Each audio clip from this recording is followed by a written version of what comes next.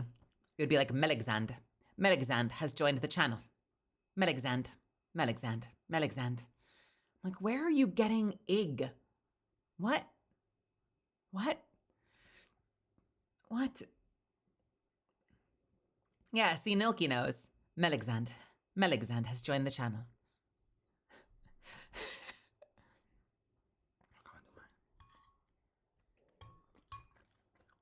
Some of them were not great, though. Like, I remember some of the old Apple computers had weird TTS that would just add random vowels, where it would be like, welcome to Macintosh, but the voice would be like, welcome to Macintosh. And I'm like, welcome. Where does that... Did you just turn the E at the end of the word welcome into like an extra syllable? What? How did we get here?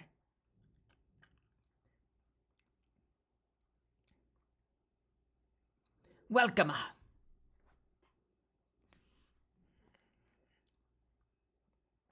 Ever been hit with the left square bracket, right square bracket, spam invent? No. What is that? Don't do it to me, but what is that? Yeah, the iMacs. I remember the OG iMacs. I had one. I had the Bondi Blue, which I think was like the original. And then they had this weird one that they only sold to schools, like educational institutions. And it was the one that was like pure white, but had like chrome metal bits on it. And it was called an eMac. But like you couldn't buy that. Normal consumers could not buy the eMac. Was it better? Probably not. Why make a special aesthetic design just for educational institutions? I don't know. but they did.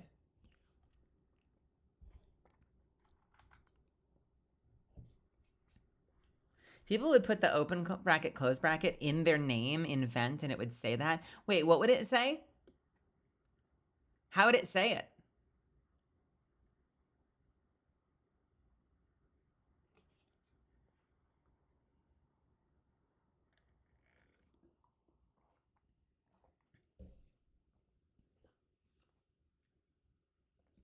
Oh, would it actually say that?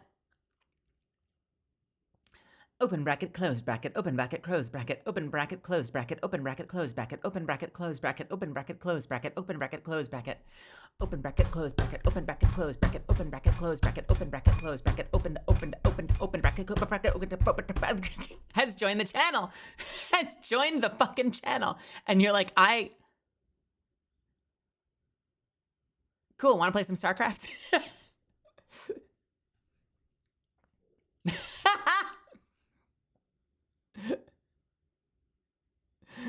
That's funny. I did not run into that, but I love it. I love it.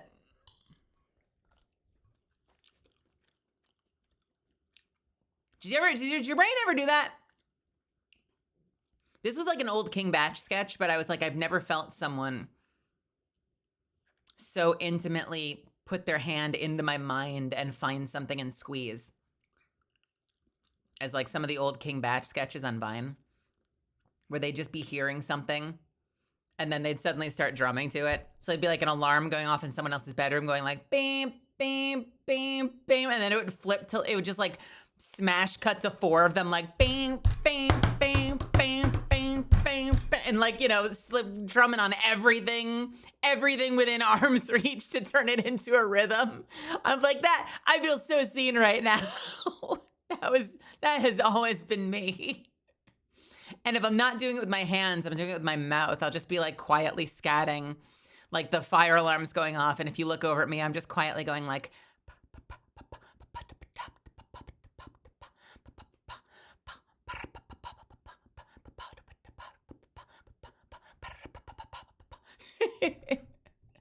quietly scatting. It's a word. Look it up. It means making beats with your mouth. With this thing right here. Making beats with that thing.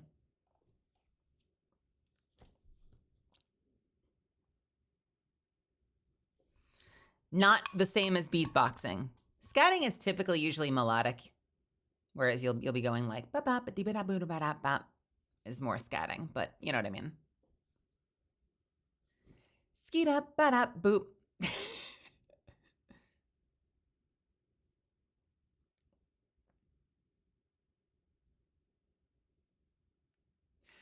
I Googled it. Okay. Oh, for fuck's sake. Okay, listen up. There is another connotation. So if you just free Google that word, you'll find other meanings that are not the meaning that I was talking about. Be forewarned. Listen, you just can't go Googling shit in current year. You don't know what kind of rancid shit's gonna pop up. Shit's foul. You're gonna find some foul shit. Huh?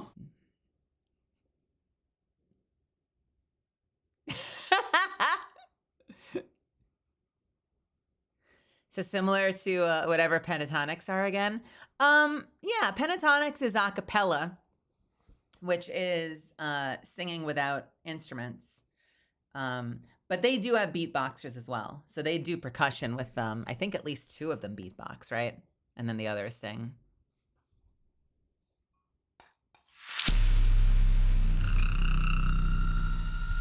I mean, I'm probably, hey, welcome. Thank you so much for the raid, Storm Divide. I think I'm probably overthinking this, but like, I probably think of like, you know, like that kind of shit. I think of more as scatting because I'm just making like a little percussion with my mouth. I'm probably overthinking it, but like when I think of beatboxing, I always think of trying to emulate like mixing and scratching, like record stuff, which is probably like being way too particular. But, you know, traditionally you're like essentially, you know, beatboxing would essentially be like recreating like record scratching, like record, what do you call it? Record play, record improv shit. I always just think of scratching. What's the official looking term? What's the umbrella term? My brain is failing me. But you know, like specifically trying to recreate those sounds. But it's probably not. It's probably broader than that, and I'm just being a nitpick.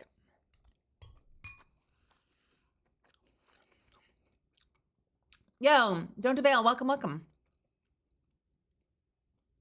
And again, welcome Storm Divide.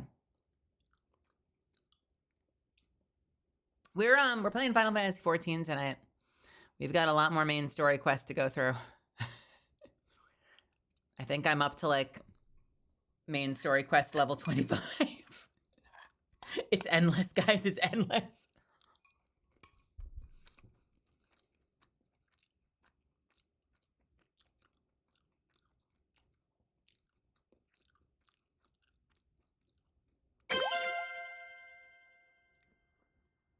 Yeah, I fuck with that, llama. I fuck with that.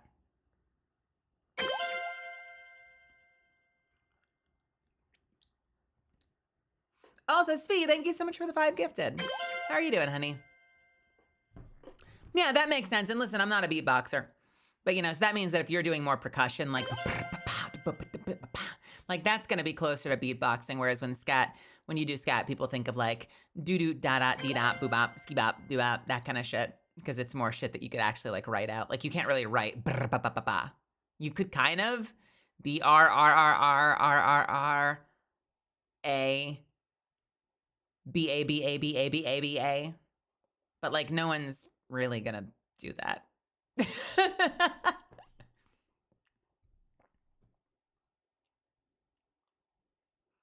See, Llama Cat, I just want to hear Brian say that. I want to hear Brian say that. Hold on.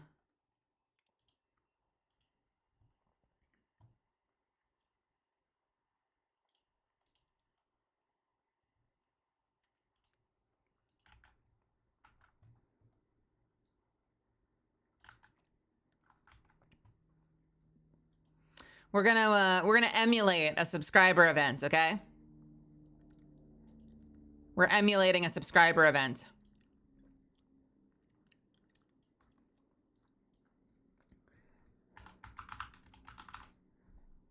Let's see if I can get this to play.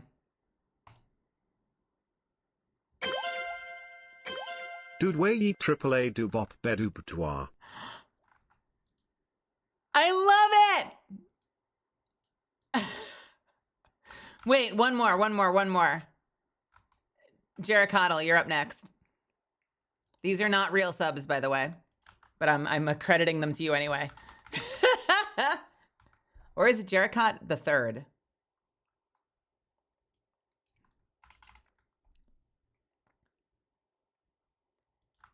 Here we go.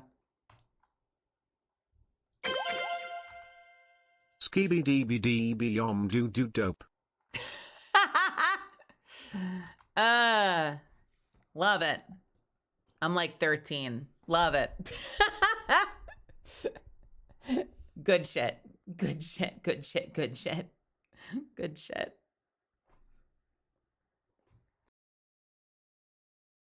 See, I don't mind that messages if people resub or use TTS.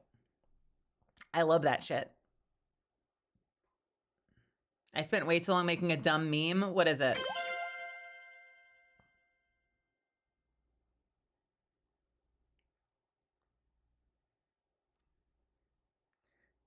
Yo, Inertia, thank you so much for gifting a sub to Llamacat. I really appreciate it.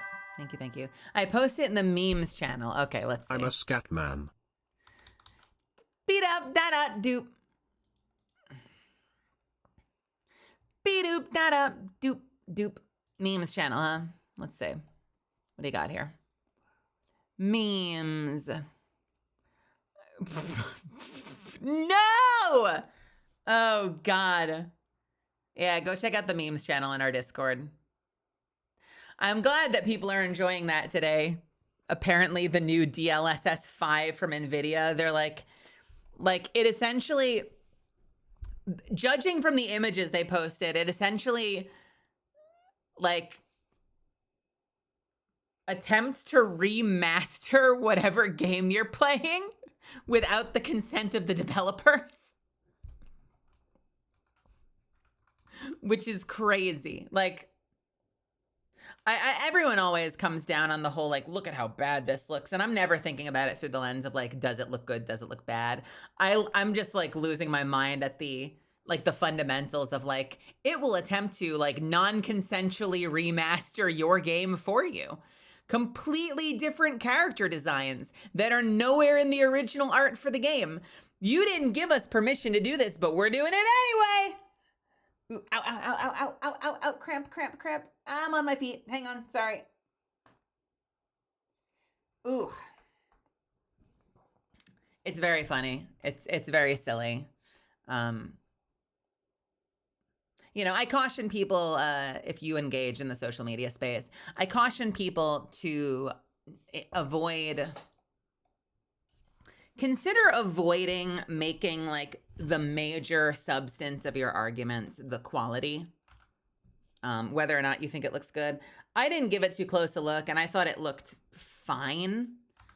The bigger concern I had was whether it actually captured the game's original, like, artistic intent, you know, and the fact that it's being done non-consensually. But I always caution against like hinging your entire argument on the quality of it, because the quality is only going to get better. So to me, it's never about like, ooh, look how bad it looks. It's like, well, yeah, well then when it no longer looks bad, your argument is out the window. But I do wonder if you should be doing that. Like, you are essentially like reskinning the game without the creator's consent, which, you know, not to say that there aren't already a ton of mods out there that are like, take Lara Croft's clothes off, the add-on, play the game naked.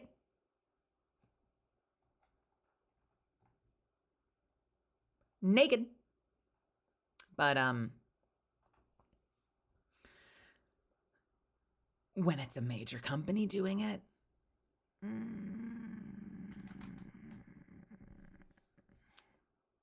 got questions. I got questions about that.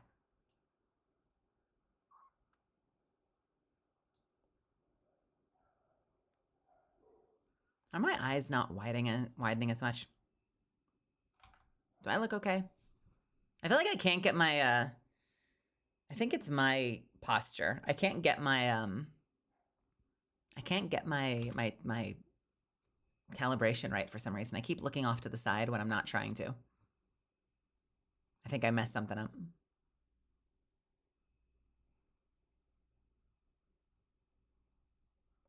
Hey Dan, what's happening? The way it absolutely obliterates the original lighting. Yeah, it's completely changing it. I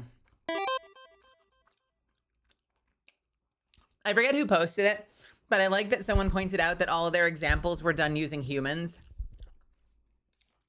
And they were like, wait, so what if you're not playing a game with humans that's like going for 3D? Like if you play Silksong, does it like reskin the game so you're just a bug? Like a real life bug? How does it decide when to do it? And does it do it on the fly? One, how does it do it on the fly without incurring like major lag spikes? And two, does that mean that if you get like a close-up shot that it will suddenly change it? You'll get like one of those like SpongeBob or Ren and Stimpy close-ups where like you're like doing a platformer and it just leaves it as is because you're just pixels, but then there's a cutscene moment and it decides to turn you into like a fucking Pixar version of the character because it's like, oh, I can fix that. How does it do that? It's fucking weird.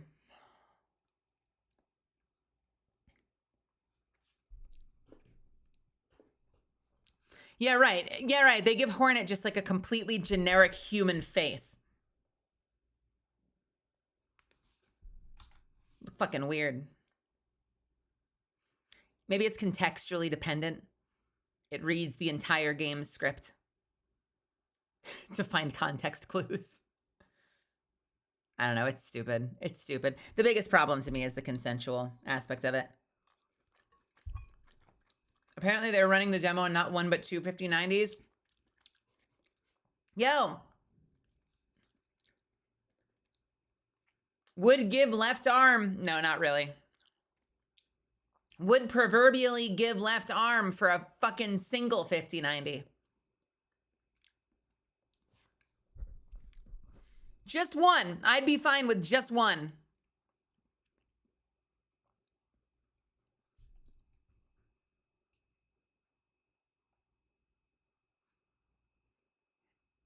I would give someone else's left arm. Yeah, I like that. I would give someone else's left arm. Who wants to volunteer a left arm to give me a 5090?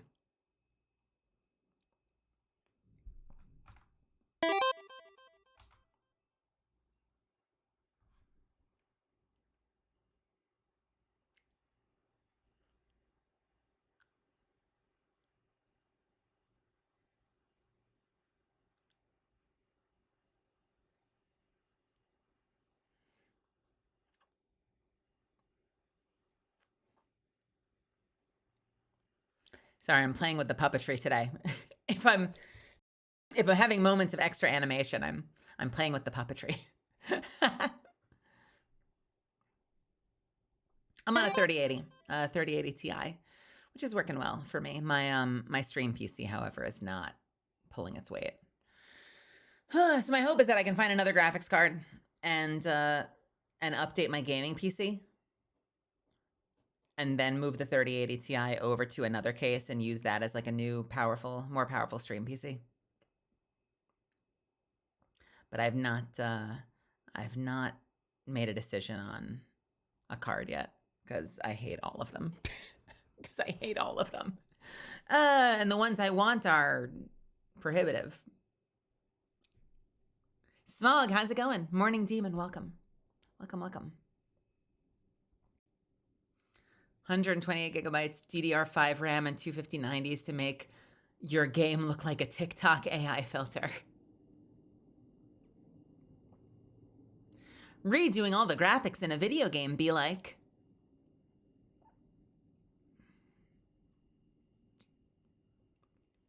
Speaking of PC parts, did you ever find a cooler for your drinks? What? What does that mean? Wait, What is that a callback to? Was I looking for a cooler for my drinks?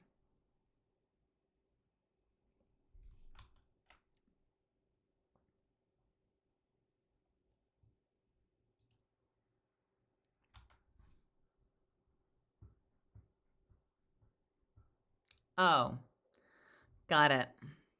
I'm kind of set on the one I was looking at.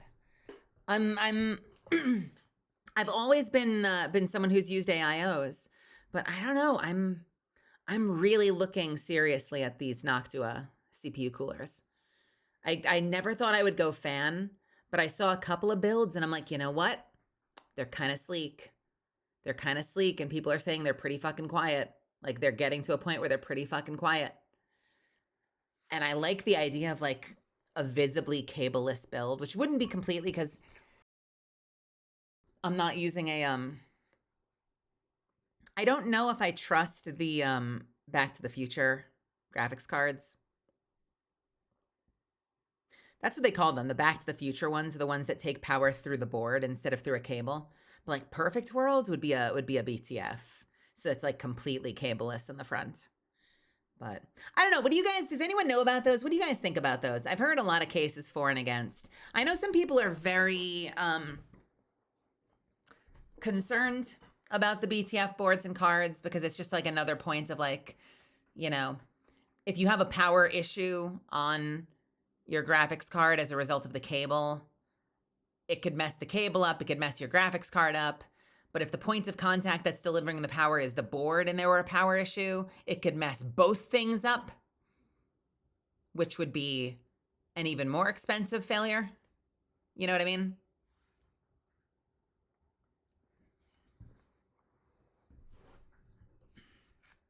Just go with a BTF type MOBO and a regular GPU? Wait, why would you do both?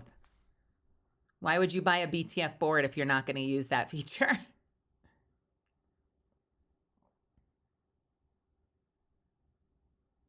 Does that mean that you're getting a BTF board, but you're like still wiring from the power supply to the graphics card? Like, what's the benefit of that versus using BTF as a feature?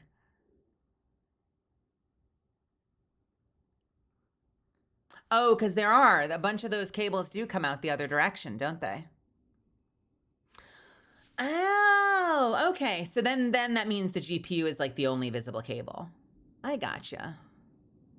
AJ, what do you think about using the BTF feature with the GPU? Like, are you where I am, which is like the God forbid something happens kind of fear?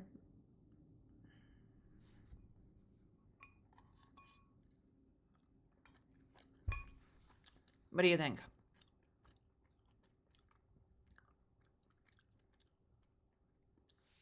Can I DM you on Discord with a photo of the mix setup?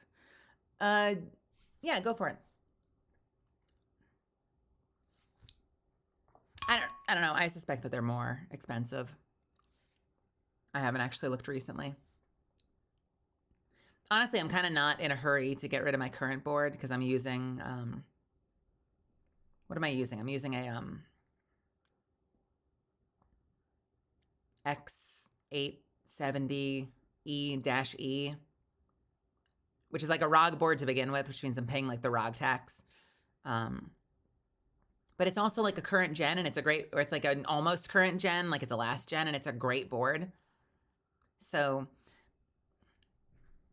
I would kind of like be inclined to, because like the stream PC does not need to be as powerful as the game PC. It just clearly needs to be more powerful than like a U7 Intel mini PC. So like I'm tempted to almost go back a gen, and for the stream PC, just get a bundle that has like a 7800 AMD chip compared to my gaming PC's 9800. Because guaranteed, like a desktop computer with like a 7800 X3D, 32 gigs of RAM or more, 3080 Ti is probably gonna eat OBS in my model for breakfast. You know? It's just the mini PC, which is like the combination of like the U7 Intel processor, and the 4070 is probably fine. It's more so the U7 Intel and the fact that it's all on laptop architecture versus like desktop. and the issues that come with that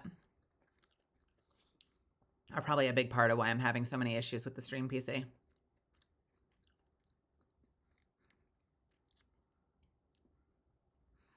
Is that the X870E-E motherboard? Yeah. Let me double check, but I think we probably do have the same board then. I know I'm updated down below. I'm doing that from memory.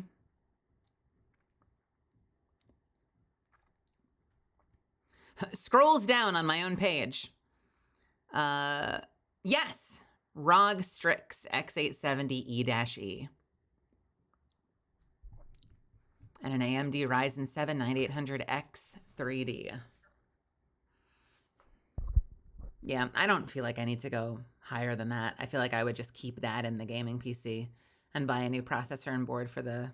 So basically what I would be doing then... Here, let's do it. So right now... Let's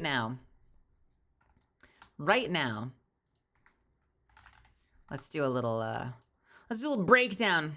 It's a little breakdown.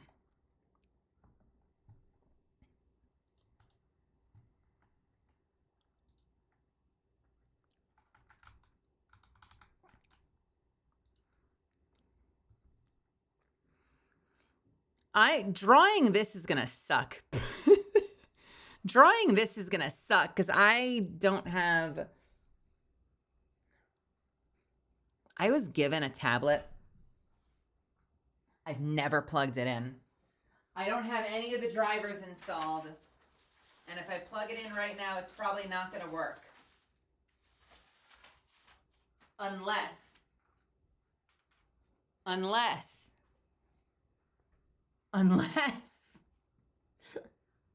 there's no way in hell this works without drivers. There's no way in hell, right?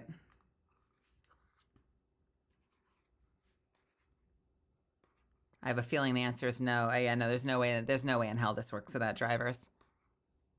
Agony.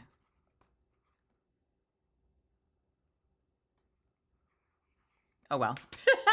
Nope, gotta find the drivers.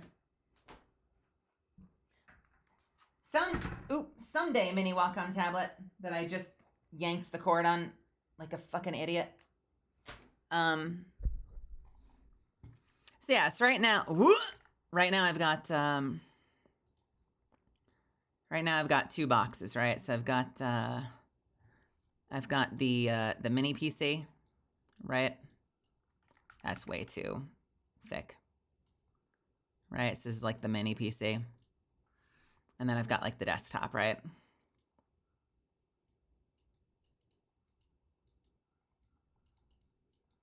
Gaming, right? And right now I've got the, let's see, power supply. We've got the, it's the Be Quiet. No one make fun of my handwriting. Be Quiet PSU. Bus. Be Quiet PSU. We've got the 3080 Ti. We've got 64 gigabytes of RAM. We've got the X870 EE motherboard. And we've got like 3 SSDs. And the goal, I think, is to basically get rid of this. Okay. And then repurpose this one. So what we end up with is the gaming PC becomes the stream PC. And then we bring in a new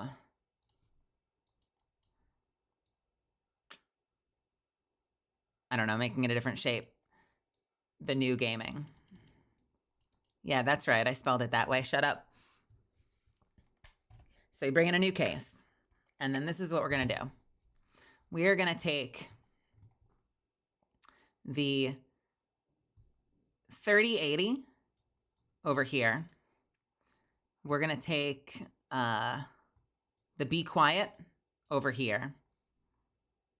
We're going to take the Mobo and bring that over here.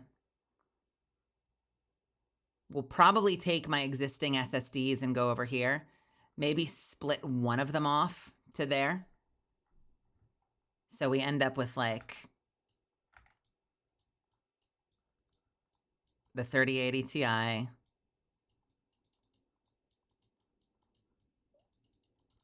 the Be Quiet PSU. We end up with, I don't know where the RAM goes. I need to get RAM either way. So I'd probably, I don't even know what I would do. I need to find RAM.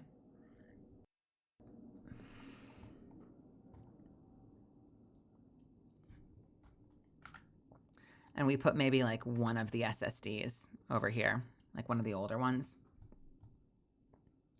And this ends up with the X. I can fucking draw 870 E-E.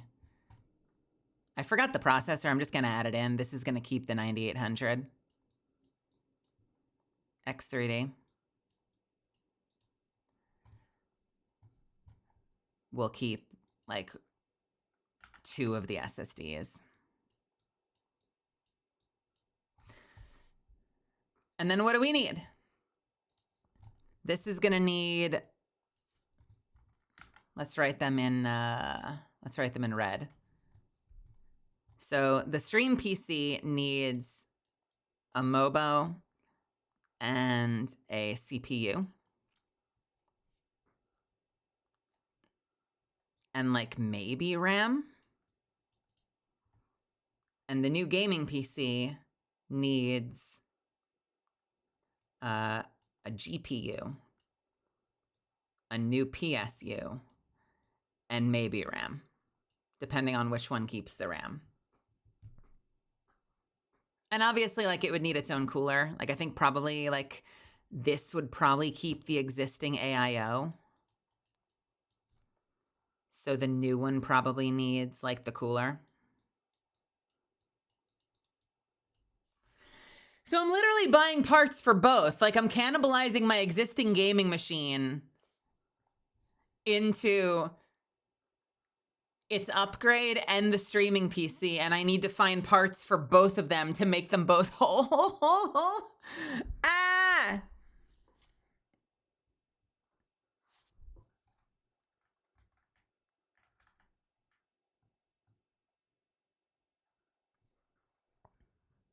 Mine is too old to reuse any parts. Well, that's why I'm thinking of like transferring the case.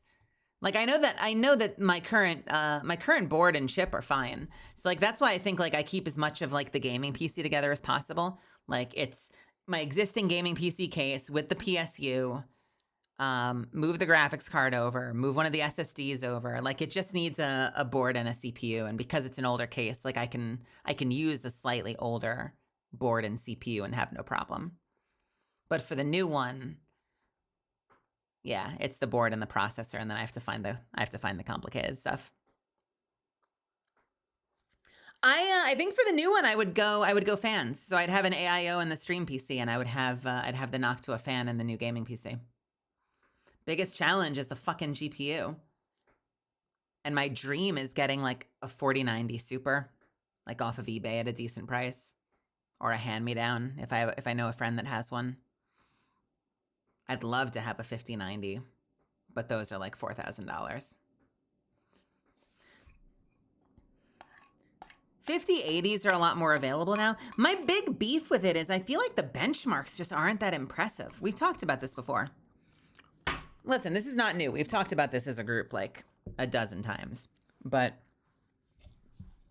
like the benchmarks of the 5070s and the 5080s compared to the 3080 Ti are not life-changing. That's what bums me out. Like the 4090 looks like a phenomenal upgrade. The 5090 looks like a phenomenal upgrade. The 5080 looks like an okay upgrade. Like a, is it worth the $2,000? Unsure upgrade.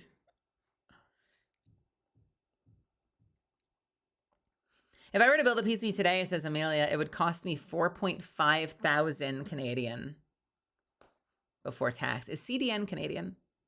More if I get a 5080. What graphics card were you looking at? I got a 4090 last year and I'm so happy I snagged it when I did. I should have. I think one of my biggest issues with a lot of this has been availability. It's usually like when I'm interested, they're not available. They'll be like, oh, they're launching the 40 series. And I'm like, oh, great. And then like the 40 series is out. And I'm like, why does it all say sold out then? And it's like, oh yeah, they all sold out immediately. And then you don't know when shit's going to be back in stock. And then you kind of lose track. You forget about it. The system you're using is good enough. And now they're not available anymore. 50 series comes out. I'm like, all right, let's go. 50 series completely sold out.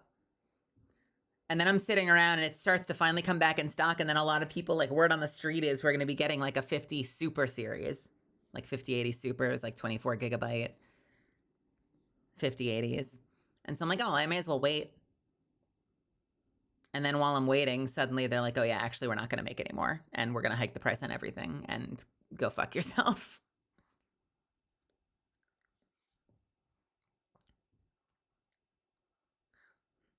I believe my computer has two 32 gig sticks, I'm afraid. I think they're two 32s. I don't know. I don't know if I could. 32. See, here's the thing. 32 feels fine for the streaming PC. 32, maybe I'm just a freak. 32 feels iffy for the gaming PC. But I'm also somebody who likes to crank up everything to max and then gets crotchety if I'm told to tank my settings. 32 feels borderline for like playing games at the highest settings you can feasibly get away with. I don't know. But it's also a holdover from wanting to stream. So maybe you're right. It's a holdover from wanting to stream where I used to be doing everything at once. So I was gaming and running the VTuber model at the same time off of the same system. So the 64 felt way more necessary.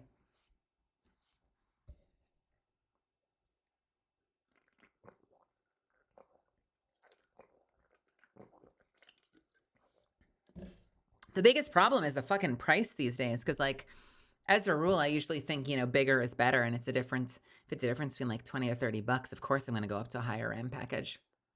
But now you've got to decide which one of your children you're selling off to be able to afford RAM.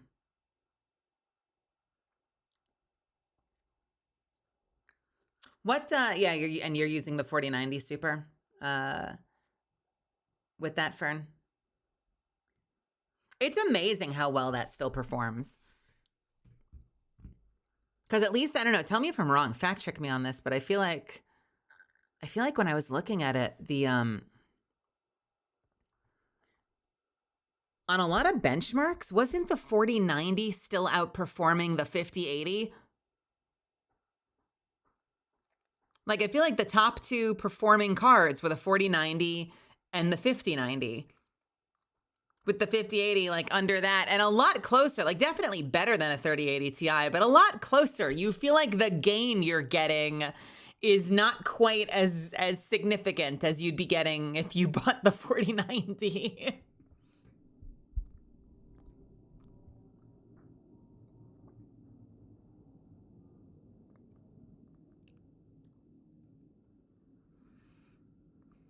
I need to get myself one of those 4090s. They're going for like $4,000 as well.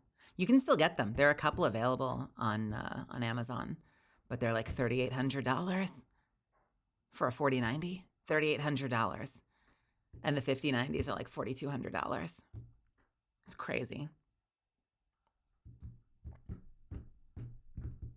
I think that's why I've been hesitating. People have been like, well, put it up on your throne. We can all chip in or something. And I'm like, I'm going to feel fucking weird putting like an insane like luxury card up on I'd want to put something up that was like, 5090 would be the dream, but we'll get whatever we can fucking get and just like make it an open pot. And if people want to throw some pennies in the pot, then sweet. But I don't know. I feel embarrassed putting in today's economy, putting high-end graphics cards on a fucking throne.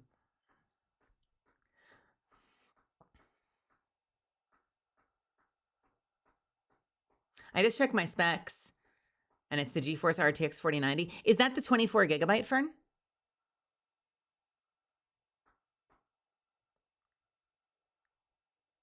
I think my dream is I just don't want to have a 16 gigabyte card. And it's like such a weird hill to die on, I realize. But I would really want higher than 16 VRAM is what I was hoping for. And there aren't a lot of options. I think the 50 series are all 16s.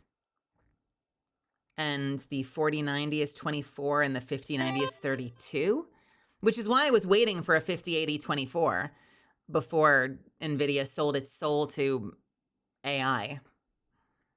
I was like, a lot of people were fucking convinced. They're like, no. By the end of 2025, we're going to have 5080s with 24. Just wait a couple of months. The 5080 is 24 gigabyte VRAM. It's going to be out. The Super will be out. You can pick up the Super. Not really.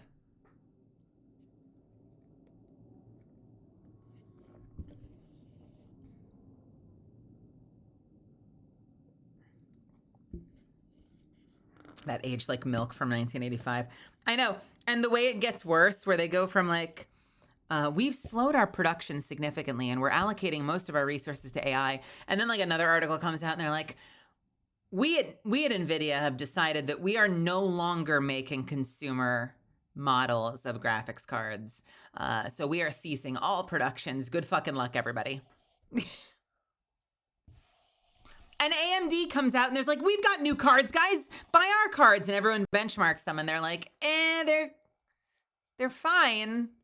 They weren't quite competitive, if I recall correctly. They're decent. They're not life-changing. Guys, where did EVGA go? EVGA was the GOAT. That's what my current 3080 is. I miss EVGA. Bring them back, goddammit. Bring them back.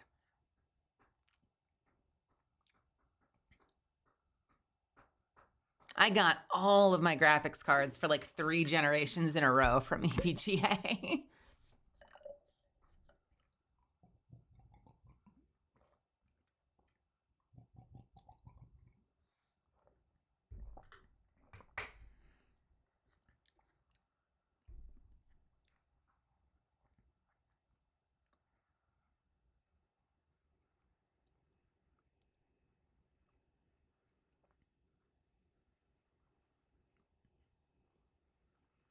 My GPU is water cooled. What? Wait, you have one of those little ones that have like a full, like, is it like one of those? Because I've seen a couple of those ones that have like the hang on a second.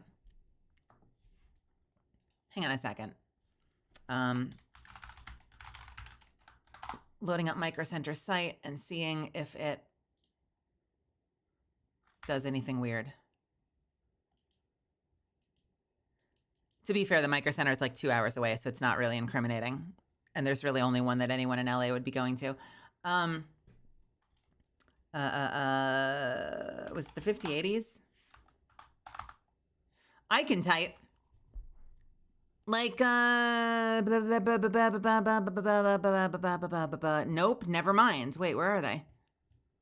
Is it a 5090 that has them? Like these things. Right? Maybe not with the screen on it, but like these things where it's like the smaller card and it's connected to like a full like cooler block thing. Those look wild. Like at that point, you're using an AIO for that. Are you using an AIO for your CPU? And does one of those AIOs just take over for your front fans?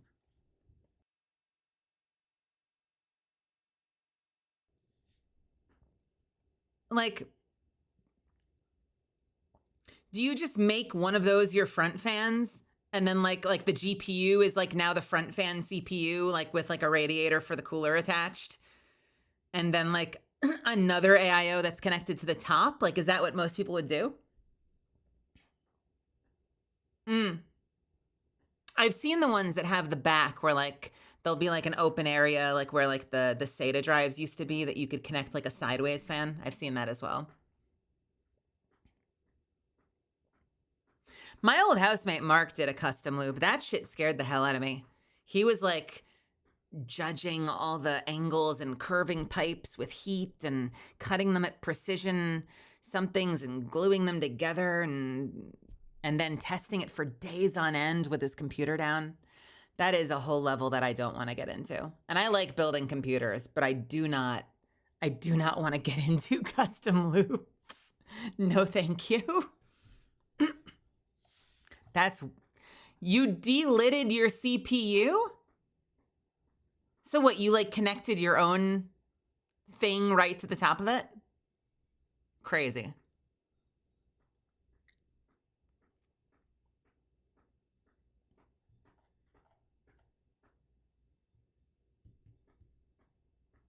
Wild.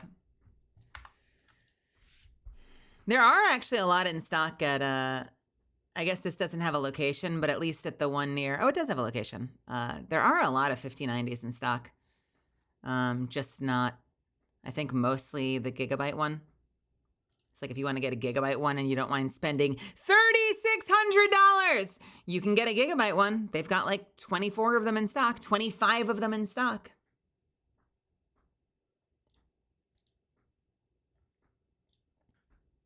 I find it interesting that a lot of the third-party companies are still doing the 3-fan thing. It's interesting that Asus decided to add a 4th fan.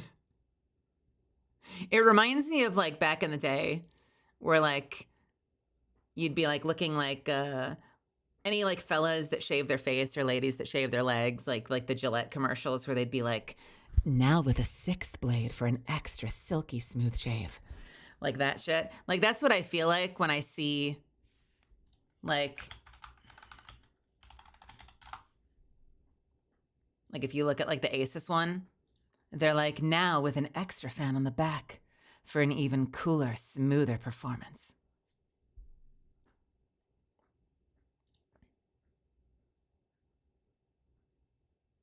Hey, Orange, how's it going? What's up, Lexi? It blows in both directions at once. You naughty, naughty GPU.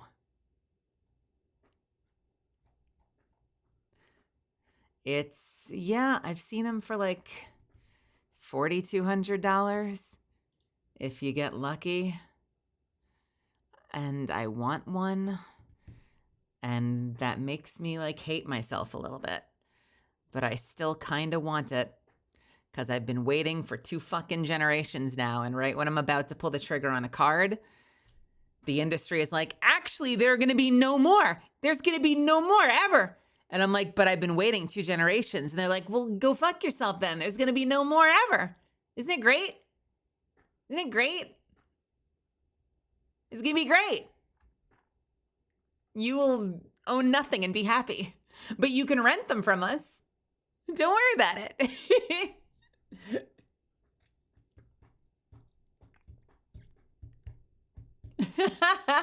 We can talk, Anger. What are your, why do you have spare GPUs? What's your spare GPU? What model?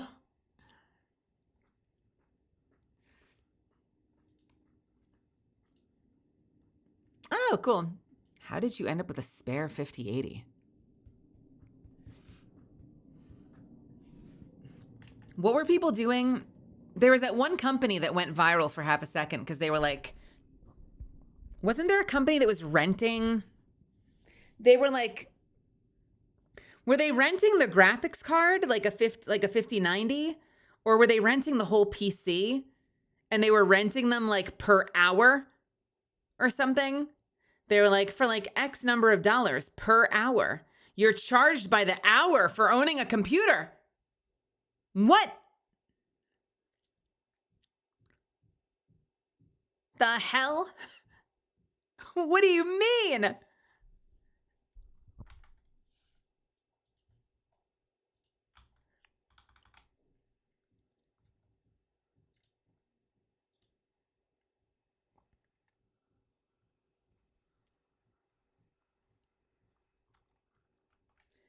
NZXT.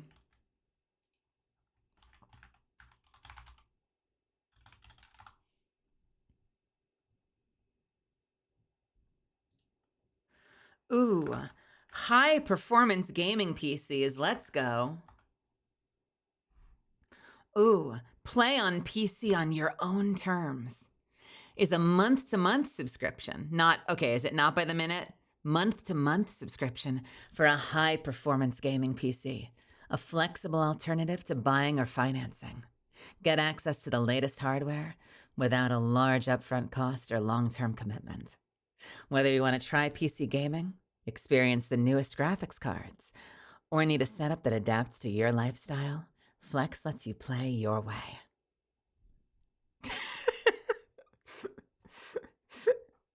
What is it? Actually, very good prices. Okay, there's the Flex 1, the Flex 2, or the Flex 3 for $79, $144, and $279 per month. Lease your computer.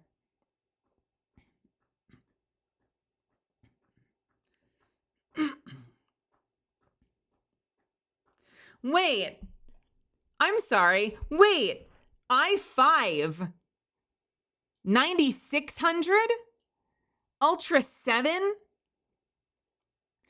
So these are like multi-year-old processors with 2 out of 3 current gen GPUs. Is that what we're doing here?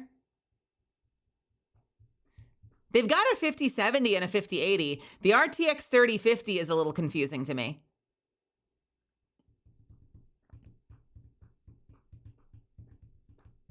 When did the i5 come out? Am I making shit up? I know I had an i7 ages ago. When did this one come out? 2023. Okay, so not crazy long ago, but still. Okay, so I want the Flex 3.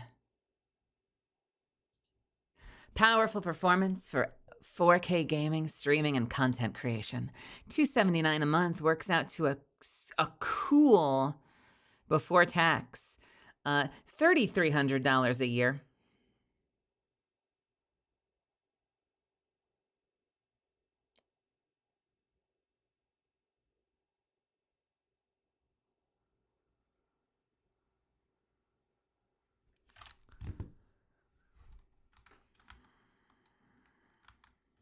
Oh, sorry, Minecraft-related notes.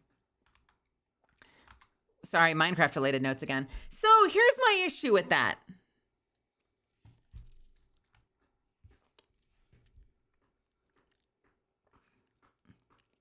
If I'm gonna buy, like, let's be real. When did I buy my 3080? Let me check my purchase history. I bought the 3080 in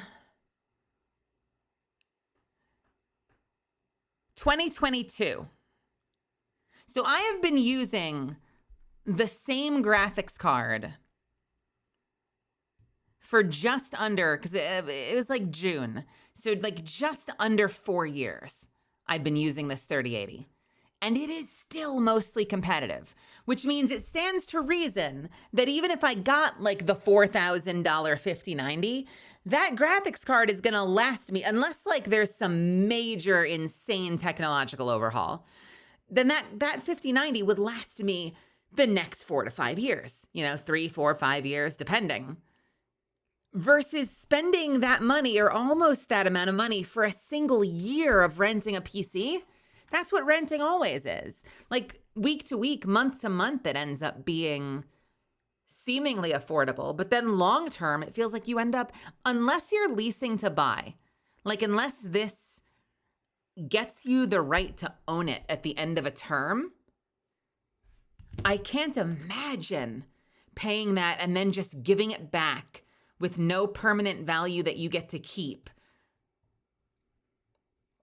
I mean, granted, you know, that's the price of the whole system versus the price of a GPU. Like, I fully realize that. I'm just like, oh, I'm just wrapping my head around that per year is insane to me still.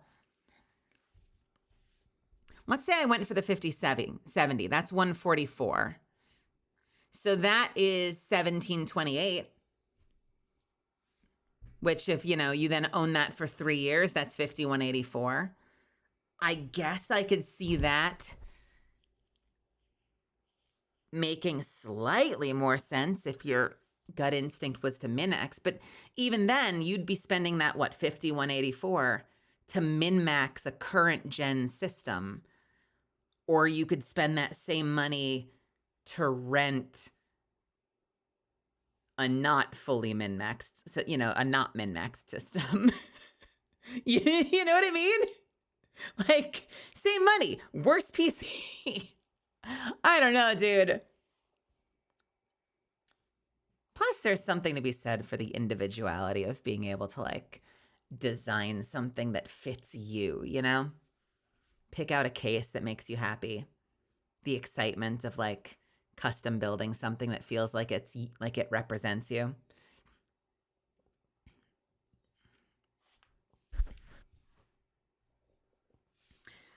Is Flex right for you? Compare the 3 ways to get a PC from NZXT and see if a Flex subscription fits your needs. Costco PCs are where it's at if you're not building. Let's see can we look up Costco PCs? I'm not a member, so that means probably not, right? Can you shop? Can you shop? No, please don't. Don't put me in Burbank. I mean, I was in Burbank today. That's kind of where the voice actors work, but don't half dox me. It's tacky. This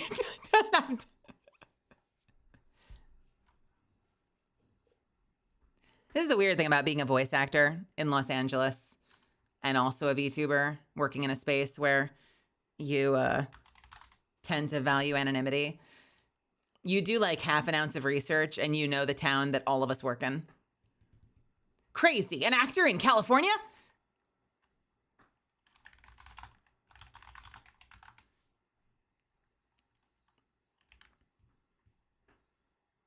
Let's see.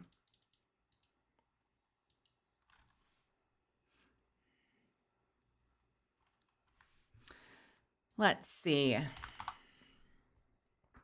Gaming PCs.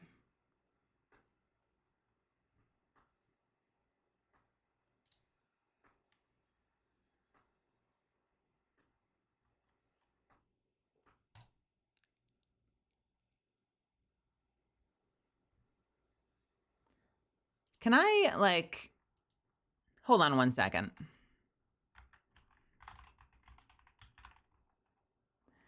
Where's the WB?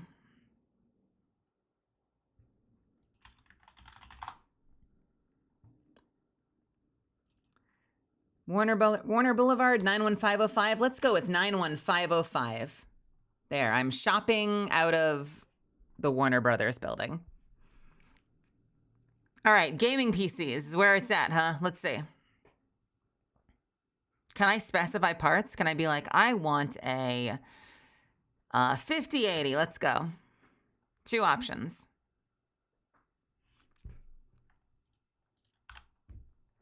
The MSI Aegis Gaming Desktop. AMD Ryzen 9 9900X. The GeForce RTX 5080 for $22.99. Or you can get the R2 AI Gaming Desktop Intel Core Ultra 9 285 and a 5080. 2 terabyte SSD for $29.49. It's not actually terrible, I guess. If you're starting brand new, it's not terrible. I don't like the way it looks. I think it's horrifyingly generic. But that's a good question. What kind of RAM do we have on these?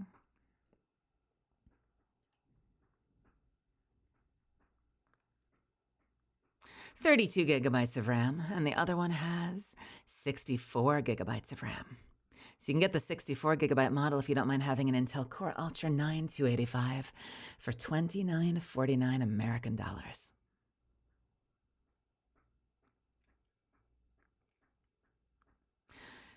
What do you mean? What more do you need to know? It's just got 64 gigs of RAM. Who cares? I'm kidding.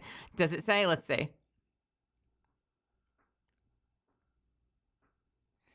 Nope, just 64. Just yeah, mystery slow RAM. No, no. You're right. I know what you mean. It's just 64 gigabytes of something. Don't worry about it, babe. Don't worry about it, babe. Just buy the PC, babe. I love that. Don't worry about it, babe.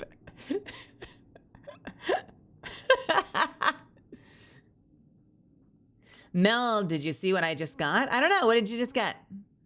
I don't know if I saw it. Did you post it somewhere on the Discord?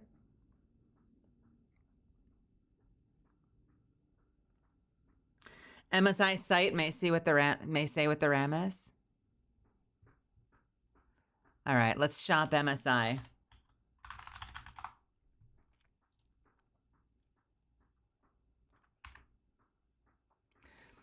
So this was the MSI Aegis R2 AI gaming desktop. Why is it the AI gaming desktop?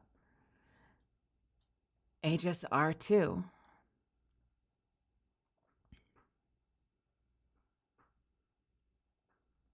With a powerful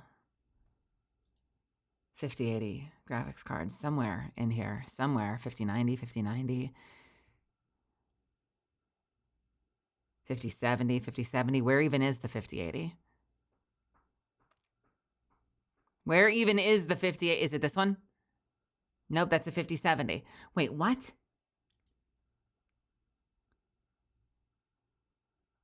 Ultra 9 285. Where is it?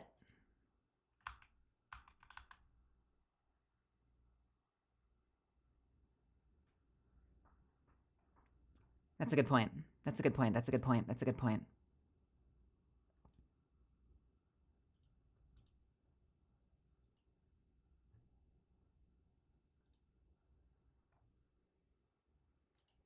There's nothing. It's not even visible here. It's not available. It just doesn't exist.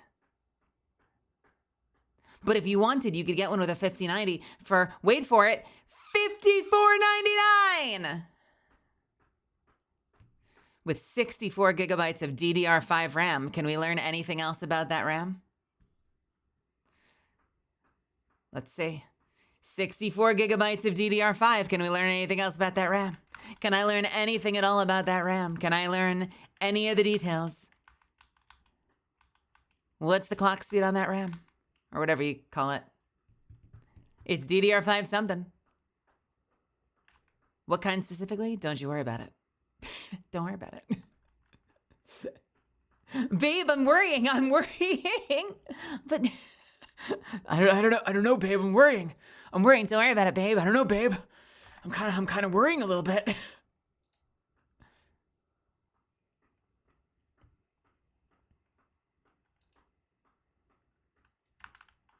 I have one system recommended worth looking at. Let's see this one. There is a Micro Center nearby. It is a staggering, like, 2-hour drive, but it's okay. It's worth it. You know, it's a tradition. You got to get out there once in a while. Get them to repunch your gamer card so you know that, you know, you're legit. 7800, maybe an hour and a half. 7800 X3D, 32 gigs of RAM, 9070 XT graphics card, 2 terabytes. So to me, this screams streaming PC. This definitely streams like if I were to keep my gaming PC as is and just spend money on a new streaming PC to go along with it. I think this would make sense. Like, I think that this is like in the realm of like what I would be getting. You wouldn't do an AMD GPU for a streaming PC? How come? I know I miss EVGA. I almost thought about like I don't want to spend the money on it, but I know a lot of people were like a lot of people look at the was it the 9950 as like an intermediary, even though it's not like the pure gaming focus. It has some of the workstation benefit as well. And I almost wondered if like one of those more workstation focused processors would be a better fit for OBS and VTube Studio versus like a gaming one. It was on my mind. I'm curious. I'm curious. I've thought about it.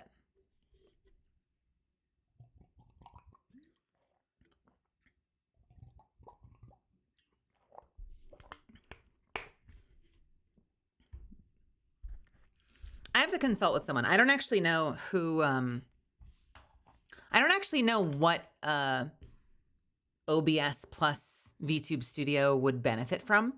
Like if that would be benefited by a workstation CPU or if it wouldn't.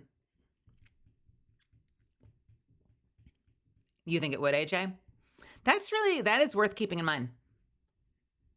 That is worth keeping in mind. For the gaming PC, I'm in no hurry to upgrade the 90. I know there's like a 9850 coming out, but like the 9800 is great and I've only had it for like a year. So Lego Arian, welcome to my channel. How you doing? How's it going? How's your day going? I appreciate you finding me.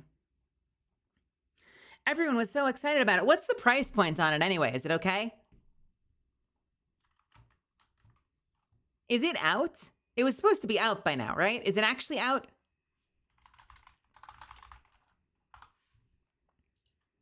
It's been out? So like if I were to go get a 9800 X3D right now, which I have, I don't need a new one, I would be spending $679. No, $449. $449. And if I wanted the 9850, the difference is $479. Oh. There is just a completely negligible price difference as well, though.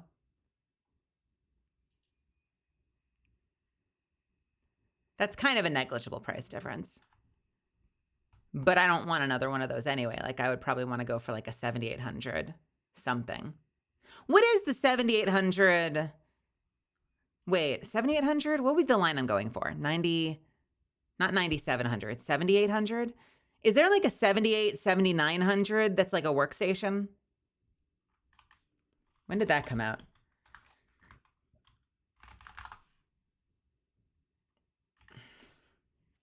$79.50?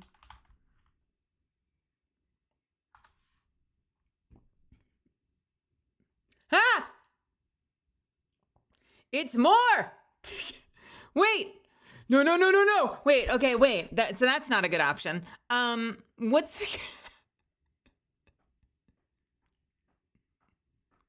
Okay, cool. Cool.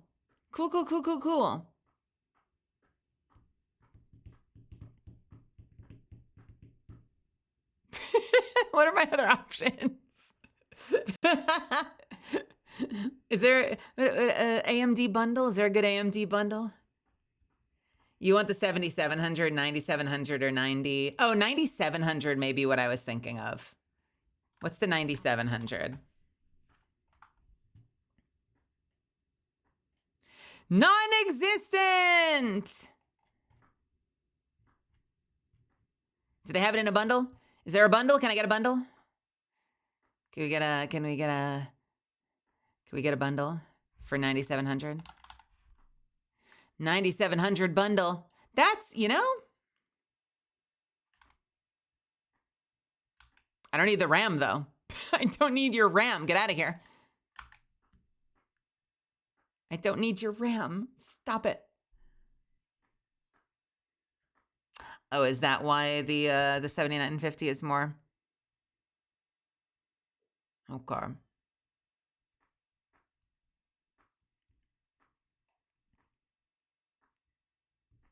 No, that's true. I do need RAM for one of them. I'll think about it.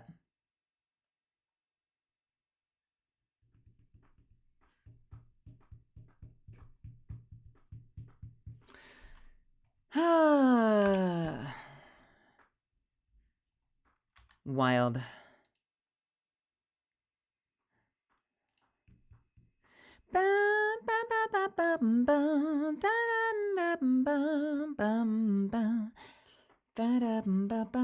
No, I do need RAM though. I need a RAM solution. I have an idea for RAM, but it's gonna cost an arm and a leg no matter what.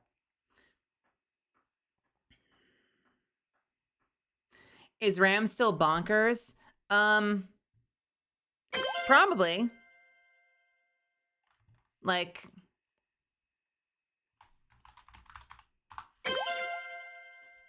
yeah, I do sometimes.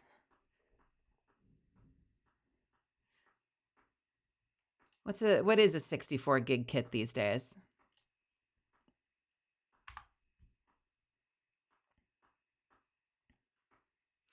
Not what I was thinking of.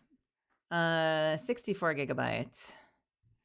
I am on the wrong page. Hang on. Sorry. Card capacity. Stop it. Desktop memory RAM. Stop that. Shame on you. DDR5 6000. 64 gigs.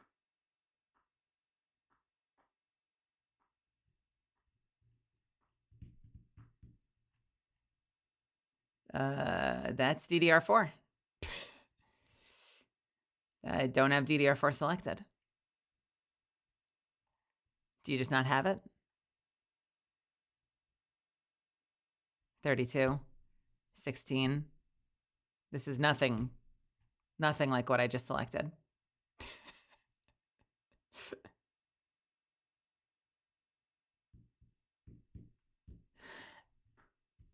Can I give you a little gripe? Just a tiny gripe. Maybe there isn't a play. I was going to say, does that work? If you're going to let me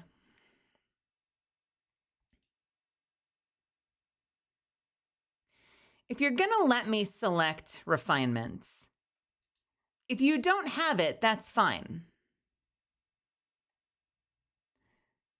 But don't jerk me around and try to offer me like not remotely what I was asking for.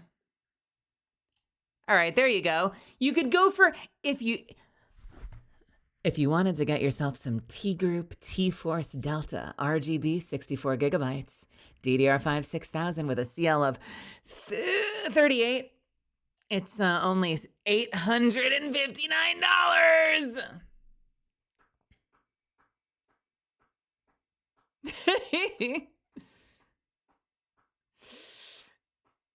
Yippee.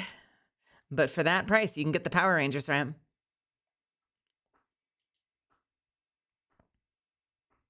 I kind of dig this style, by the way. Not for my current build, but like I like that companies are still doing shit like this. I really like that. Like I really like I've been eyeballing I really like this one, the G Skill as well. Like I like that they're just like really, really understated, simple, like black sticks. I'm a big fan.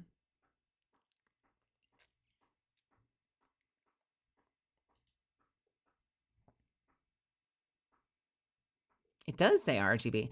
What does it look like with RGB? Just a little glow. Kingston Fury Beast. Fury Best. Fury Beast.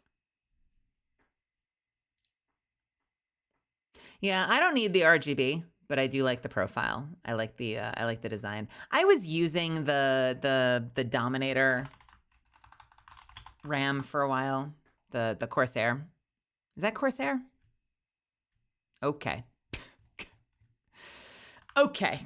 Or is it Vengeance? Maybe it's Vengeance, not Dominator. Yeah, I was using these for a while. I don't love the shape of this RAM.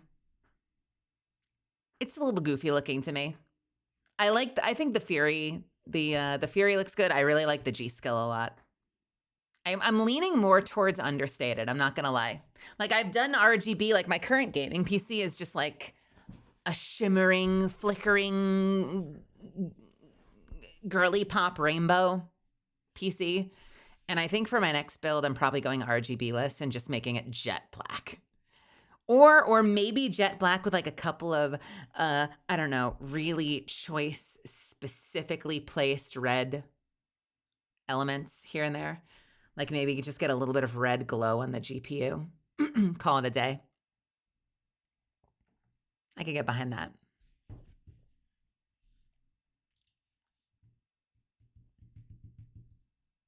All my computers are just characterless bricks. My next build is red and black themes. Man, I would kill for that fucking 30th anniversary that does not exist. I wanted that thing so bad. And yet it just was never anywhere available for anything. Makes me so upset. Alas, alack, alack, alas.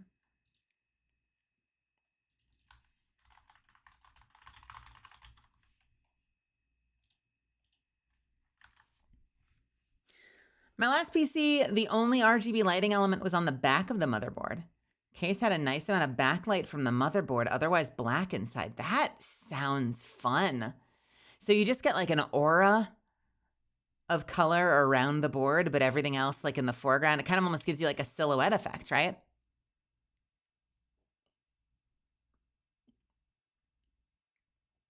Geez, my RAM is now goes for 1160. What a world we're living in! What an amazing timeline!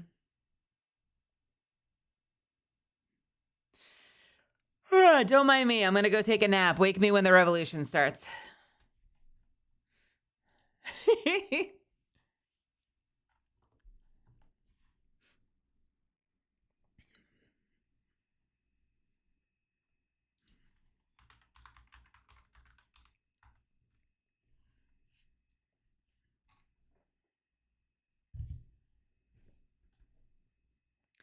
Error! This service account does not have a valid Final Fantasy XIV license for this platform, or your subscription has expired. To register a license, please visit Final Fantasy XIV Mog Station. Shit. Let's see if we can solve that real quick. Oops. Yeah, apparently my my first month free ran out, so I need to actually buy a subscription now. Subscription renewal, Steam payment.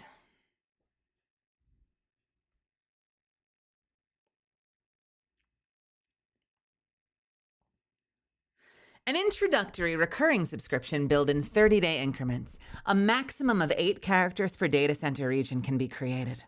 Standard. A standard recurring subscription. Discounts available when purchasing longer subscription periods. A maximum of 40 characters per data center region can be created. Why would you need more than one? Why would you need more than one? Someone explain to me why you would ever need more than one.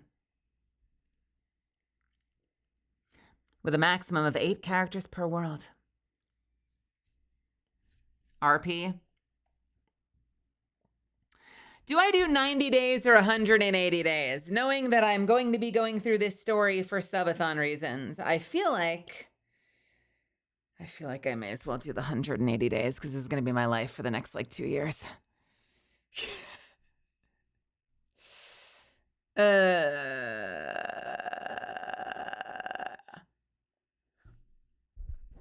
Right? I mean, it's not like this isn't my career.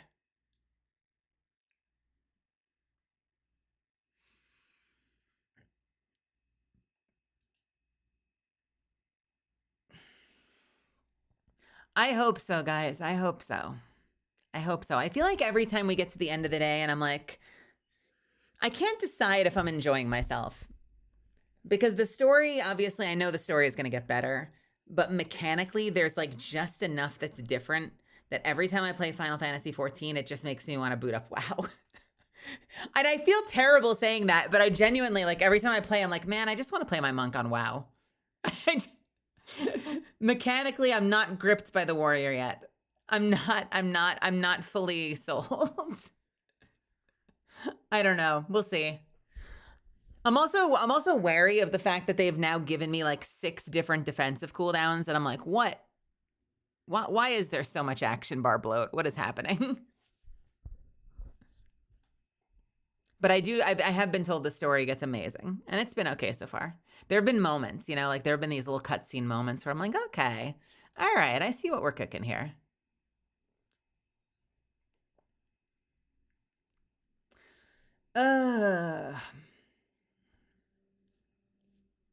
The best deal for my suffering. What would this come to? Let's see.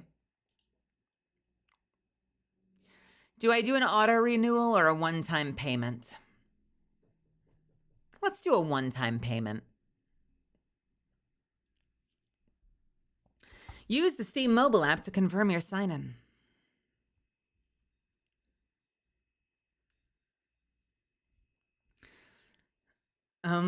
Like with your boy Buscarone. He was a fun character, although I was starting to very quickly lose my voice doing him.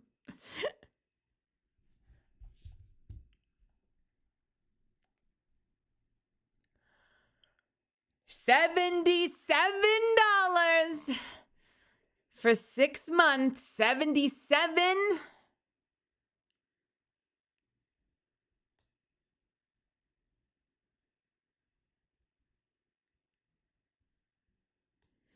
That's $12.99 a month subscription. Why did you say that like Trump? I don't know. I don't know. Why do I do anything I do on this channel? $77, folks. Let's do it.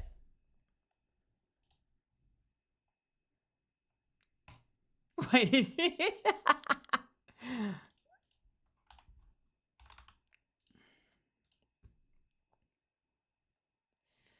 I'm doing it for the whimsy.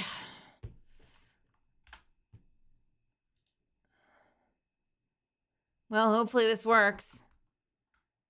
It said my purchase was complete, I think. Let's find out. Error! Did I fuck up the purchase?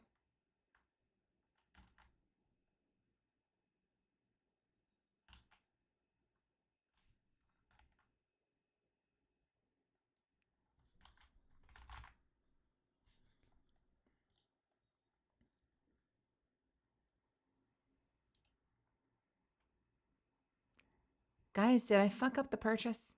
I did fuck up the purchase. Oh, cool. Nice. Nice. Let's try again. I closed it too early, like a smart person.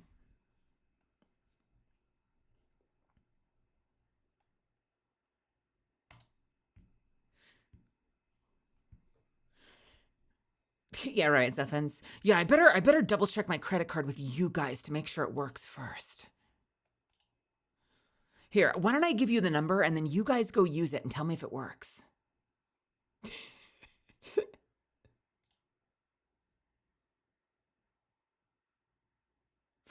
Your service account has been successfully registered. Welcome back to Shorty Squad. Welcome back to Shorty Squad. We've missed you.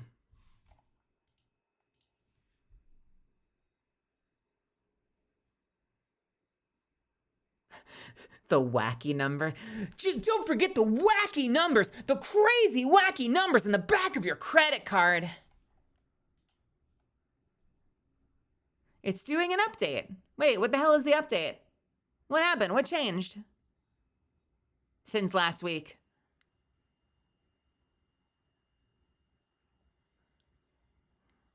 Lalos are now taller. No!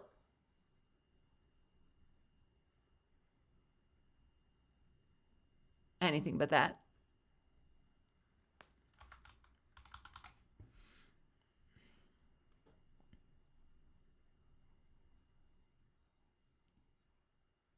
What a coincidence. I just started a credit card verification business, says Llama Cat. I can help you with that. Allow me to just slide into those DMs. Let me just slip in there. Let me just slip through into those DMs. I don't know why I'm slurping so much before I say that. And we'll get you all sorted, madam.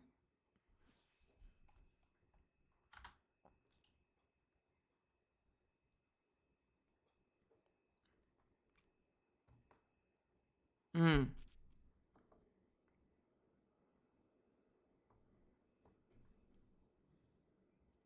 Ah! Why am I drooling? Hold on. That was the wrong button. Incorrect.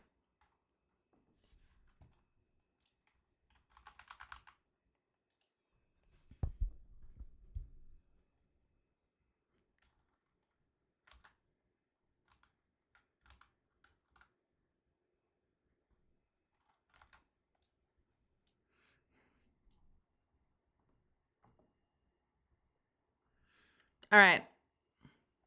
We got the shorty. The shorty's been unlocked. Shorty Squad, reactivate.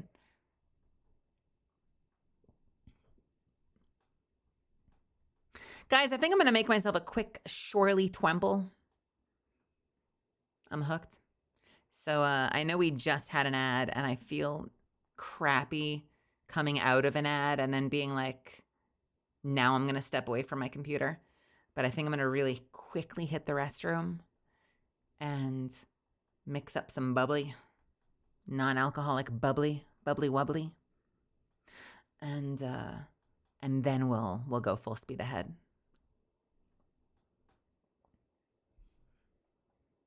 Isn't it weird to... Here, some MMO money on me, Mel.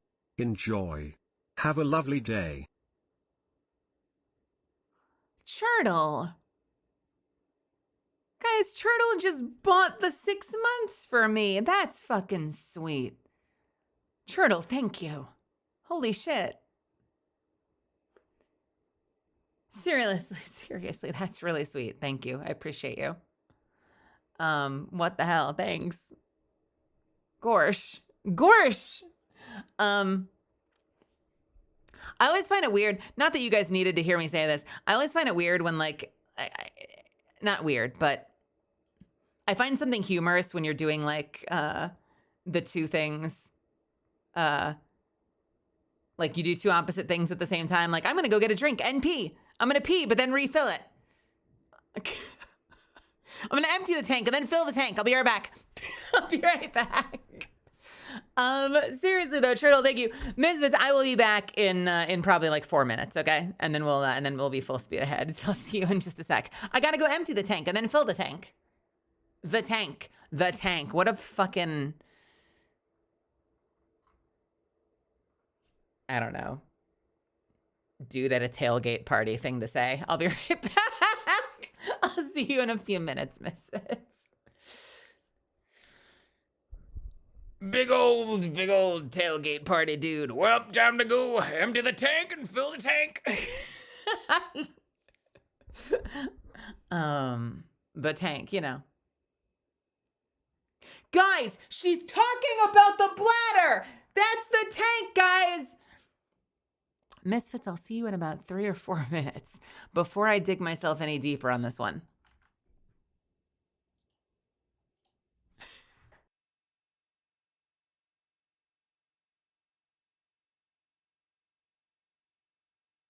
Not the milkers? No, Llama Cat, not the milkers. And you know why? I'll tell you specifically why not the milkers. How are you going to fill the milkers? Well, Llama, what do you suggest? How are you filling the milkers? You can empty the milkers, but then when you need to fill the milkers, what do you do? See? You don't have an answer for that. Think about that. I'll be right back.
Oh, yeah. Oh, there's the good stuff. That's the good stuff. See, I walked away for a second and I thought to myself, you know, I hope when I get back that people are watering me. That's what I wanted. That's what I was hoping for. There's that good stuff. That's the good stuff right there.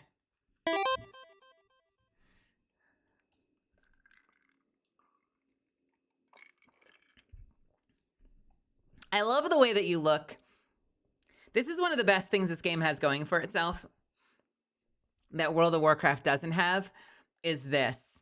The way that you actually look at things you click on.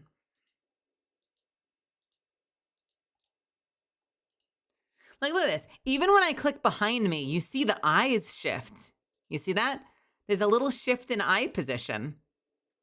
I really like that.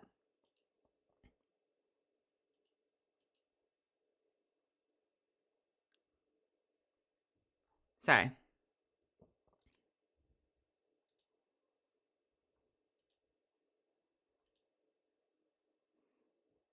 I love that. I love it. All right. Guys, we've got to go back and report to Buscarone. But why? What are we reporting back? I don't know. Let's go. It's going to be great. We fly.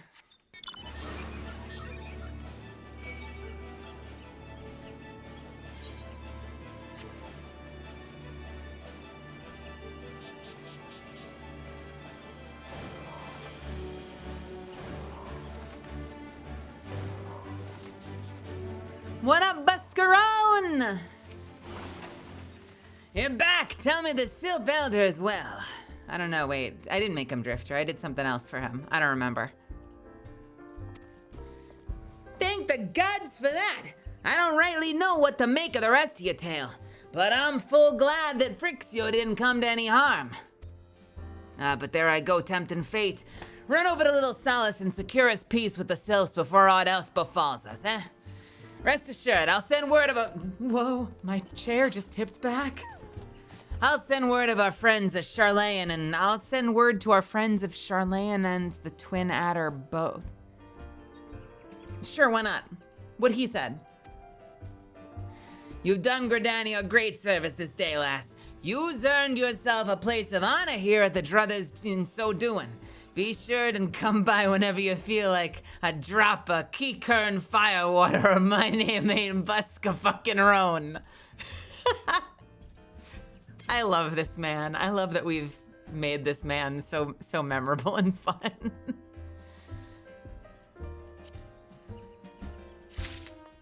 All right, anyway. I love that he's like, thanks. It's been great working with you. Take care. By the way, I have another quest for you. Hey, say, friend. There's something I'd like you to see delivered to the Sylphs of Little Solace. This Azema Rose Oil. It's a gift to celebrate the safe return of the tribe's elder, and a token of Gridania's desire to unite. The wood is not what it once was. Calamity changed the elementals, weakened them until their strength is returned. We must lend them ours and keep the wood safe. But ours alone will not be enough. We must have the strength of the Sylphs as well. Only by working together and fighting together will we survive together, and the 12's wood with us. The gift I ask you to bear is a symbol of hope that both Gridanian and Sylph alike will live to see the light beyond this darkness. I'm gonna be honest. I was so focused on the melody of that, I didn't process a single thing he just said to me. What are we doing? Deliver the Azema Rose Oil to Nalexia at Little Solace. Sure.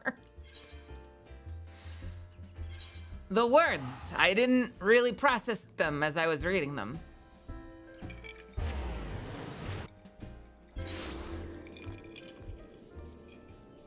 By the way, sometimes happens more often than you'd think, especially if you're playing like an elder or like a spirit character or something. Sometimes you just get caught in it. Like I'll be in a session and you'll be like, the great spirit of the water flower doth Whatever, like the great spirit of the water flower, something something the horizons, and casts blessing upon all those that travel to blah blah blah. And then you'll turn to the director and be like, I don't have no idea what I just said. Did that sound okay? What am I actually talking about? And sometimes the director will have an answer, and sometimes they won't. I've had the director literally be like, I don't know. Let's do our best. And then other times they have like a really clear understanding, and they'll info dump for 5 minutes, and you'll be like, okay, I know what I'm saying.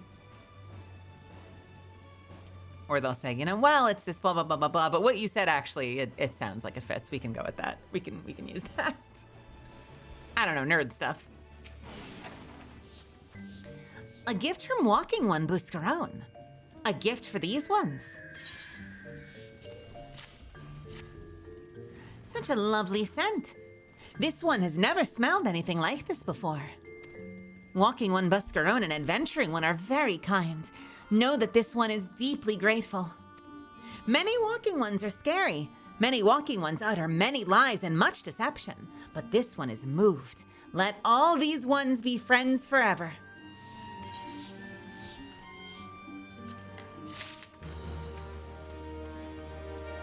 Okay. Next main scenario.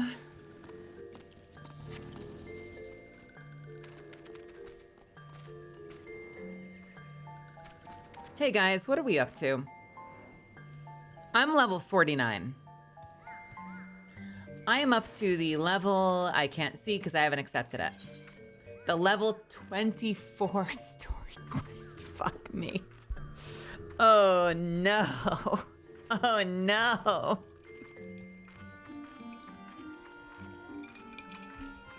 Oh no. I was so ready to move. I'm like, well, I got to level 50, no problem. Surely I'm almost done with A Realm Reborn, right?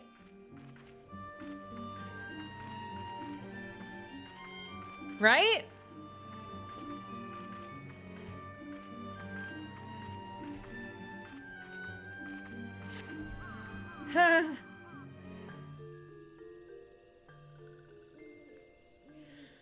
This one has been expecting Walking One. This one fetches Elder One.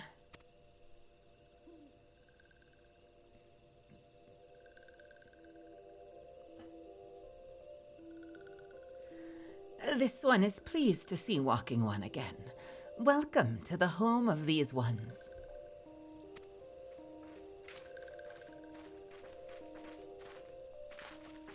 Okay, no. The last time I got off on the right foot and was making strides with these people, these two fucks showed up and ruined everything. Why do they insist on inserting themselves into every diplomatic conversation I try to have? Ah, there you are, Melisande.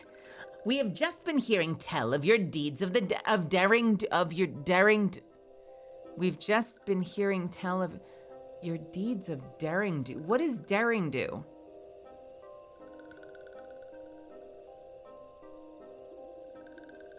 Daring do is heroics. There you are, Melisande.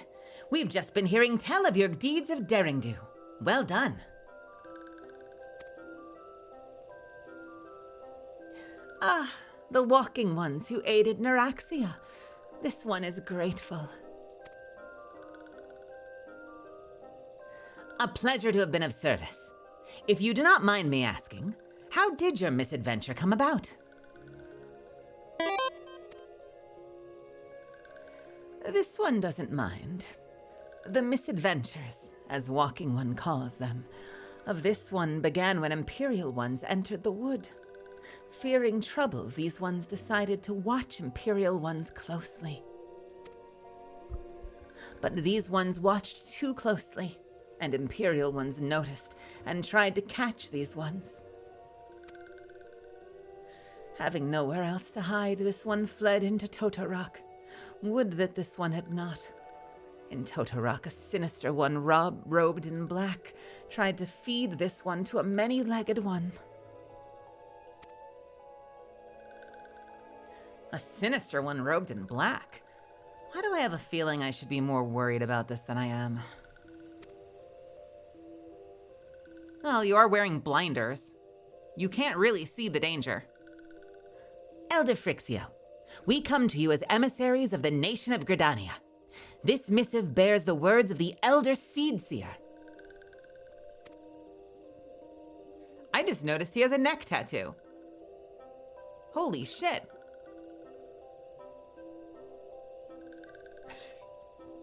Yo, Papa Limo's a boss. Have a good night, Sloopy. Or welcome, Sloopy. Sorry.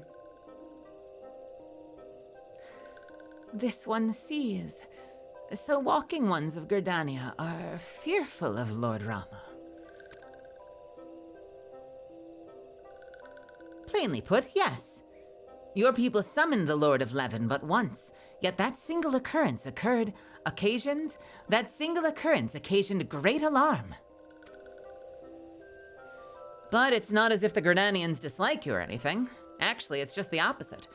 They think of you as friends, and they don't want anything to get in the way of that. That's why the Elder Seedseer wrote you.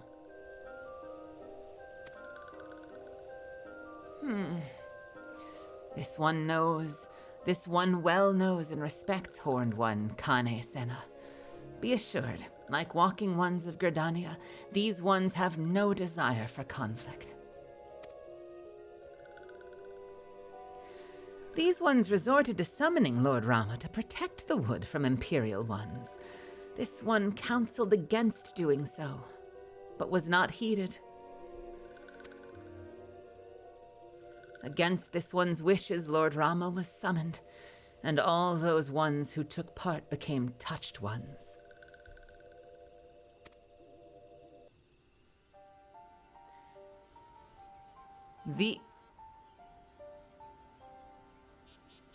What am I looking at? Is this a person? That's a hand. I see a hand. Is this a beard? This is a dude's face. Wait, what? Who? What? Is this Rama? Oh, it's getting closer. We're getting closer. These ones want so desperately to turn touched ones back to normal ones, but did not know how, and still do not know. Touched ones, meanwhile, wanted to turn these ones into touched ones, and did know how. So this one fled to little solace with all those ones who did not wish to be bound to Lord Rama. But walking ones of Gridania need not fear touched ones or Lord Rama. Unlike the other primal ones, Lord Rama is not callous and cruel. So long as walking ones do not trespass on these ones' ancestral homeland, where touched ones reside, walking ones will not suffer thunderous judgment. Rama? Ramu? Rama. But this one has spoken enough of touched ones. This one would speak instead of these ones. This one would speak instead of these ones? What? Classic Final Fantasy summon and usually looks about like that. Okay. As this one said, these ones desire peace with walking ones of Gridania, and so these ones ask for a chance to set things right. So we're trying to make peace with the touched ones. By way of an addendum, mortals who are tempered come to take on the qualities embodied by the primal in question. Wait, mortals who are tempered come to take on the qualities I can read.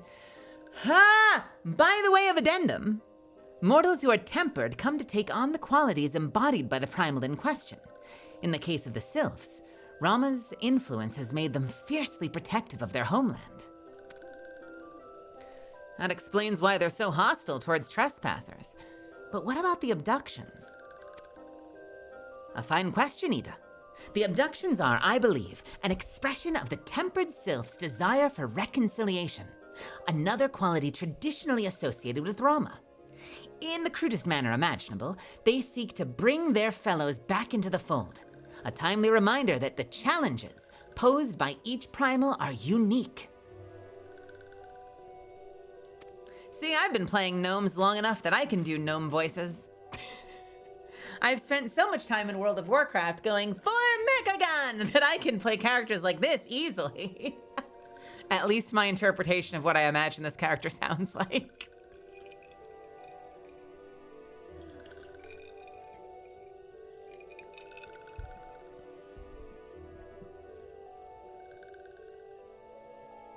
Excuse me, had to burp.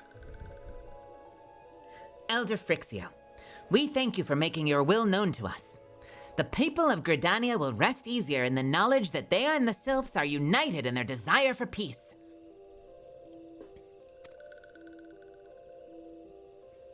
He's basically thanking her for confirming that they're allies.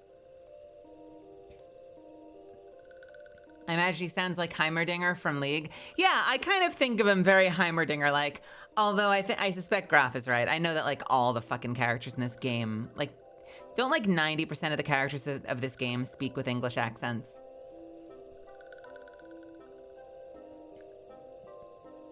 With like a couple of exceptions. Wishing to cooperate, this one has written down the feelings of these ones. Please see that these feelings are conveyed to Horned One Kane Senna.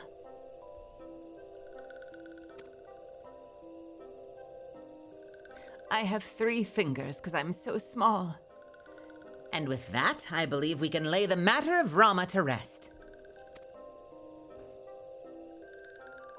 That Sylph Elder's very reasonable, I must say.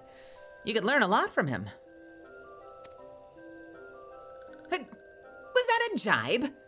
If so, I feel it only fair to observe that one of us wouldn't recognize reason if it punched her on the nose. Did I say fair? I meant reasonable.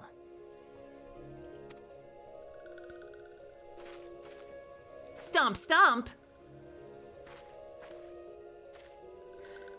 Anyway, we're gonna head back to the Waking Sands and tell Minfilia all about it. Fear not. We will be sure to mention the instrumental part you played in all of this. And while we see to that, we would appreciate it if you would deliver Frixio's missive to the Adder's Nest. Elder Frixio, we humbly thank you for your time. It has been an honor. For Gridania. The honor is this one's. Together, let the walking ones of Gridania and these ones find a way to live in peace.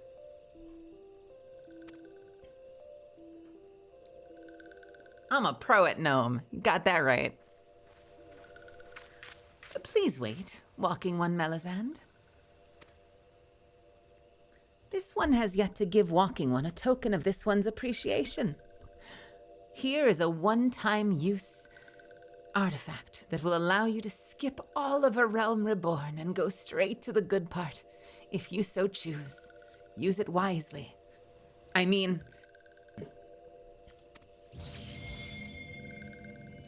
when these ones summoned Lord Roma, these ones were gifted this crystal. This one would now bestow the crystal upon Waking One. Why do I keep saying Waking One? This one would now bestow the crystal upon Walking One as a symbol of these ones is, I'm having a stroke reading this. This one would now bestow the crystal upon Walking One as a symbol of these ones' trust.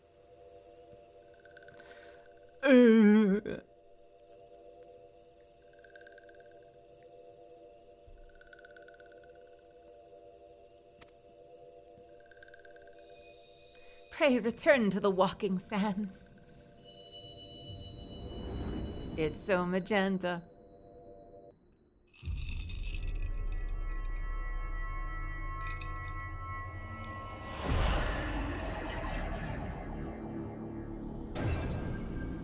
Wow, big spell. I have a third!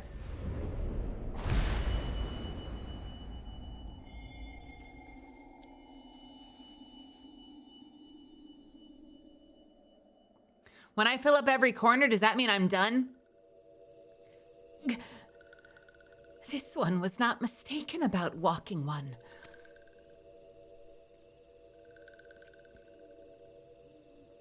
Walking One is destined to walk a fate far crueler than this one can imagine. A brilliant light from within Walking One enveloped the crystal. This one saw. Mark this one well.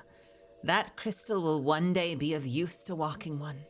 Walking One must keep that crystal secret and safe at all times.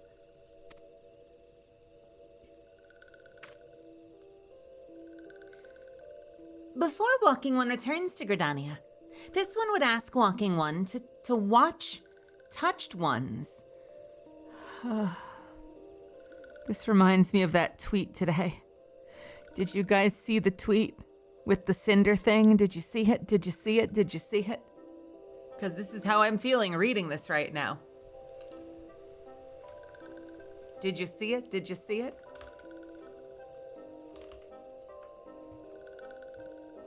No, it was just a meme. It was just a meme, but it gave me the same reaction. It gave me the same response. It was important announcement from Cinder. Cinder confirms that her demon figure is where once she is dead. She became the first ever to have the first as in the era of that when of a physical and the media began. Congratulations.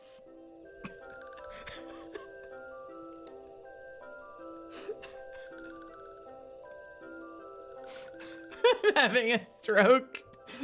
I love, she became the first ever to have the first as in the era of that when a physical and the media began.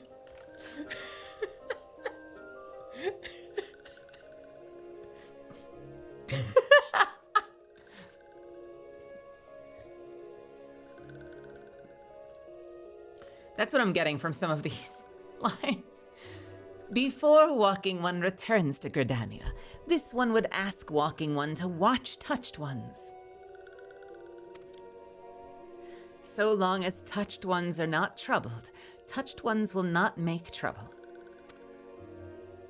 If Walking One witnesses touched ones making no trouble, mayhap Walking One can testify to Walking Ones of Gridania that these ones mean no harm.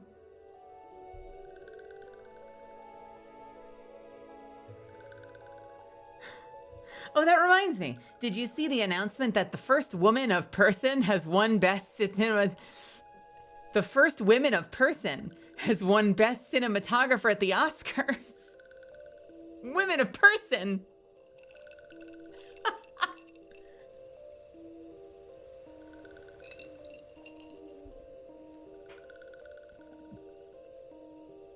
That one I did is.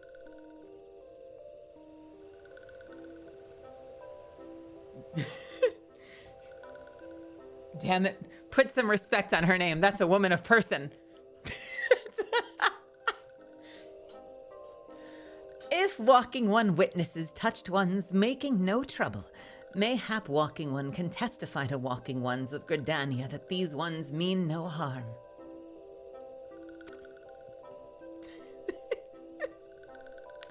These ones' homeland is fraught with danger. This one marks down safe places to look out for touched ones.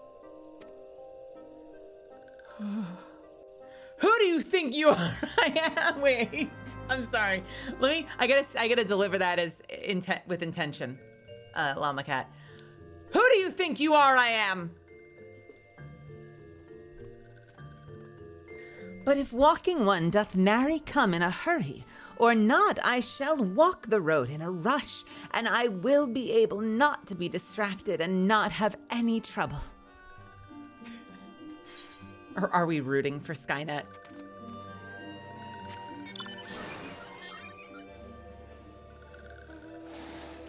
Who do you think you are? I am.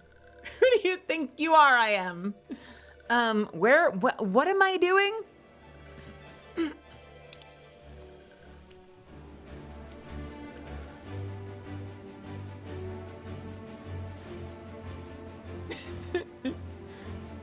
Who do you think you doing? You are.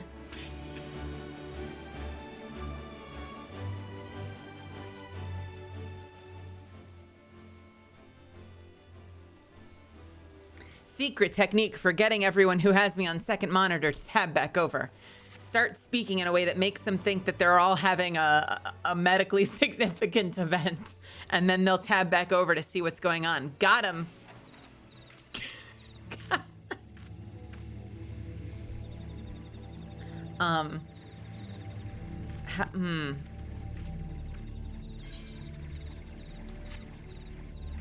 I'm standing lookout so hard right now. Oh, fuck me. All right.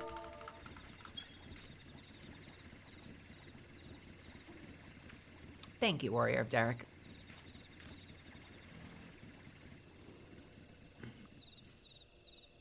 They train you to roleplay. Have fun, Lexi. There are tempered sylphs in the distance. You do not sense that they pose a danger if left alone.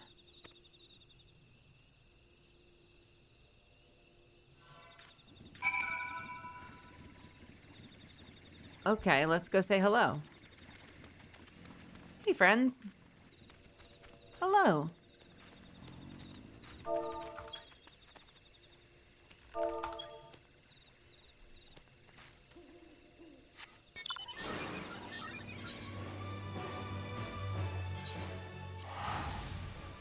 Thank you.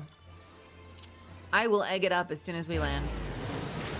Sounds like a euphemism.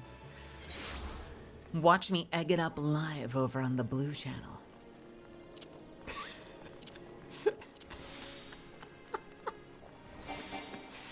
A million people tab over and go, huh? Ayo, ayo, huh, huh? What? Oh my. Got him.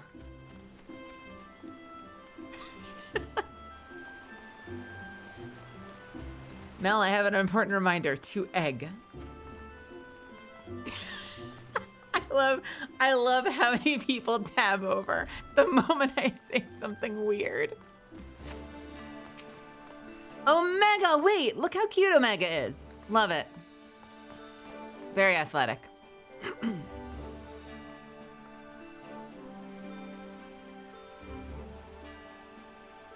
Guys, I'm trying to mute intermittently.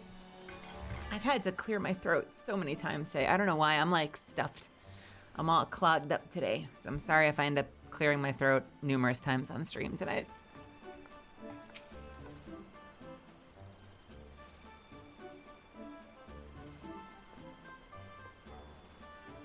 Ah, if it isn't Melisande. How went the meeting with the sylphs? Here's a missive. Here's submissive, here's submissive, here's submissive, here's a missive.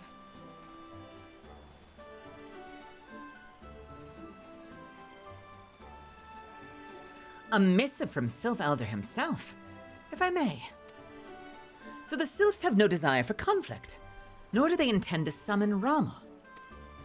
And so long as we leave the Tempered Ones be, we need not fear any aggression on their part. The Elder Seedseer will be overjoyed to hear that the Sylphs have welcomed our overtures. And in the knowledge that they bear us no ill will, we may channel our resources towards tackling the more conspicuous threats to our security. You've done this nation a great service, my friend. On behalf of all Gridanians, I give you my thanks.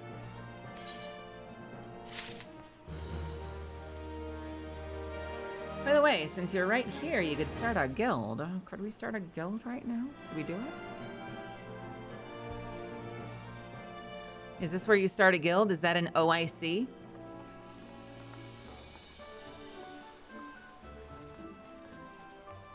What does OIC stand for?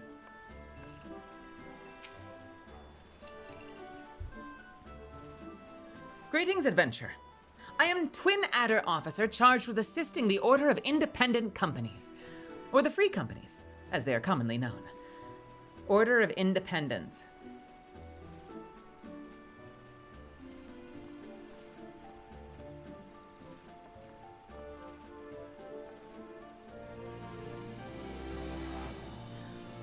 How may I serve you this day?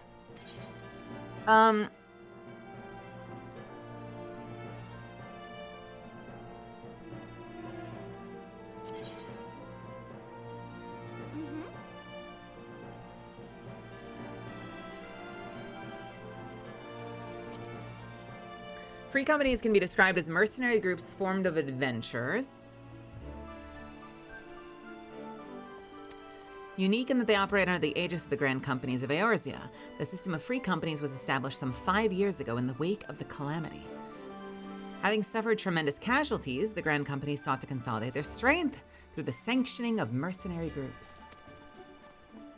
Unlike individuals, adventurers, and freelancers, such groups guarantee that the Grand Companies have access to sufficient manpower when it is needed. I don't feel sleepy, but I'm very clogged today. So I keep having to like pause and mute to like clear my throat or swallow. I don't know why I'm just gunky. I'm gunky. I'm gunky today. There's a joke about you moving away. Oh, sleepy today? Moving away? What? In water, out water, in water, out water. I'm working on it. Yeah, it could be allergens. I did take an allergy med. It just hasn't fully fixed me. I took an allergy med, and just to be safe, I took a Tums. Oh, gotcha. Yeah, I lean away from the mic to breathe, obviously. No, if anything, I lean way in on the mic to breathe, so I can show off my beautiful schnoz. Hold on. You gotta get in there real close.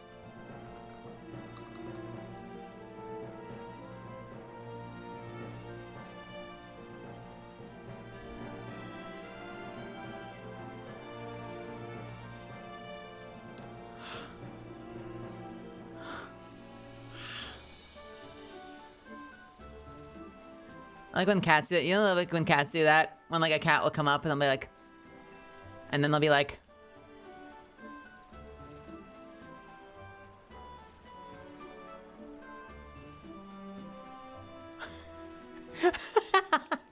I love when they do that.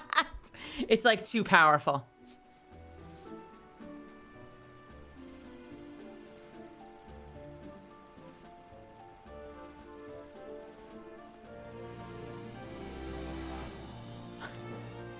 Hey, Sleepy Scully. Welcome to my channel.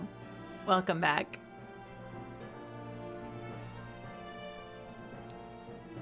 I miss my family cats, too. To wit, adventurers enlisted with the Guild Grand Companies may come together to found a free company. Likewise, tasks which are contracted out by a Grand Company can be undertaken by all members of a free company, regardless of the individual allegiance. Okay. Found a free company, you must submit a fee company petition. A free company petition. Blank petitions are issued here upon request.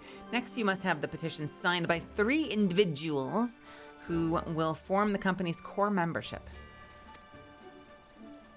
Once you've done so, please return here with the completed petition. If the paperwork is in order, we'll ask that you pay the 15,000 gil registration fee, after which your free company will be sanctioned by the Order of the Twin Adder. What if I want it sanctioned? Does it matter what town sanctions it? Does that affect anything?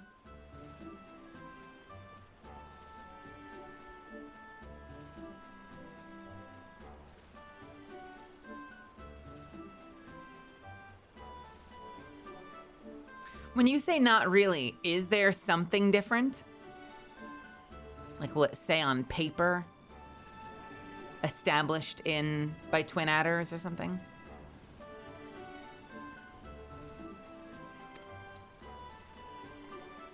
Just a preference.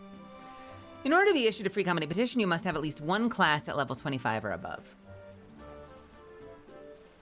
It just matters on where you go for the guild stuff. Which town you have to go to for turn-ins and the like. Well, then we should do it in Lenosha, right? So we can all be hanging out on the beach. Isn't that where everyone goes? Does everyone like hang out in Limsa?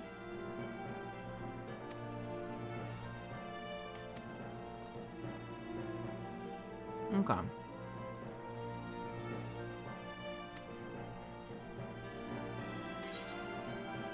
Managing company members. Once your free company has been founded, you may invite more adventurers to join your company as well as discharge existing members. Individual members are also at liberty to leave the company if they so desire. Please note that only certain members have the authority to invite or discharge people. On the other hand, you may choose to leave anyone may choose to leave the company. Cool. Sure.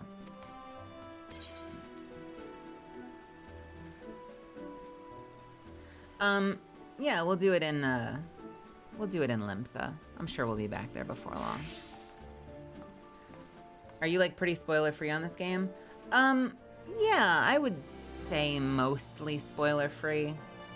I've been in the orbit of the game enough that I know like certain names, like, ooh, that's the villain everyone likes, or blah, blah, you know, stuff like that, but I don't really know the story.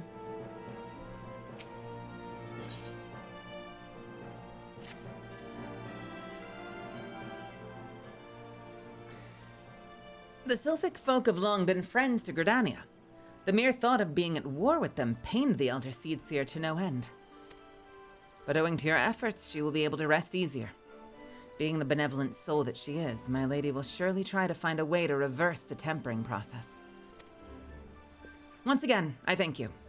Had the Scions of the Seventh Dawn not offered to mediate between our peoples, suspicion and doubt may well have led us into needless conflict. Pray, pass on my regards to Lady Minfilia. Ah, it's my cell phone. Hello? Hello, Melisande. Can you hear me? It is I, Minfilia. Ida and Papalimo returned some little while ago, and they wasted no time in regaling me with the tale of your exploits. Thanks in a large part to you, the name of one primal may be struck from our list of enemies, and the Gridanians may turn their attention to more pressing matters. Well done. Yet the end of one tale is the start of another. Pray, return to the Waking Sands at your earliest convenience. I would apprise you of the present situation in person. Yippee!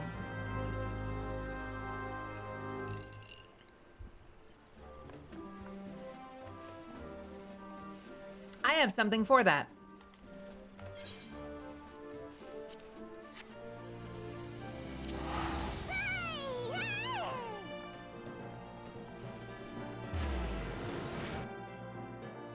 Oh no, they're gone! I didn't click them in time.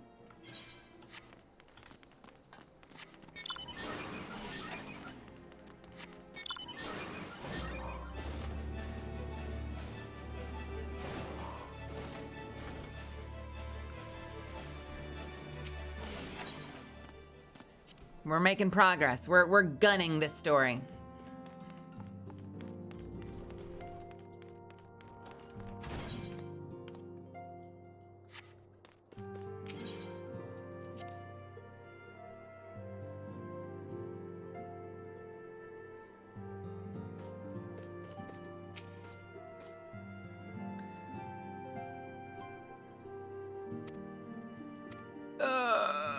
Wait, I fucked up. Who the fuck is Tataru?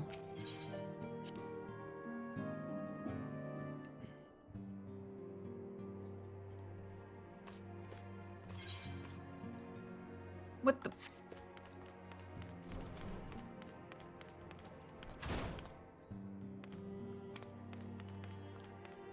Oh, I'm sorry. I didn't let the front desk know that I was here.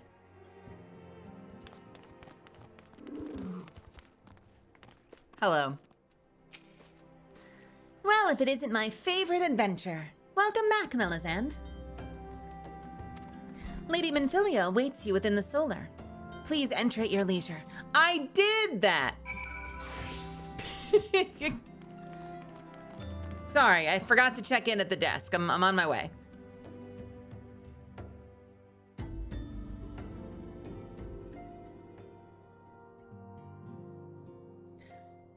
I'm given to understand that the matter of Rama has finally been resolved.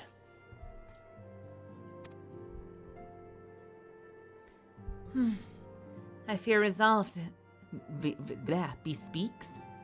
I fear resolved bespeaks a permanence that we cannot rightly claim. Permanence. I fear resolved bespeaks a permanence we cannot rightly claim. Yet I am well satisfied that the Lord of Levin will not trouble us in the foreseeable future. Your satisfaction is assurance in... I can't fucking read. Your satisfaction is assurance enough for me. How fares the investigation? Well enough. Thancred is sparing no effort. They are many and one, just as you suspected. Their purpose, however, eludes us still. I see. I don't know what that sentence means, guys. I've been meaning to ask, but is Alice quite well? I feel as if I've scarcely seen her in recent days.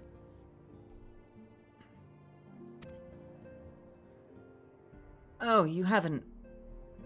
nor have I, alas. Alice has chosen to walk her own path, stubborn girl. But you may be assured that our destination remains the same.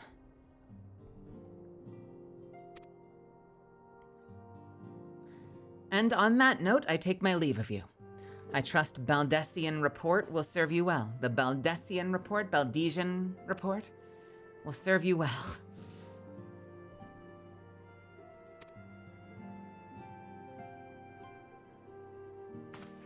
Okay. I take it we can proceed as discussed.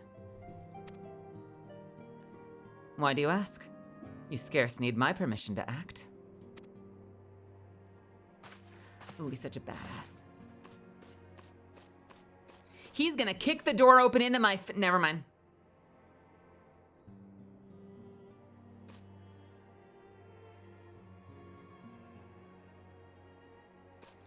It's good to see you again, Melisande. Stomp, stomp, stomp, stomp. Look at that. Look at the way I charge in like a fucking boss. I've been looking forward to congratulating you on your triumph in Twelveswood. Owing to your efforts, conflict has been averted. Truly, you've done the Scions proud. With that, we can strike Rama from the list. So, who's next? The Sahagin and Leviathan? The Lord of the Whorl has not answered his minion's call of late, nor is he expected to do so in the near future. While the Sahagin remain as aggressive as ever, they lack the quantity of crystals required to call forth their god. As with the Sylphs, we can leave them to their own devices. For a time, at least. For a time bears repeating. We can ill afford to fall complacent. It is as Y'shtola says. Unless we know the minds of the beast tribes, we cannot predict with any certainty when next a primal will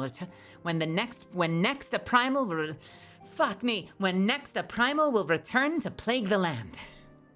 English, am I right? This being the case, we must proceed with as much haste as prudence allows. Any word on Titan?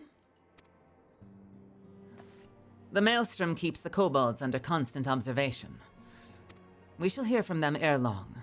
You may depend on it. Indeed. So then, of all the known primals that have been active in recent times, we are left with... Gridania! I meant Garuda. Garuda. Who's the primal of the Ixal who live near Gridania? Who is the primal? Oh, they're not asking the question, they're stating it. Hold on. Gridania! Wait, no, I meant Garuda. Who's the primal of the Ixal who live near Gridania. Yes, that's what I meant. So many moms to cover. Would that there were a more efficient way to conduct our surveys. What if we had an airship, guys? Were he still with us? We should not long have wanted for a more practicable solution. We should not long have wanted for a more practicable solution. What are the writers writing? Also, Cafe Foxtail, what's happening, friends?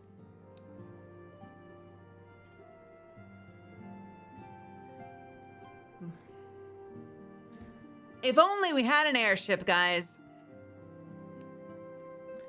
Were he still with us? Let me guess, does he have an airship? This is a Final Fantasy game after all. We should not long have wanted for a more practicable solution.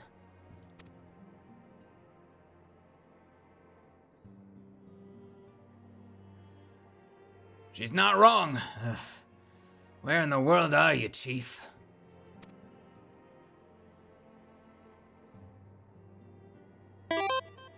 But one sure step at a time. Henceforth, the Order of the Twin Adder will handle all matters pertaining to the Sylphs, under the sage guidance of the Seed Seers. I bid you enjoy a moment's respite. You've all earned it.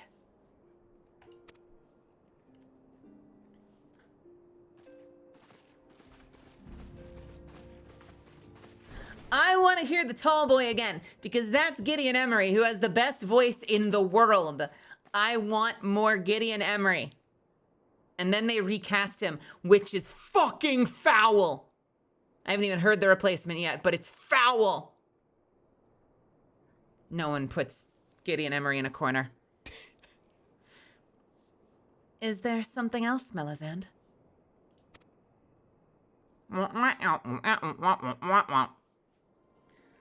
Beg pardon?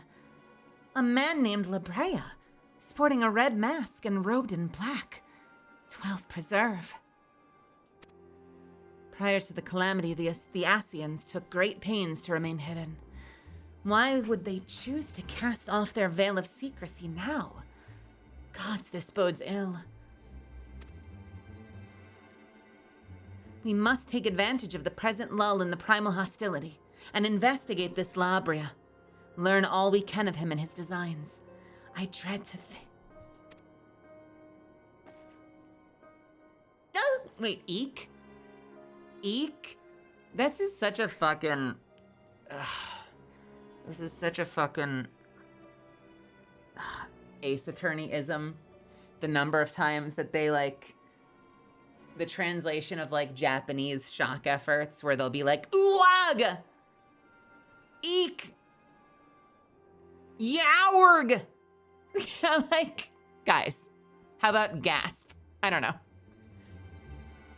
Ah! I sound like a fucking chipmunk. Tataru. Uh-oh.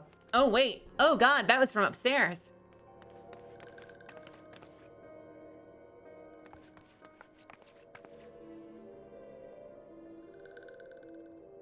A sylph in Thanalan.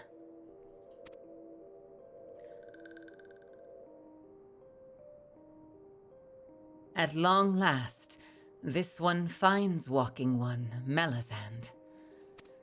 This one is most dependable on these ones. This one is most dependable of these ones. Is sent by Elder One Frixio to help walking ones.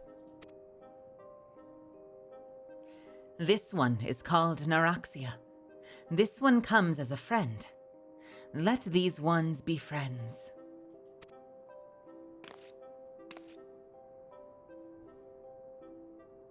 It's a pleasure to meet you, Naraxia.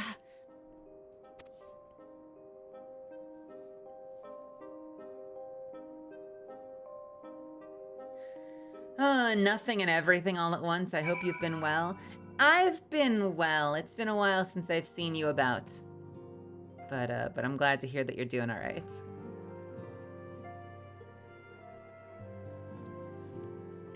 I like that they sent the saddest looking sylph. They sent the strong sad of the sylphs to come help us out. I'm gonna go to sleep listening to your voice, so please don't scream too loud. I will do my best. Honey, I will do my best.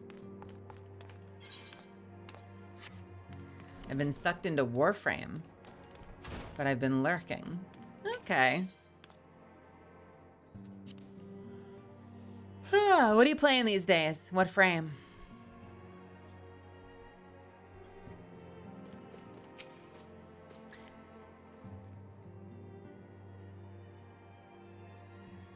Yes, Tataru is as ready to express her fright as she is to express, well, everything else. Not all of us are forged of the same steel as you, I'm afraid. There we go. I tried to crank up the pitch a little bit. Try to sound vaguely feminine. Mainly citrine. But it takes all kinds to make a family, and it pleases me to no end to see ours continue to grow. One by one, the people of Eorzea are beginning to unite, Melisande, drawn to the hope that shines within you. Yet a darkness threatens to engulf this night. Never have I doubted the Ascians' presence, but that they've grown so brazen as to carry out our work in plain sight fills me with a sense of deep foreboding. Sure.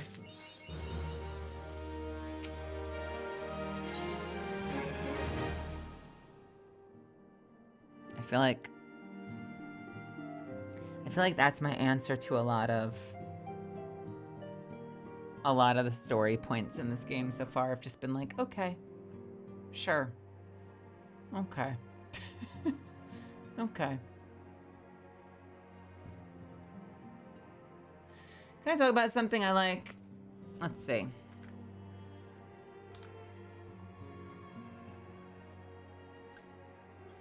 I still love the original A-list voice casting of the original Destiny, and it's just never been the same. Really? That's interesting to me. I think I thought it was very jarring when John DiMaggio was swapped out for Banshee. I think Mara Janot has done a great job as Ikora, and I love Gina Torres. I mean, Lance Reddick is inimitable, but I think that Keith David sounds great. And I didn't really get to hear much Bill Nye. I guess I heard Bill Nye. Was Bill Nye the speaker in the Red War, or was it someone else by then? I don't actually know who was voicing.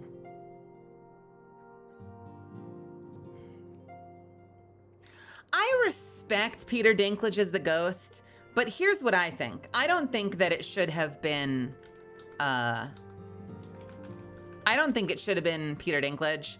I don't think that it should have been Nolan North. I think it should have been Alan Tudyk.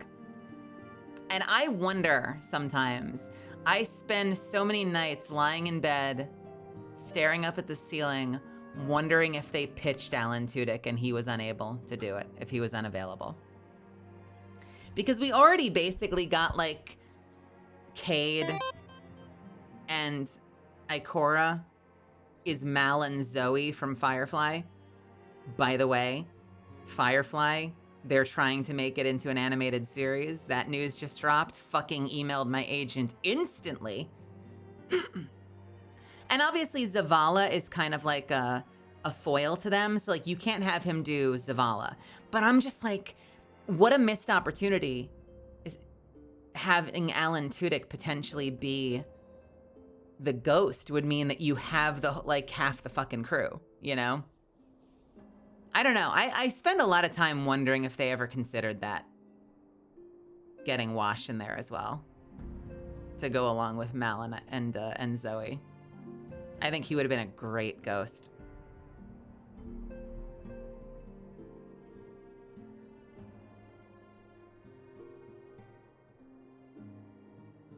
Fascinating that Destiny 2 will die with my final memory of Ikora being Deborah Wilson. Yeah, that was an interesting time. That brief period of Deborah Wilson filling in for Mara. Was that the start of Edge of Fate?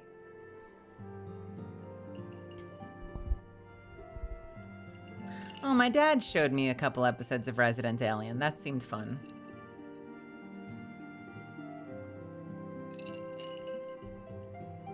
Yeah, I emailed my agency and I was like, any opportunity at all, like, please keep your eyes out for news on Firefly. Like, it would mean everything to me to get to be a part of it.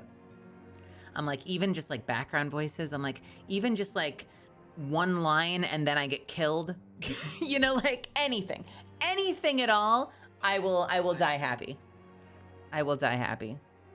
What the hell was that sound? Did that just make a sound? Did you just hear a sound? What was that sound? Did I just drop something? I just heard something. What was that? You're a Firefly fan? Firefly fan? Makes sense. I sure fucking am. Heartbroken. Heartbroken. If you guys have never heard, I don't think it works if you're not a Firefly fan, but if you are a Firefly fan, if you've Firefly fan,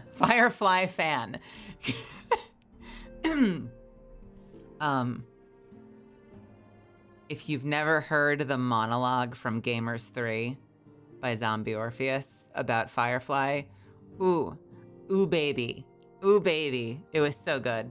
It was so good. It's like a fun parallel to like the 7 stages of grief, like processing the loss of Firefly as if like some core part of your identity was ripped out. And there's this whole subplot, like this whole B plot of the, it's like an indie movie that is fun and we should watch in Discord at some point. And there's this whole B plot going on. Like the main A plot is about Legend of the Five Rings, which is an old CCG and a tournament based around Legend of the Five Rings. And then the whole B plot, it's disguised as Power Rangers versus Barney, like mascot show, but it's actually an analog for Firefly and it's wonderful. It's great.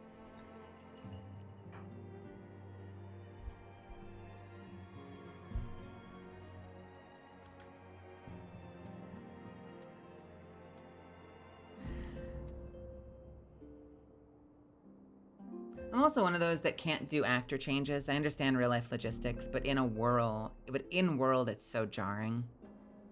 Yeah, it's hard.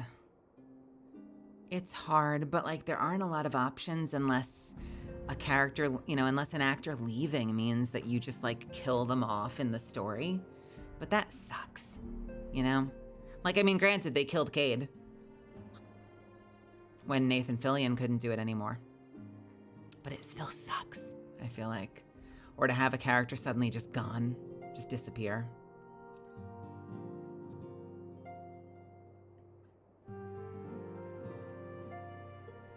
But the one I always think about is, who are those 3 mercenaries with Daenerys in Game of Thrones? And then from one season to the next, like one of them went from like being like a long blonde-haired pretty boy to like a rough and rugged like brunette, like I chop logs in the backyard. Dario, yeah, was like one of the most dramatic fucking recasts ever. Did not remotely look the same. They didn't even try to make him look the same.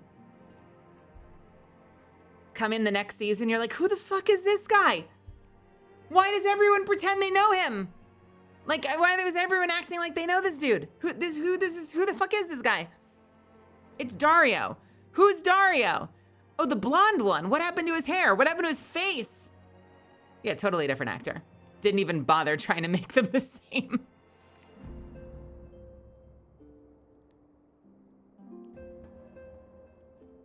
I thought another fun one was it, I'm trying to remember, was it Game of Thrones?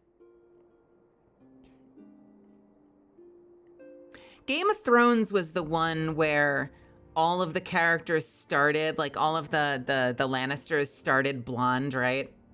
Like I know that the Targaryens are like the platinum blondes, but didn't all the Lannisters start blonde? And over the course of the season, they just gave fewer and fewer fucks about maintaining their hair color. I know that's not quite the same as recasting with a different actor, but I like shit like that as well. I find that funny. They're like all brunette by the end of the series. They started out blonde.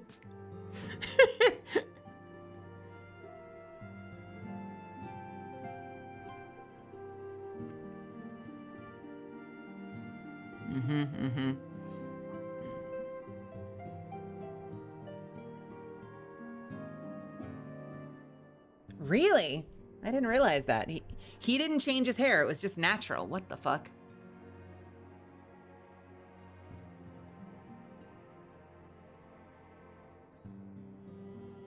The Targ's also supposed to have purple eyes, but they did that for 2 episodes and then said, fuck that. Yeah. Yeah, I'm trying to think, like... Did you guys... Was it jarring? Like, are any of you, Has-Been fans? Like, did any of you find it jarring starting the proper series if any of you watched, like, the OG? Because I know, like, almost the entire cast traded out for the actual show. So I know that could be a little jarring. But it does seem like the new cast has been received very well. I've heard a couple of little nitpicks about, like, you know, the way they're filtering Alistair's voice and different things like that. But, like, for the most part, I've heard that it's mostly seems like it's been received pretty well. Yeah.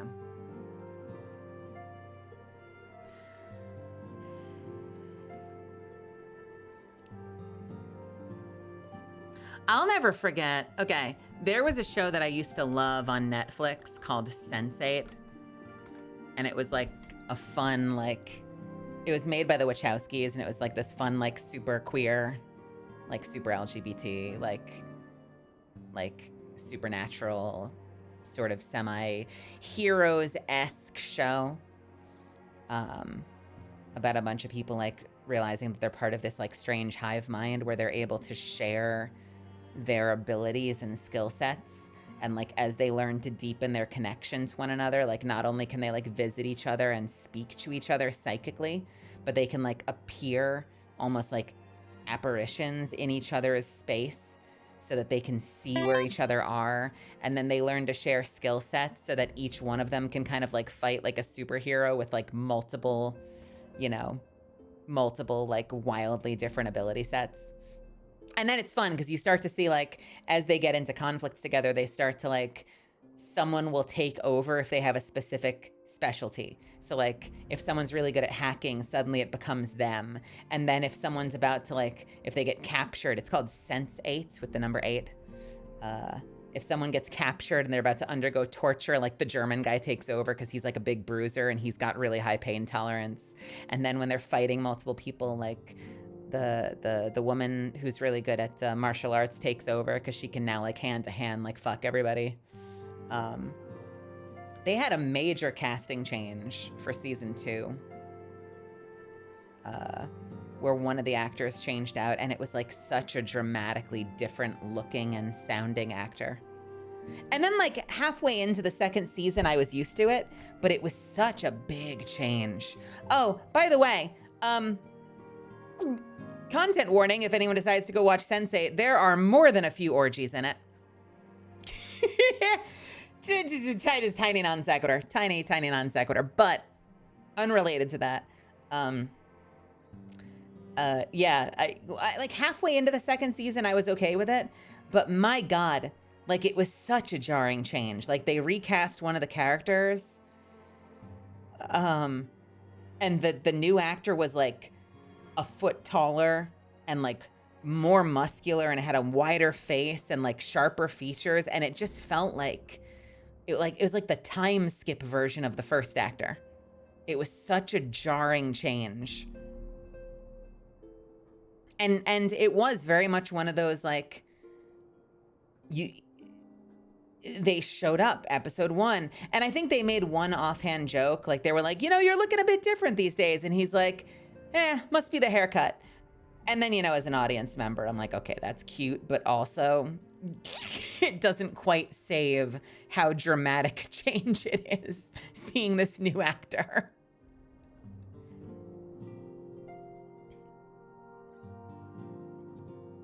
I feel like that's not the first show. I feel like more than a few shows have done something like that. Like, yeah, you look a little different. Weird, you look different. Yeah, I don't know. I just got over being sick. As, like, a way to, like, explain away a recast.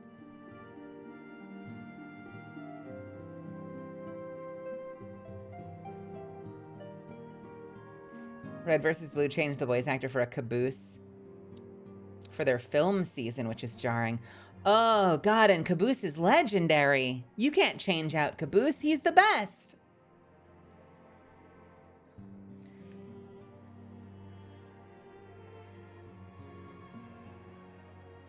Too bad Joel went crazy. No, you need Joel as Caboose. Oh. Oh. Agony. Give me a boost, kid. Oh, all right. Okay. You are a nice person, and people say nice things about you.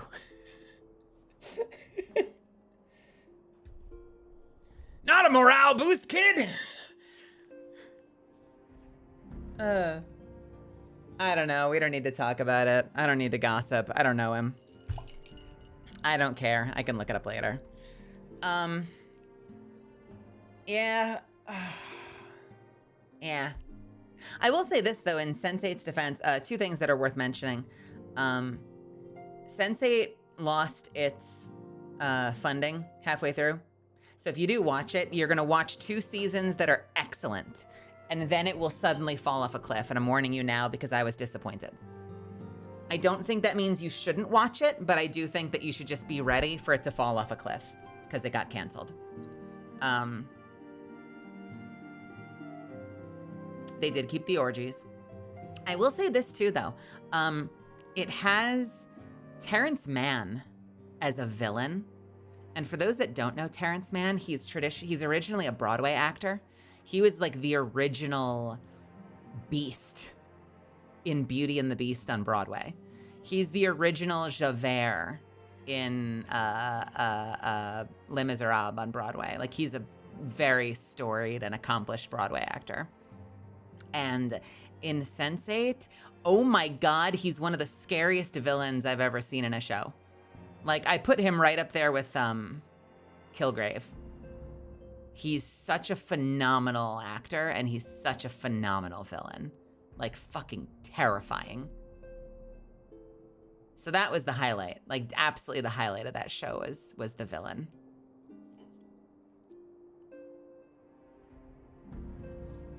Anyway.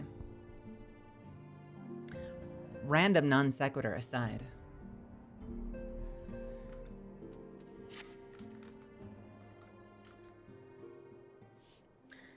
I'm afraid there's no rest for the weary, Melisande.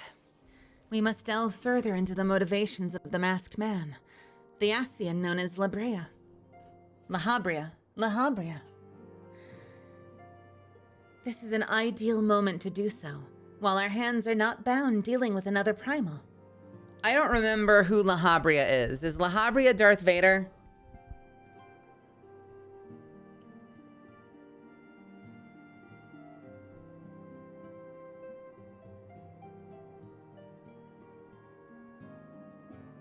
The one that's in charge that the sultry lady serves? Oh no, the spooky robed dude. Okay. La Habrea.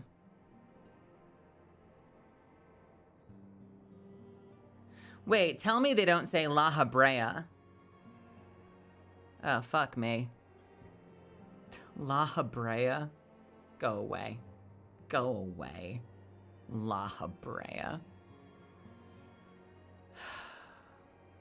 You know what I file La Habrea under? The same folder that we put Lagiacarus in Monster Hunter. Do you remember how many people came into that game saying Lagiacrus? Or some variation of like Lagiacrus? Nope, Lagiacrus. Okay, bro. Sure.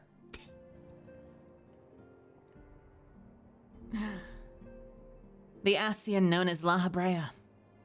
This is an ideal moment to do so, while our hands are not bound dealing with another primal. At present, we know little and less about the Ascians, only that destruction follows their wake.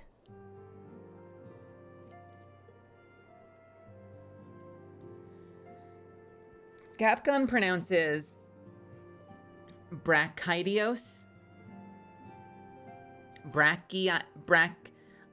I would probably want to go with Brachydios. Brachydios. I bet they go brachydios. Please tell me they say brachydios, because that would be fucking hilarious. Please be brachydios.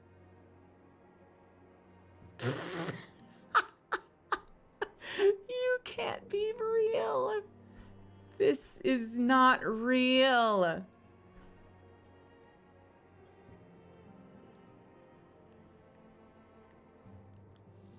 I record for studios that are really picky about Japanese pronunciation. Brachydios. I'm okay with brachydios. I don't mind brachydios. Like, if you listen, I don't know if everyone does it, but like if you listen to OG Kill la Kill, you can hear they really, like most people, most people is not accurate. Most Westerners will call them Ryuko Matoi and Satsuki Kiryuin, and they'll call it a day. But if you listen to the dub, they really drove home Ryuko Matoi and Satsuki Kiryuin. You hear Kiryuin. They really push that, even if like you would never say that here. And I realize it's a name, so you should say the name properly, but like, I appreciate that they take the time to get that shit right. When you're the one in the booth recording it, sometimes it will break you. I had one today, and I don't remember what the name is, and I shouldn't say it since I haven't announced the role yet, but I had one today that like, I fucked up like 5 times in a row.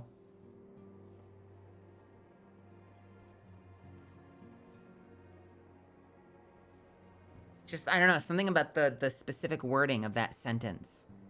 By the time I got to the Japanese name, my mouth could not say the syllables.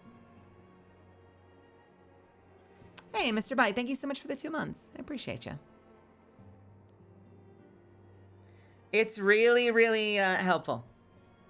Like, there are still hard ones, but especially if you're planning on going into voiceover and you want to do any kind of Japanese or like JRPGs and stuff like that, it is a very good idea to become at least somewhat familiar with like Japanese pronunciations. And then you'll be like an idiot like me and you'll go out to the Ren Fair in Azusa in California and then get told by everyone that it's actually Azusa, but you keep saying Azusa because you just read everything with Japanese pronunciation now. You can be like me and start doing that shit. But yeah, even just like some amount of fundamental understanding of like how it's roughly supposed to sound. And you'll still fuck it up sometimes.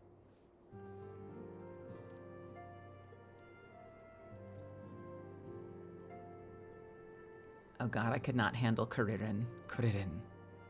That I find interesting. I've always found that one interesting because I feel like that confuses a lot of adapters. Or at least it used to. Like, it can confuse adapters because pronunciations with R's and L's in Japanese tend to be reversed. And so sometimes we might adapt when we don't need to. You know, like sometimes you want to go into it and you're like, okay, it sounds like they're saying it with an R, so it should probably be an L. But other times we kind of accidentally do the flip. You know what I mean?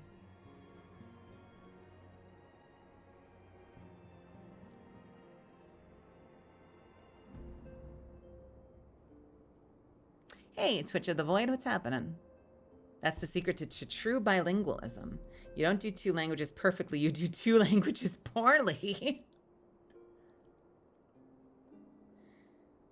Have you seen The Call of the Night? It's a vampire romance anime. It's pretty good. I have not seen it.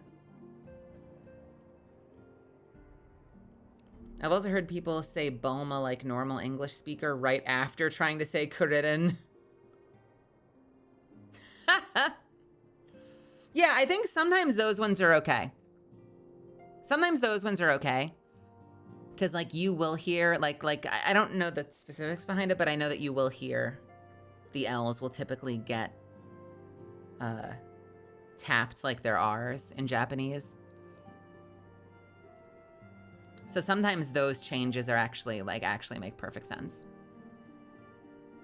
Like you don't necessarily have to, if you're adapting it, you don't necessarily have to say it the way they did. If you know it's supposed to be an L, like I don't know that it should be on us to tap it like it's an R if it's not an R.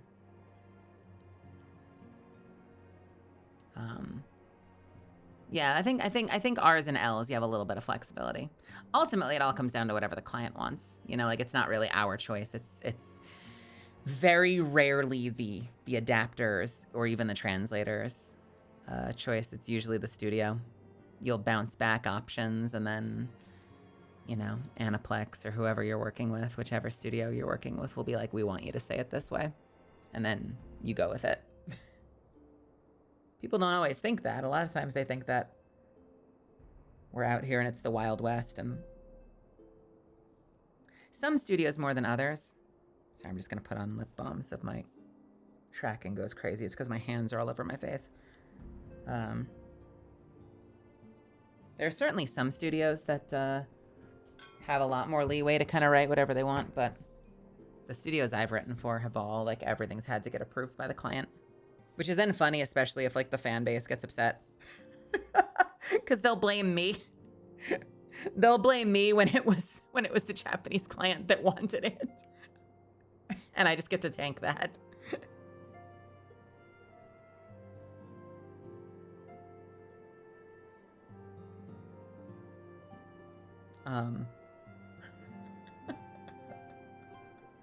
Oh, what was the good one? What was the good one?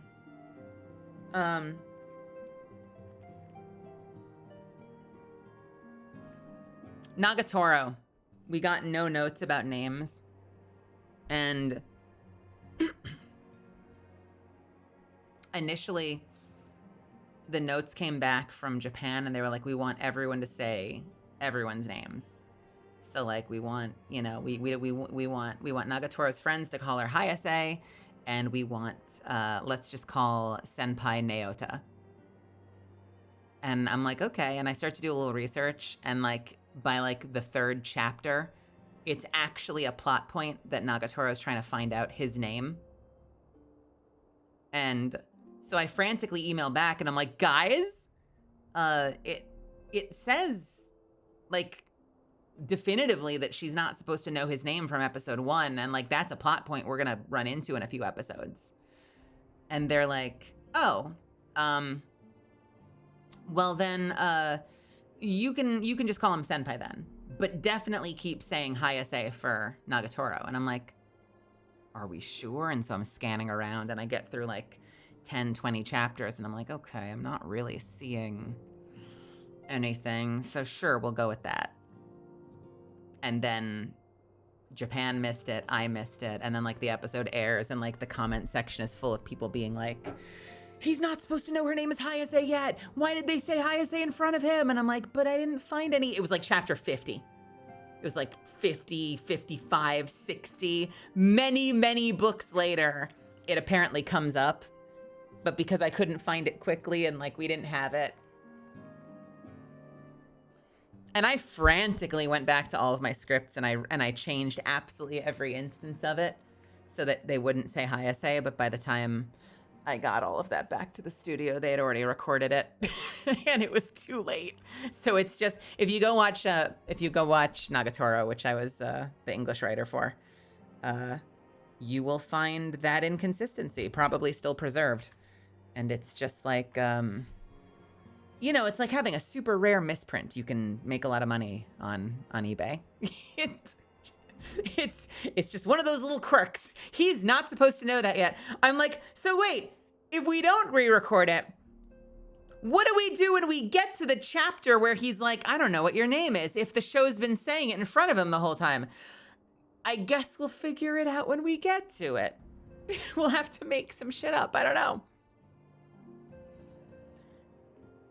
It feels safe because it's like, that's 2 seasons from now. We may not even get 2 more seasons. If we ever do get there, you know whose job it's going to be to come up with a way for it to make sense. It's going to be me. I'm the asshole that has to figure out what to retcon to make it make sense.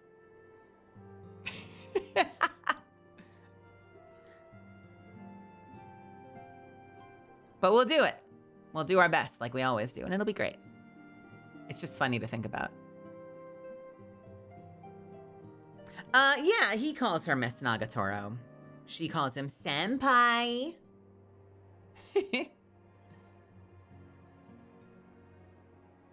Honestly, Colic. That's not a bad idea. I kind of like that. I've thought about that too. Be like, what's your name? And then have her be like, it's Hayase, idiot. I've been saying that. And he's like, oh, I thought that was oh, that's actually, oh. Okay. That's not a terrible idea, honestly.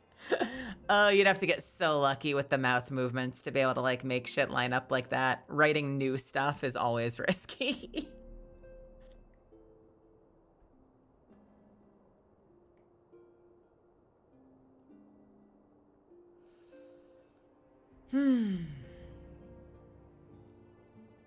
Fun little aside with that show, by the way. She has a laugh that she always does. That's like PFF, PFF, PFF, PFFFF, PFFFF, or something. Or is it? How does she do it? It's let me find. What is Nagatoro's laugh? What does she type out? It's either PFFFFF or it's like foo foo foo or something. I wonder if I can find a panel of it. I should not have this Google image search up because with this girl, you never fucking know. So let's keep it safe. Where are you? Yeah, I know. Oh yeah, same brain, Elrond, same brain. Very quickly, I was like, you know what? Maybe I shouldn't look up Nagatoro image search live on stream. I do have it the utmost of safe searches, but you never know.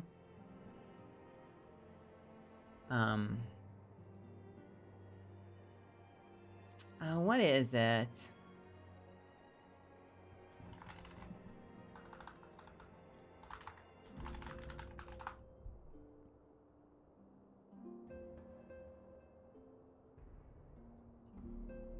I want to say it's like, it might be like foo foo foo or something.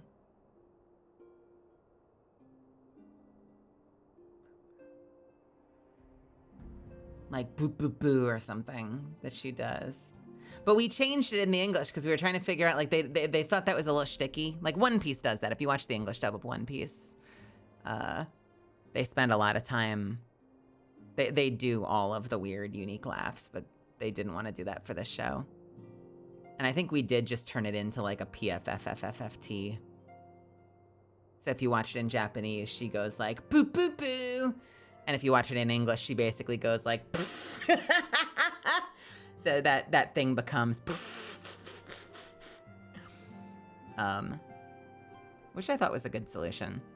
There is a recording out there somewhere because we couldn't figure it out. And I recorded options with my voice. And then they told me which one they wanted, and we went with like the PFFFFFT. But like the way we decided was I recorded them in my booth, and I was like, typing it in English is not going to make sense. Here's an MP3 with my voice doing 3 potential options for a laugh. Tell me which one you want. At present, we know little and less about the Asians. Only that destruction follows their wake. I should not be surprised if these beings are behind the chaos that racks the realm. If my fears prove to be reality, we must do all in our power to stop them. Earlier, I sent word to each Grand Company to solicit cooperation. The Immortal Flames responded to the effect that they have information on a potential sighting. This is intelligence we can ill afford to ignore. Go speak with Flame Commander Swift in the Hall of Flames in Ulda to inquire further. How you go about the investigation thereafter, I leave wholly to your discretion. But whatever you do, never forget that we are dealing with the unknown. You cannot take too many precautions. Be safe, Melisande.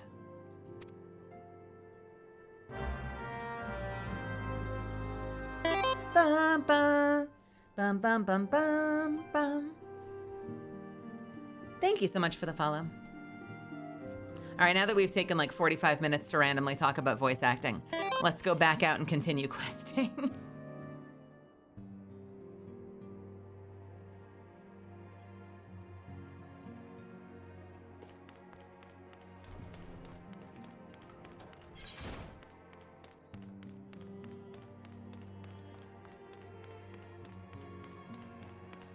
Somewhere.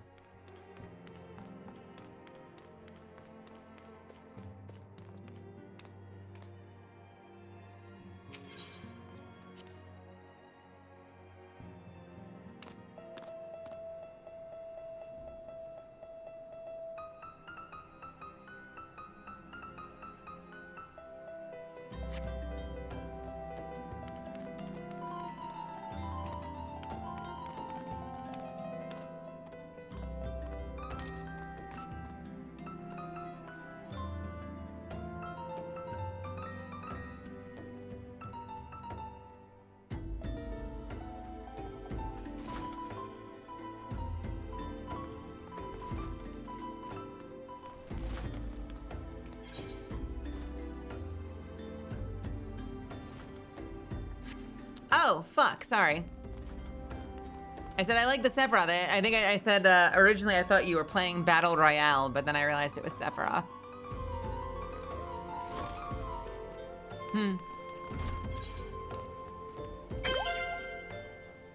Okay. Happy 29 months. Here's Thank a you. fun fact of the month. What you got? Korsakoff syndrome is a type of dementia caused by severe vitamin B1 deficiency. While there are multiple causes, the main one is long-term alcohol misuse/addiction.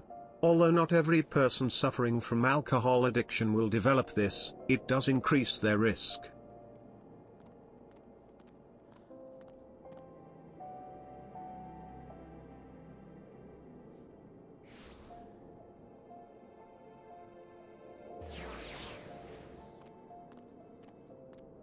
Okay.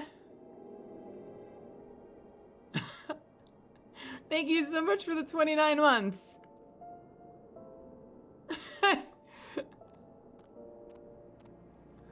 Fun fact.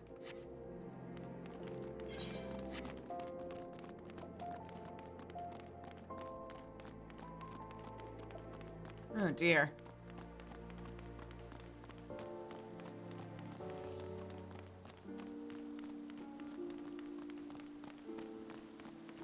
Descendant says that wasn't a fun fact. That fact was not fun at all.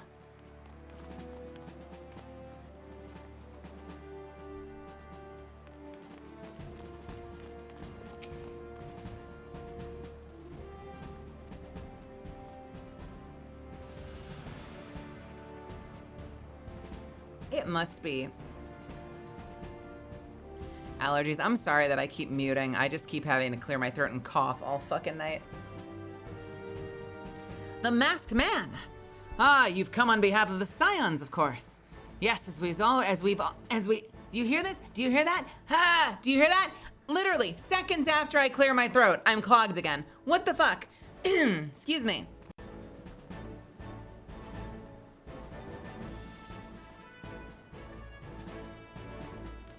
I just want to live, guys. I'm about to suck on a vacuum cleaner.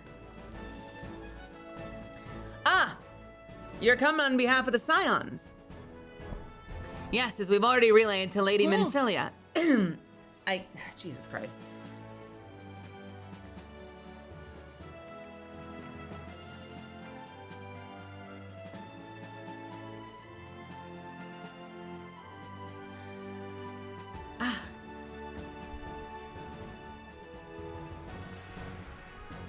It's not fun. You've come on behalf of the Scions, of course. Yes, as we've already relayed to Lady Minfilia, there's been a sighting of this rogue near about Eastern Thanalan. A brass blade stationed at Highbridge described him in detail when he alerted us to suspicious activity. I would point you to the witness, but I'm afraid he died not 2 days ago.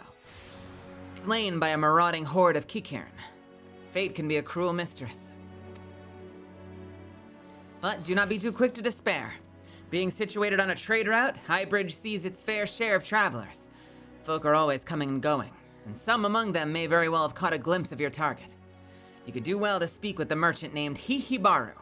The fellow's always starved for customers, and he'd no doubt welcome your attention, whether or not you have coin or the mind to spend it.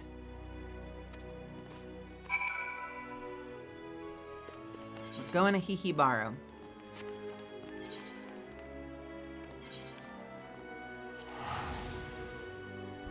Hihibaru. Hihibaru. Hihibaru. Pickle juice. Why pickle juice? We usually get rain to help with that. It rained last night and then snowed today. Wild to go from tornado watches to a mini half-hour blizzard within 24 hours. Meanwhile, it was like 85 today. Or more. I think it was like getting close to 90 today in Los Angeles.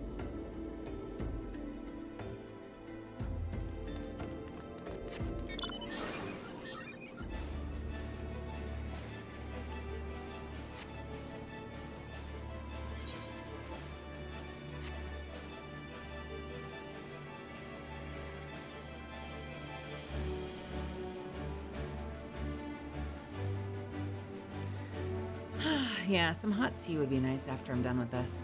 Maybe we'll do that. We'll boil some water. My thing is I just need to get through my session. Like, I wake up, if I have a session, I'm like, I eat a very minimal amount. I drink a lot of hot water. I do full warm-ups in like a hot, steamy shower. I get there long enough to sound great during the session, and then I can be gunky the rest of the day. We're fine. As long as I get through the gig.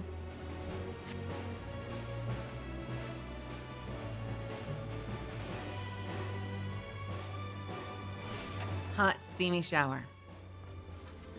The steamier, the better. Welcome to Highbridge, adventure. Whatever you seek, I, Hihibaru, can provide it. Probably. You're after a masked man. I don't sell any of those.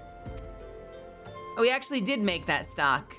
Oh, that joke. He made that joke. He literally made that joke, and I was about to improv that joke. He said, I don't think I have those in stock. Oh no, same brain cell. Oh, you're after a masked man. Well, why didn't you say so sooner? Such an individual might have featured in one of my many rumors I've heard. Featured in one of the many rumors I've heard? If you linger a while, mayhap you'll learn a thing or two, huh?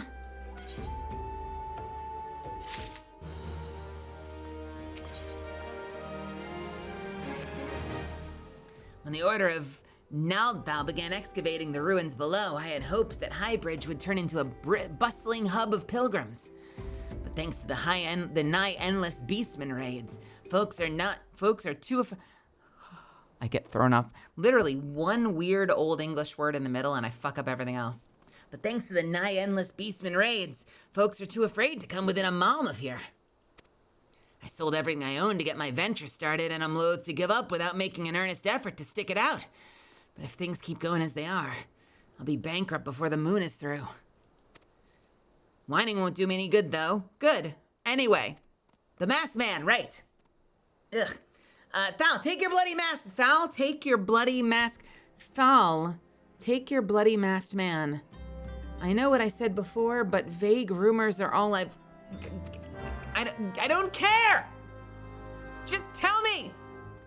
Also, Anubis, welcome to my channel.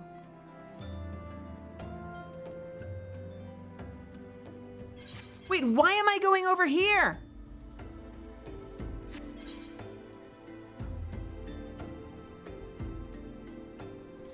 I didn't even, wait, what? I ended up skipping so much that I don't know what the quest is because he was irritating me. Hihibaru is more concerned with his own business than yours. He brusquely tells you to speak with the other merchants. Okay, so when he said, hang around and you might hear the rumor, he means talk to other people. Hiss.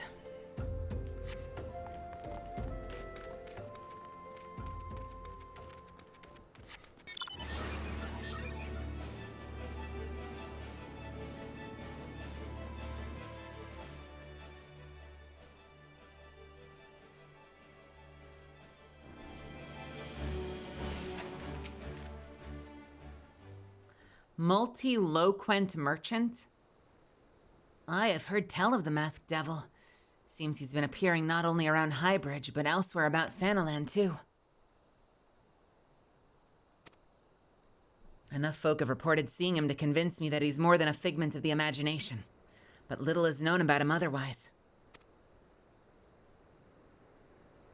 Okay.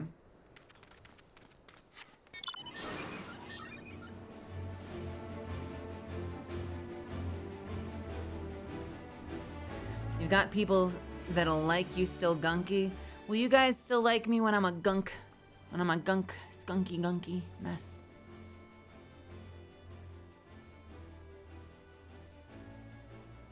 No, I'm just... Ugh, I get demoralized sometimes. I'm like, why is my body broken? I wish my body wasn't broken. I had to be afflicted with the thing that directly impacts, like, the main thing I use for everything I do in my career, whether it's streaming or voice acting. Like, I had to be afflicted with something that fucks with my voice, right? That's such a great thing to have happen when that's like the main tool you use for everything.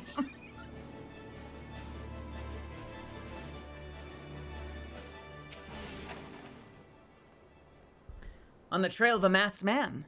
I have heard of him, but only in hushed tones and faint whispers. It said he wears a black hooded robe and looks suspicious. And that's about all I can say. Little it is, it is.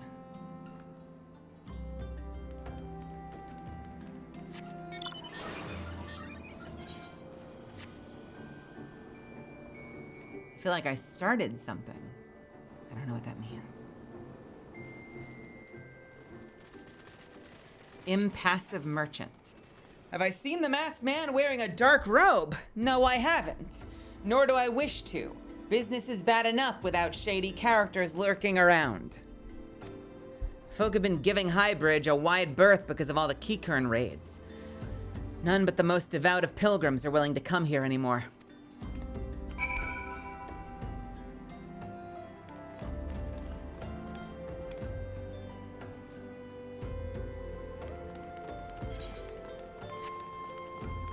If he didn't want to talk to me... So I'm basically going back to tell him that I talk to people and no one wants to talk to me. Hold on, I need a sip of water. Is this guilt then? Hey, didn't learn anything. Want to tell me what you know? Talk to the people around. Didn't learn shit. Your turn. Judging by your expression, I take it you didn't learn much of use. Look, I'm sorry for my rudeness earlier. It's just that things are tough for us merchants at the moment. The Keycurn raids are so constant, so organized, we're beginning to suspect that someone is orchestrating it all. I tend to put my own welfare first, like most of us do, but that doesn't mean I'm a bad person. I promise to keep an eye out for your masked man, okay? If I see or hear anything, you'll be the first to know.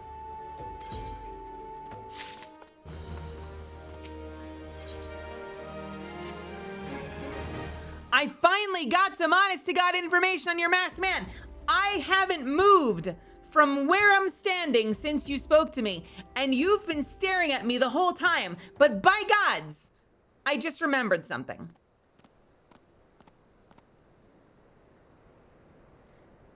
Why so confident? Because I saw him with my own two eyes.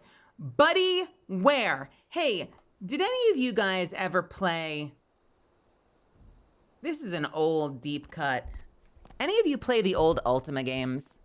Like, I mean the old Ultima, where like the Black Knight is walking around stealing like the mayor of like 8 different cities and locking them up and you have to go save them.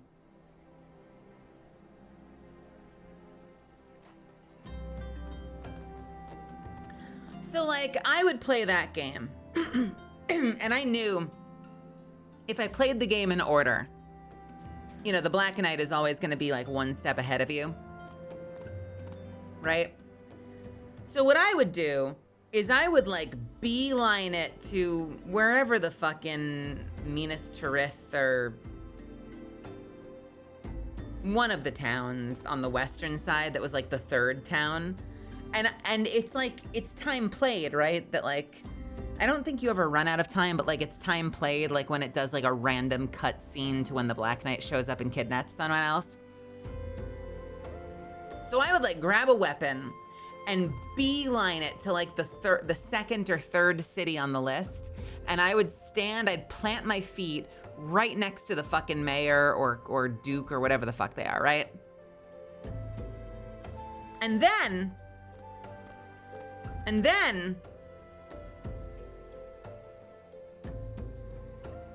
the cutscene would start in the town that I'm in to capture the duke or the mayor or whatever of the town I'm currently standing in.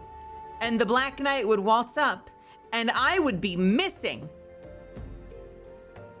And then he'd kidnap the mayor and escort him away. And it would cut back to the mayor's chair that I am still sitting right next to. And I would now be standing next to an empty chair.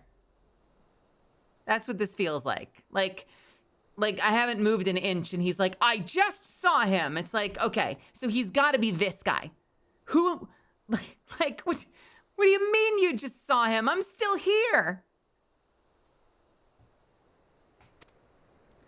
I was coming out for an evening stroll. Brother. My brother in Lalafell. Minding my own business when I noticed a column of smoke rising from a cliff over at Thal's Respite. Curious, I took myself there to find a masked man. Your masked man, I'm sure of it.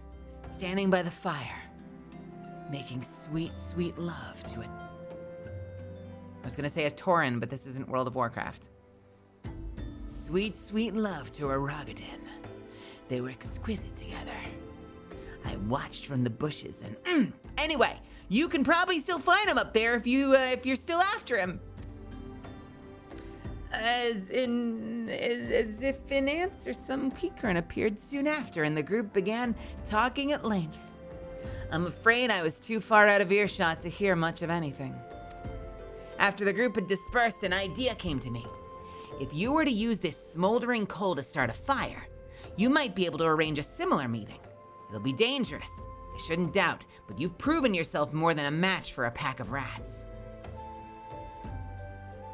Wait.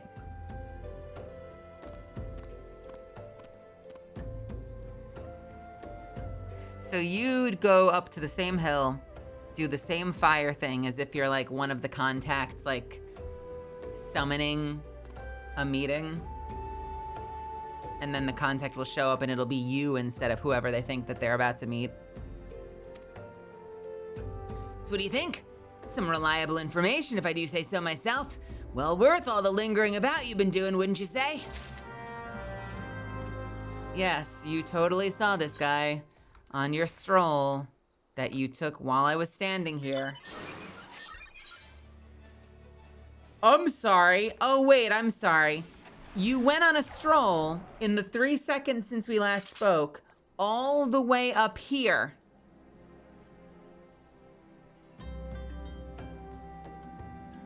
Yeah, okay. Sure.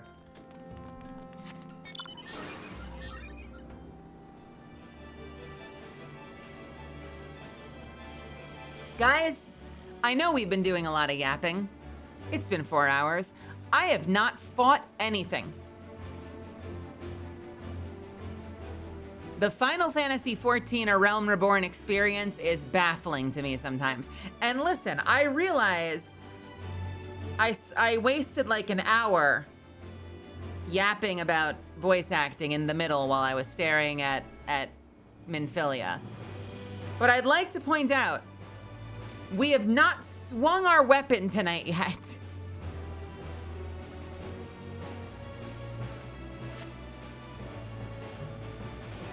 Maybe we'll swing it right now.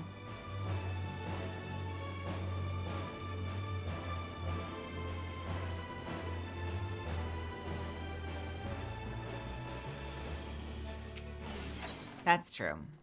No, you're not wrong.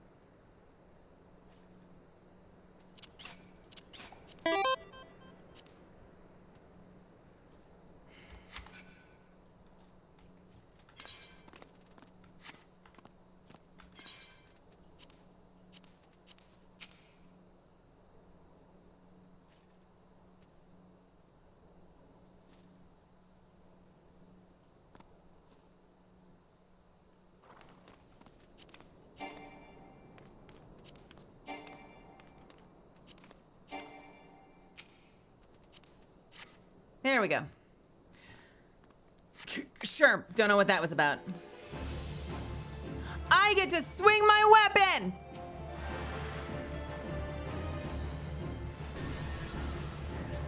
Or they'll attack you instead. For some reason. Why? Why?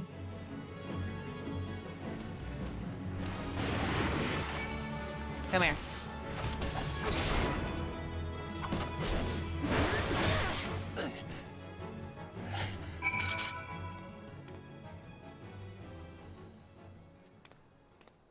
That was just...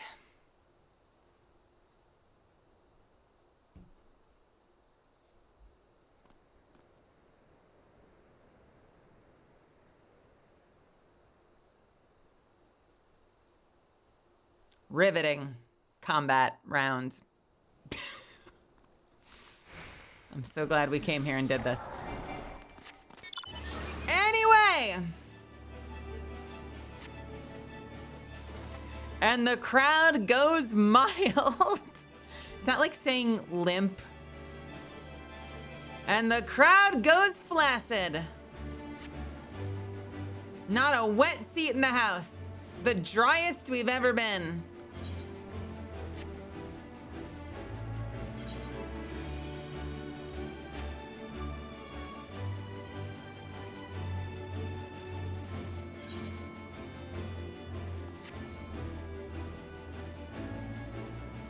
Blah. That's what I have to say to that. Blah.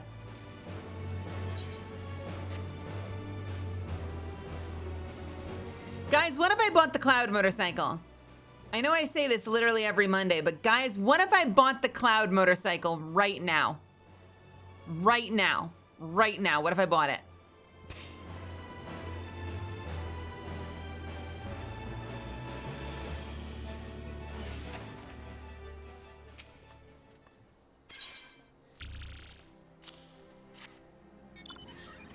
This scroll, it bears a prayer to Ralger the Destroyer. In case you're unfamiliar, Ralger is the guardian deity of Alamigo, Alamigo, which is currently under Garlean rule. It's highly uncommon for folk of other nations to revere him. I'd wager my last guild that your assailant was Alhalamagin. Alamigan. Help. Seems this masked man of yours is very well connected. I must confess, the merchant in me envies such a diverse network of contacts. I can't believe one guy appeared. One man appeared. It must be a secret society.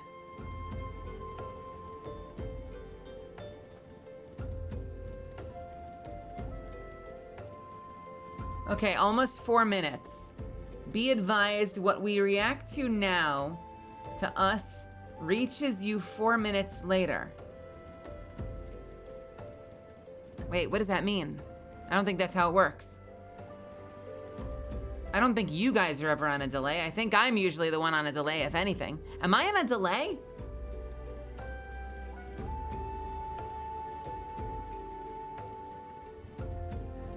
All right. We're gonna test that delay right now. All right? We're gonna test that delay right frickin' now. Ready? When I say the word now, everyone type bark. Ready? Now.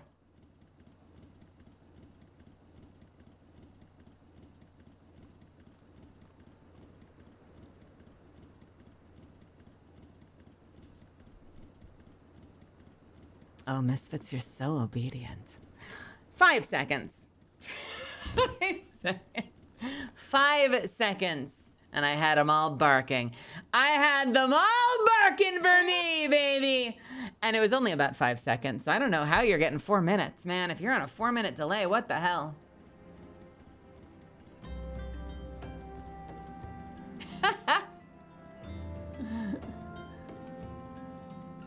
Well, look at you. You're all You good suck. boys and girls and theys. Boys and Girls and boys and non-binary toys. Ooh, I like that actually. Shit.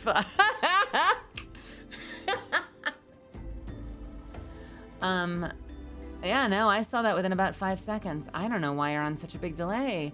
Nexaridus, I'm sorry.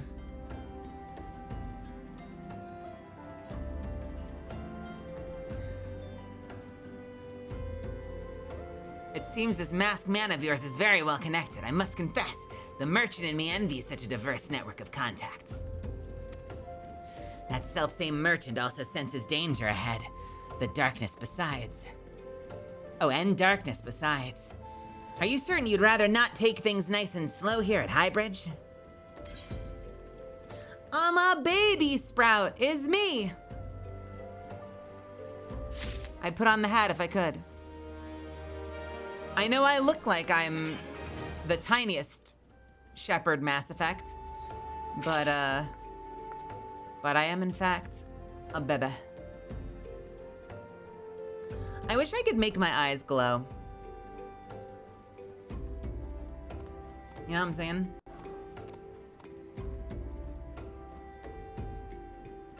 Like, I really wanted a vibrant red, but there really aren't any good red colors easily. Oh yeah, aren't there there's like a certain ability, I don't know if I have it now, but is there like an ability I get later that makes my eyes glow?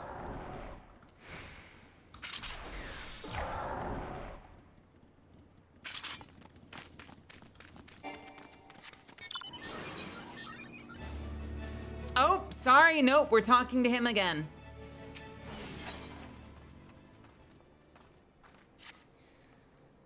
The Alamigan bandit you'd a run-in with is somehow connected to your masked man of mystery. So it stands to reason that if you want to pick up the trail again, you should head towards the Little Alamigo over in southern Thanalan. Little Alamigo? Just so you know what to expect, the settlement is a favored destination for those refugees who couldn't, adapt to life in Ulda. Are you saying it's a hive of scum and villainy? The hearts of the denizens are said to be as barren as the wasteland they live in. And for all intents and purposes, it's a lawless place. Be prepared for a not-so-warm welcome. Now, I'm not certain how much help she'll be, but it just so happens that I have a daughter who's, relocated to Little Alamigo. Her name is Hihira, and it shouldn't hurt to seek her out first. And while you have her attention, just tell her dad loves her and misses her. Not a day goes by that I don't think of her. I suppose this is it then. I'd hope that you would linger here a little while. Call some fiends, spend some coin, what have you. But something tells me you're destined for greater things. Whatever it is you end up, I wish you the best.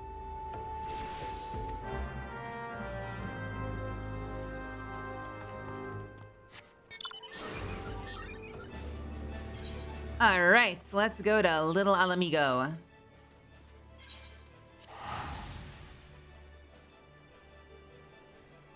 The only race with an eye glow naturally is Aura Limbal Rings. Is that a specific type of aura? I know, like, I have the option to have, like, the irisless eyes if I'm, like, a Lala of the field. But I like the ones with the iris. This felt more on brand to me. Plus, I'm a little ball of rage, and it said that the other ones are like very book smarts and studious, and you know, I'd rather be a vicious little gremlin of a monster.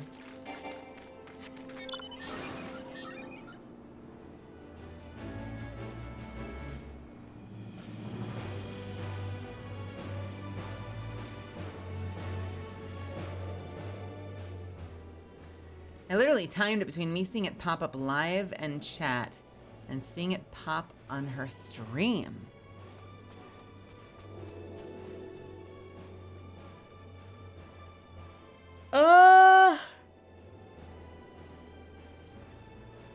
What is the latest? Weird. Weird. You read it in real time? Yeah, I'm seeing chat pop up in real time. Weird.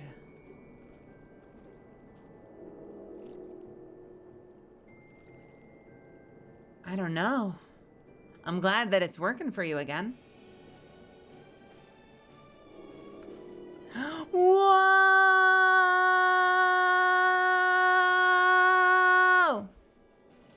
Whoa! Wowzers! Man, I'm a whole lot of legs, aren't I? I have a tremendous amount of leg.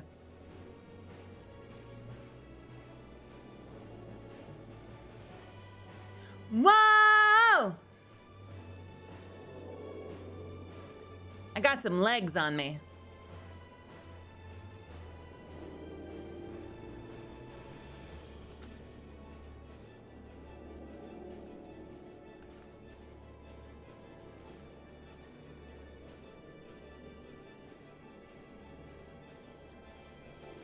Not. Ba ba ba ba.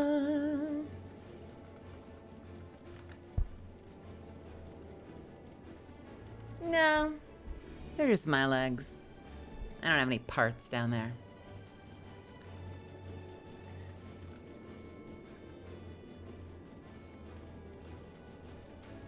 If I did, you could call me Super Fighting Robot Melazand.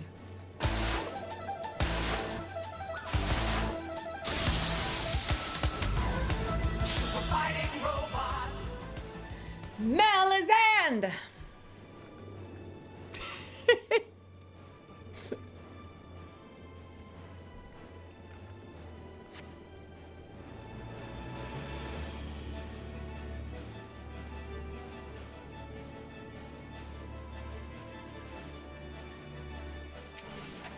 Hihira. Wait, this little munchkin turned to a life of crime? What the fuck? Why, yes, Hihibar is my father. He said what? Ugh. I wish I could be a better daughter to him. It's just that... Oh, I'm sorry, I shouldn't bother you with family matters, but I am grateful for you delivering the message. Now then, what brings you here? A masked man. I'm afraid the description doesn't ring any bells. But one of the others here may have seen something. I'd recommend you first speak with Gundabald, the leader of the settlement. I must warn you, though, he isn't exactly accommodating to outsiders.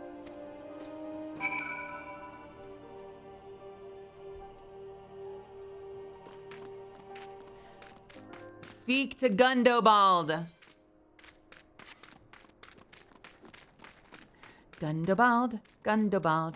Oh my gosh, it's Gundobald. Oh, that is some hair. Wait, wow. Holy shit.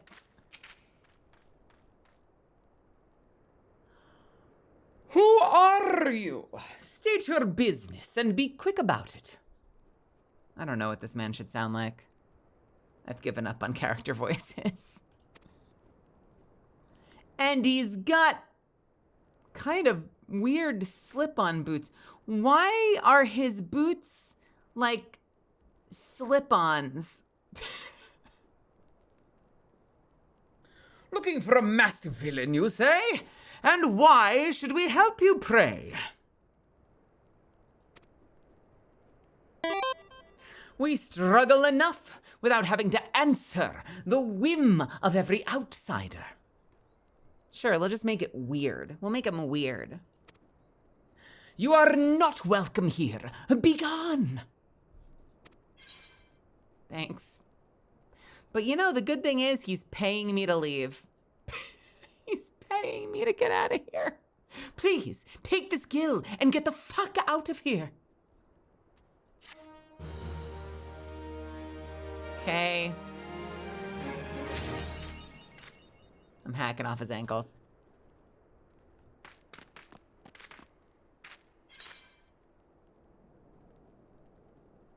Wait, are Alamegans like one people? Oh no.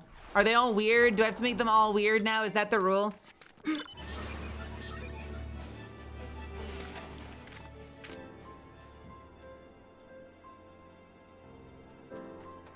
Oh, well then we may have to change it up then. I don't think I want to do that. Silver spectacles.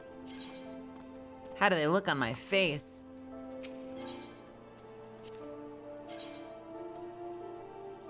That. Hi. That's what I meant to show you. How the good night just ended. Thank you for hanging out with me.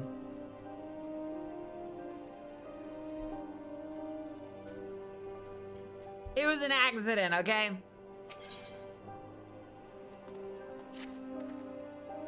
Well met, adventurer. I'm Giselbert. Giselbert? Head of security here at La Alamigo. I heard tell that you had business with Gundabald. Knowing the bristly old bear, I don't doubt he told you to bugger off. Wait, is this where what's-her-name is from? Is Yida from Alamigo? Descended, thank you so much for the 5. I really appreciate that. Thanks for supporting me. Thank you, thank you, thank you. Oh, well, then they can all be snarky. Well met, adventure. I'm Giselbert. Head of security here at Little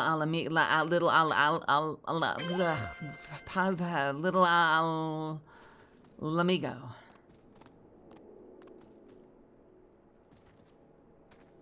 Fettuccine Almigo. I heard tell you had business with Gundabald.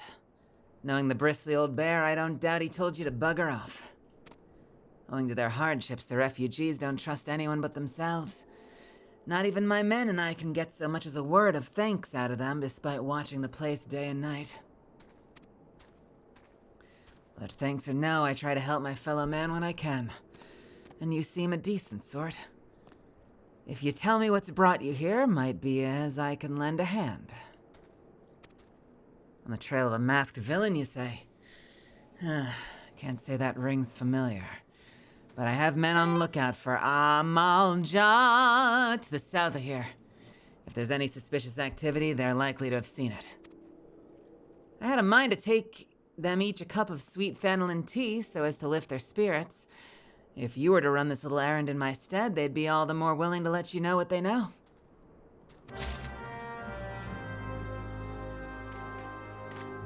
I don't know, with Ida, I kind of give her like sort of like a low-key kind of sassy voice. Like, you know, I could make them all sound a little sassy too. A little sassy, colloquial kind of delivery. I don't know. I'm satisfied.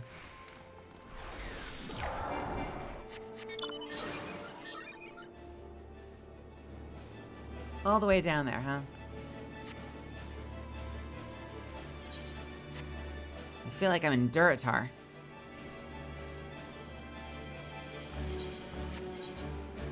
Is this a country? Oh. Where am I now? Oh, like all of Thanalan. Wait, but the Almigos are in Thanalan. Or is Almigos full of Thanalan? Wait, Thanalan... Is Thanalan...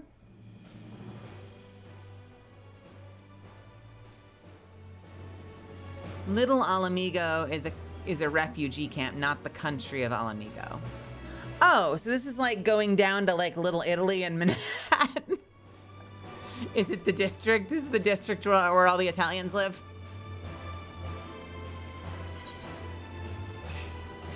I understand, and I got you. You did call them the Garlics. Those are my people. Are these all Almegans as well? You there. You in are you in Amalja?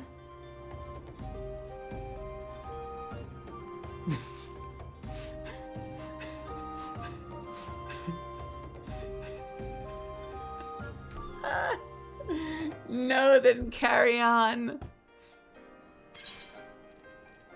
Hold on, let me back up a little bit. There we go. That's a little better. Are you in Amalja? No. Then carry on. Would you like some sweet vanillin tea? Oh, the sophisticated aroma. It's been forever. I don't care. What? A masked man? Don't know, don't care. See, me neither. Cool. Sorry. I'm sorry, I should be savoring this. We're doing this for a subathon after all. Guys, I'm just trying so fucking hard. I'm trying so fucking hard. Are we really making a whole quest chain out of handing some people some tea? Ah! I shouldn't be surprised. I mean, World of Warcraft did the same thing. I think I've just been playing WoW long enough that now I'm like always the hero of everything. But like when you start out in World of Warcraft, you're like, hey, would you mind going and collecting collect me 8 to 10 piles of pig shit and bring them back to me? We're trying to make fertilizer. Doesn't matter how you get them here. Just go pick up 12 buzzard asses and bring them back to me.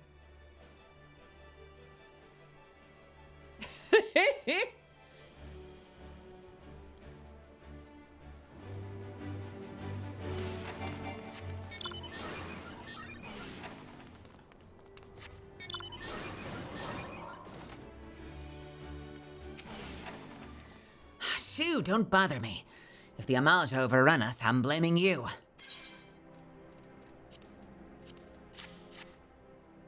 For me, you shouldn't have.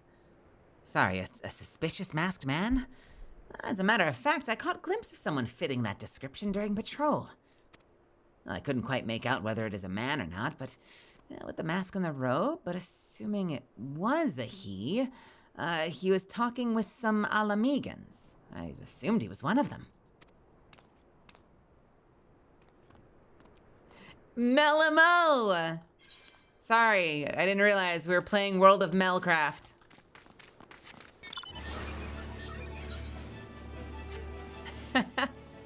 Why are you playing as the midget race? Because I may be small, but my rage is tall.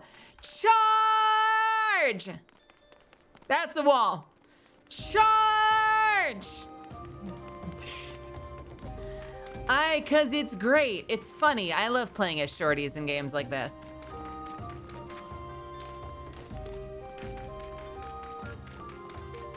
I may be small, but my anger knows no bounds. I'm gonna fuck everybody here up. I'm gonna fuck them up.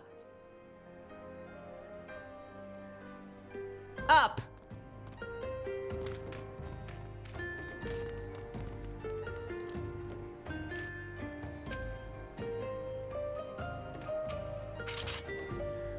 Who the hells are you?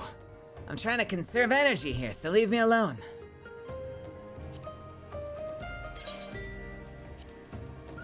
I am 5'7" with a huggy. Maybe 5'7.5".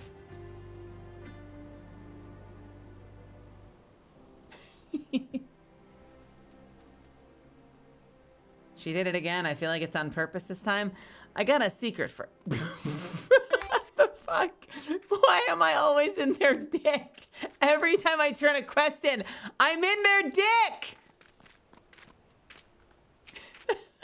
It's not intentional.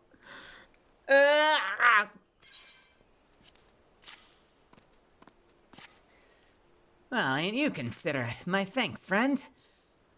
What's that? A masked villain? Hide among refugees like as not. Me compatriots as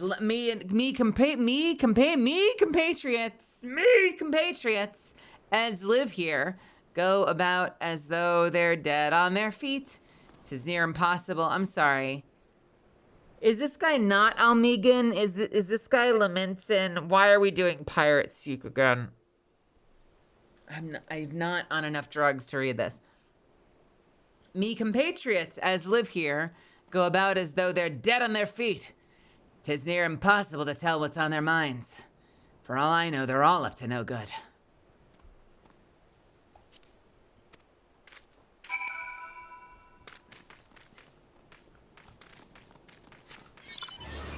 I'm just trying to do business, and it's not my fault that I keep running face first into dick. All right? I'm just trying to, you know, listen, if you could kill the NPCs in this game, man, there'd be no one left. I'd cut them all down.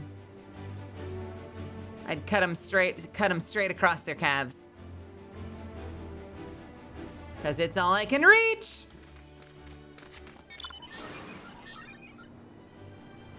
For those of you that are just joining me, I'm Melazand. It's nice to meet you. You can call me Mel. I'm a vampire misfit VTuber, former interdimensional bounty hunter, and professional voice actor, though you wouldn't know it from this stream.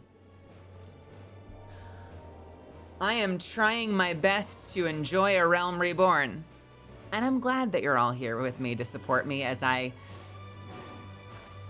try really hard not to make fun of this game, knowing full well that it gets better by all accounts. I'm doing my fucking best.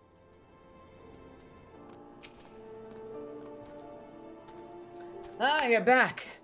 So did my lookouts have aught to share with you? Doesn't sound like much to go by.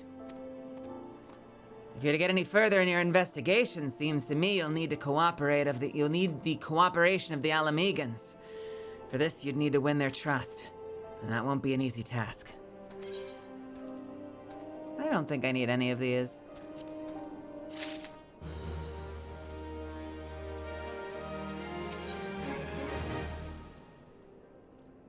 I have not had any available upgrades in a long time, if you guys noticed this. I think it's because I might be level 49. I think it's because I'm level 49.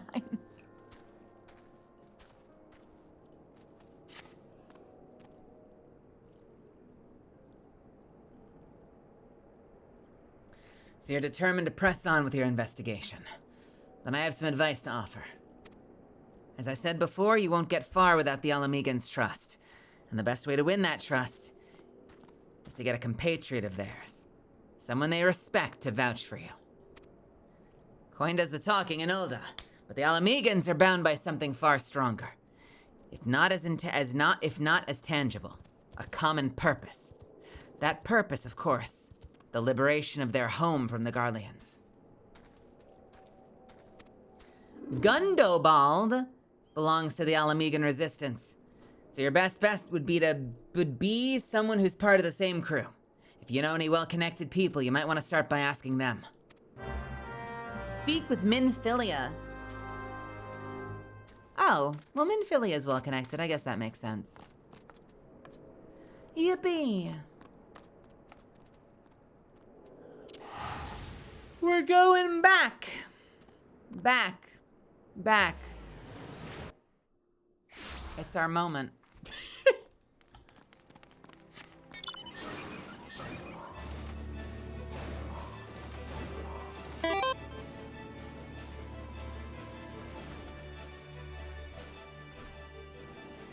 Hey, I don't need to check in with the receptionist today. I can just walk right in.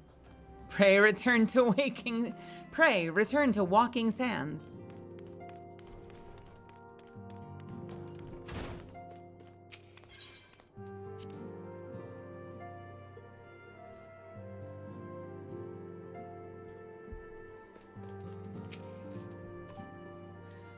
Welcome back, Melisande. How fares the investigation? I see. Given all that they've suffered, it is of little wonder the Alamegan refugees have lost their faith in their fellow man. They've had their homeland taken from them, and for the past 2 decades have had to see it remain. Do you hear that? Do you hear that, right? Literally all day, gunky. They've had their homelands taken from them, and for the past 2 decades have seen it remain in the enemy's clutches. To compound matters, none of the 3 city-states have the means to take in all those who are displaced. As a result, a great many Alamegans now live on the margins of society, suffering poverty and discrimination. Would that more could be done to ease their hardships. I fear that nothing short of reclaiming their homeland would be a lasting solution. Let's do it. Then let us deal with one problem at a time. Returning to the matter of your investigation, it just so happens that an Almegan is native among the Scions. I should be pleased to introduce him to you. Who is it, I wonder? Speak with Deep Canyon! That's his porn name. Wait, nope, it's still in there.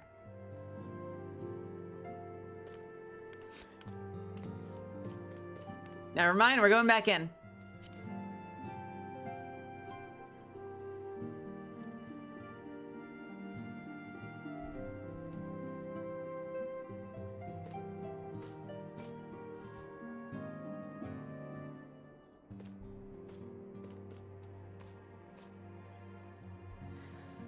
Big Trouble in Little Eorzea, starring Deep Canyon and the Golden Saucer.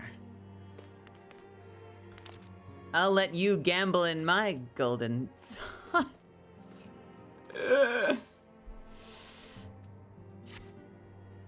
Your Alamegan comrade is named Your Alamegan comrade is named Harrybert. He joined the cause in hopes that he might find a way to liberate his homeland. While he spares no effort towards that endeavor, I have no doubt that he would be glad to assist you. If I recall correctly, Harrybert is currently between missions. Try looking for him in the storage area.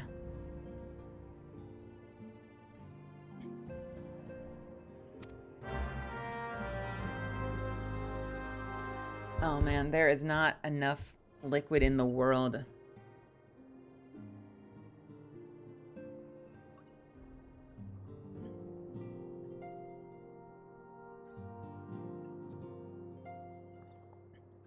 Shit, dude. No, I'm watering. I should do hot tea soon. I'm just trying to finish the drink I made already.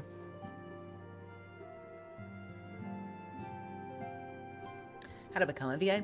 I pivoted in college. I was introduced to it at an Otakon like a million years ago. And I was studying stage and screen acting, so I was already going to school for acting. And I ended up hard pivoting towards voiceover. I was living in New York. I moved down to Dallas, got started at Funimation. Now I'm in LA. And I do mostly video games, but I do a little anime once in a while. Most recently, the new Rurouni Kenshin dub on Netflix as Kamatari, the great scythe of the seven swords. And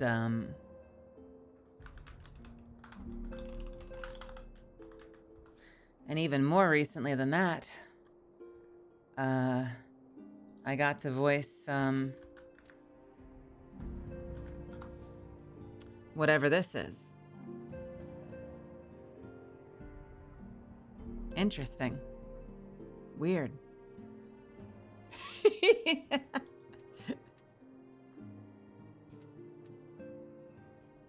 Weird.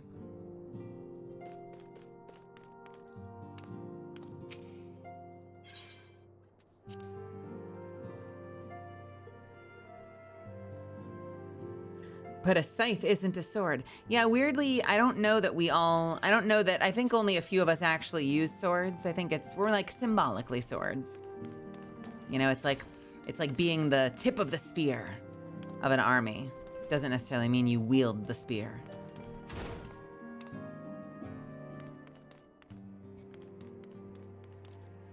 So you have to study voice acting in order to make it into the industry. I think studying voice acting is a benefit. I think the main thing you want to study is acting. You want to become a good actor. And, you know, learning voiceover is more of a technique thing. You know, you layer that on afterwards. Oh my God, it's Salt Bay! If it isn't Melisande Mel, the Scion's rising star, is there aught I can do for you? Yes, I would like a giant gold leaf painted steak for $2,000 or however much it costs.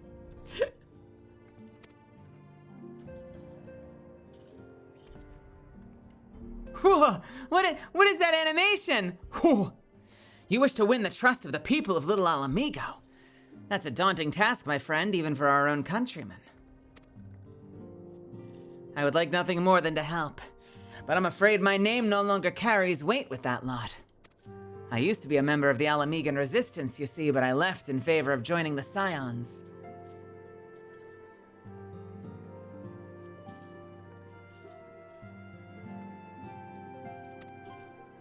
Though my allegiance may have shifted, my purpose remains ever the same: the liberation of Alamigo. Yet whatever my reasons were, I abandoned my comrades, and they'll have nothing to do with me. Yet whatever my reasons were, yet whatever... My friend, what were your reasons? What do you mean, whatever my reasons were? You either know your reasons or you don't. Who knows? It's a mystery. All I did was tweet one funny joke.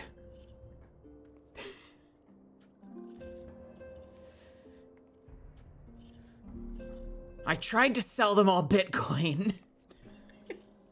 Now they won't talk to me anymore.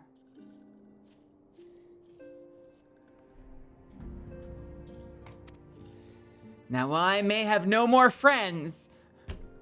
Please, let's just cut the middle part out. I just want it to be this sentence. Now, while I may have no more friends, I know someone who does. Her name is Albreda, and she's a resident of Quarry Mill. Say my name when you meet her, and she won't lead you astray.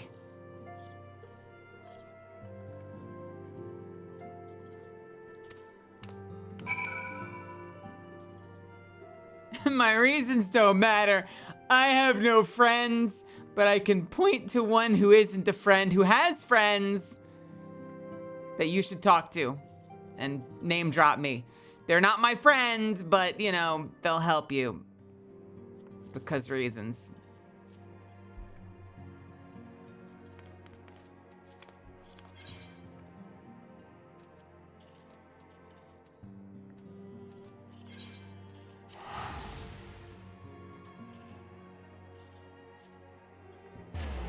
Yeah, I mean, I guess there's a not zero chance that that's exactly what happens. That we're here, like, unintentionally being a bruiser, and she's gonna be, like, super scared when we mention the name. What, you want me to introduce you to the Resistance? Why the hell should I do that? Just give me one reason.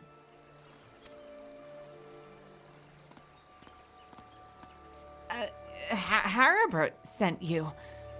God, that worthless whore. Son, he abandons his comrades, his woman, and now he has the gall to ask me a favor? Simply incredible. I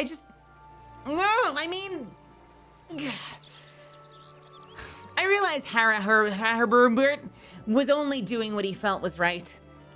He's a good man, and if he trusts you, then that's all I need to know.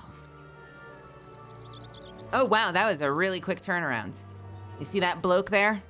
That's Mefred, a captain of the Resistance. I hope he can give you what you need.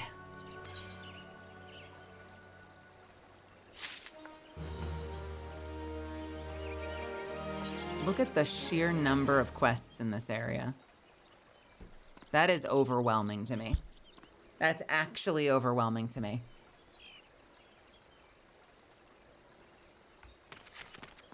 And everyone's like, don't do them. Apparently, eventually I want to come back and do all of the levies stuff, but all this other stuff is just garbage, apparently.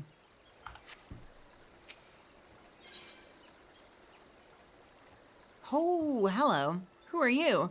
Who are you two? What the?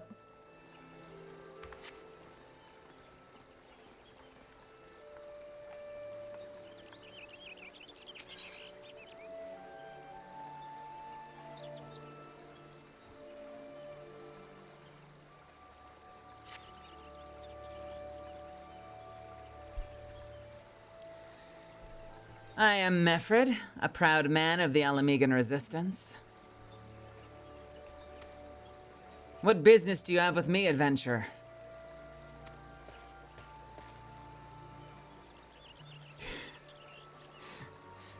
I didn't expect to suddenly be in this culture full of topless dudes. Captain, it's the galleon, sir. His wound's gone and festered and he's burning up. I don't think he's got much time. God damn it. I asked the villagers for aid, got on my knees and begged, but they refused to lift a finger. If Galleon dies, his blood is on their hands. These quarry mill cravens would turn a blind eye to our plight, but they might listen to Albreda. I fear my anger will prevent me from rightly convincing anyone at the moment. I realize we scarce know each other, but this is a matter of life and death. Please, adventurer, go to her and try.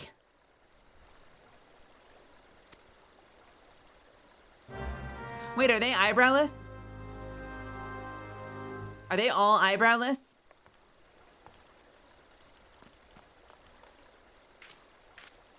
Wow. All right.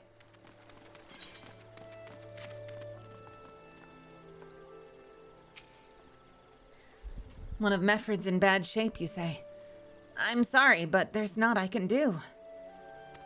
I want to help, truly I do. And they're my countrymen, after all. But that'd mean going against the elemental's will. I've been at Quarry Mill long enough to know how right terrible things can be. How right terrible the beings can be. I couldn't forgive myself if anyone gets banished because of me. If there's anyone who can help you, it's Charlene, the hamlet's resident here. Hearer? Hearer? Hearer? Hearer? Hearer? Do they mean healer?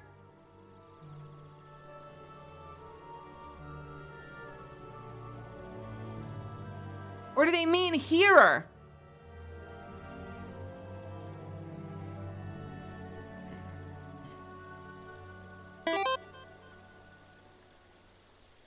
That is not a typo. All right. If you take matters to her, might be as she'll listen, though I wouldn't get my hopes up.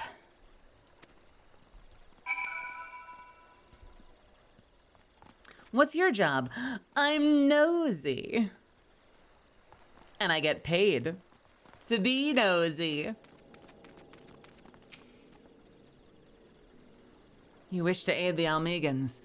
You're possessed of a kind heart, adventurer. No, I like the nosy one. You wish to aid the Almegans. You're possessed of a kind heart, adventurer, but I'm afraid I have not the authority to grant you your wish. This authority belongs only to the elementals, eternal guardians of the Twelves Wood. All outsiders, be they babes at the breast or men grown, are judged of a night whether they may have a place beneath the boughs. Okay. Alas, the Alamegans' petition has been denied. Harsh though it may seem, they do not have the leave to receive of the wood's bounty. Ever has it been since time immemorial, and ever shall it be. This is the hearer?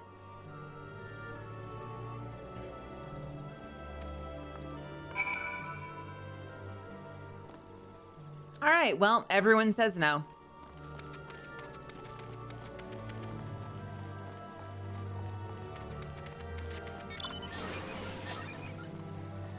That's how it has to be then. The bloody hearer might as well kill Galleon herself. Spit on the elementals and spit on their bloody will. I cannot wait until the resistance is free of this place.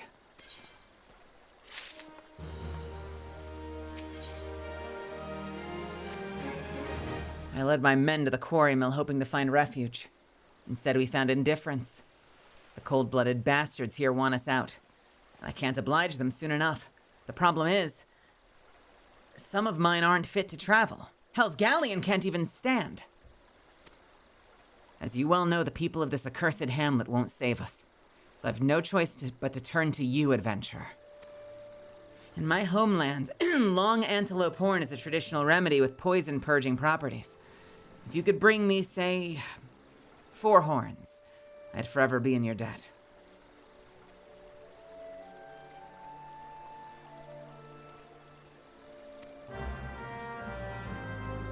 All right, 4 horns and 7 years ago. Ooh, can I catch this? No, come back, I want it.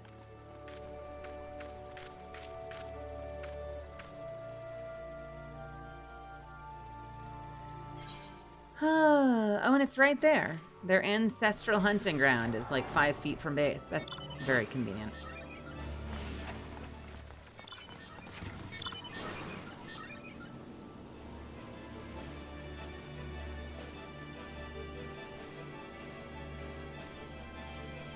I'm so glad the first thought that came into your mind in the last 3 seconds was, gosh, I missed Cygnus being in my chat.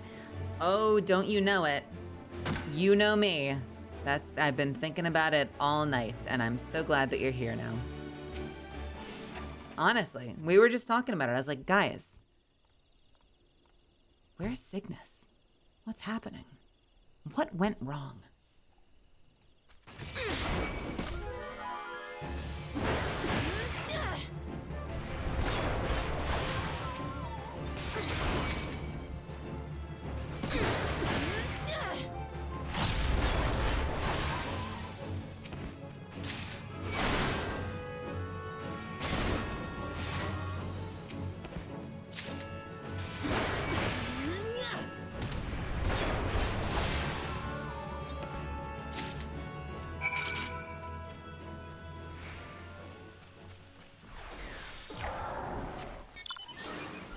If you see me toggling my taunt thing, my enmity mode on and off constantly, it's because that used to be the key binding. So now whenever I mount up, I've been pressing the wrong key binding because I'm trying to get used to a different one. So that's why I keep constantly hitting this fucking button.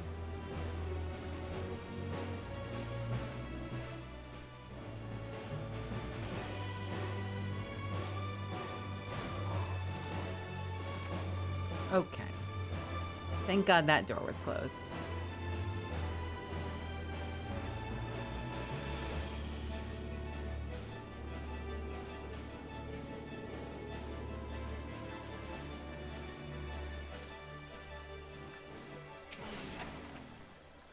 Oh, you're back.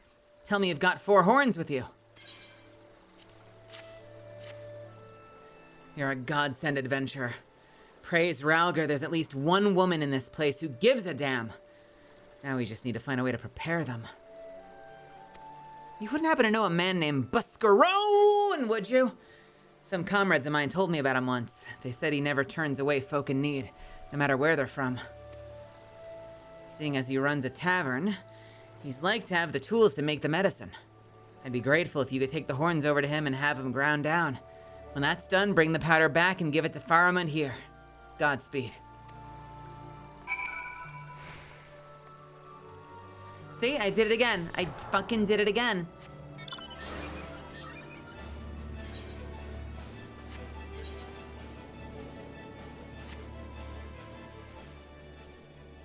I know, it was early enough and I was making mistakes with that too that I figured maybe I could make this work.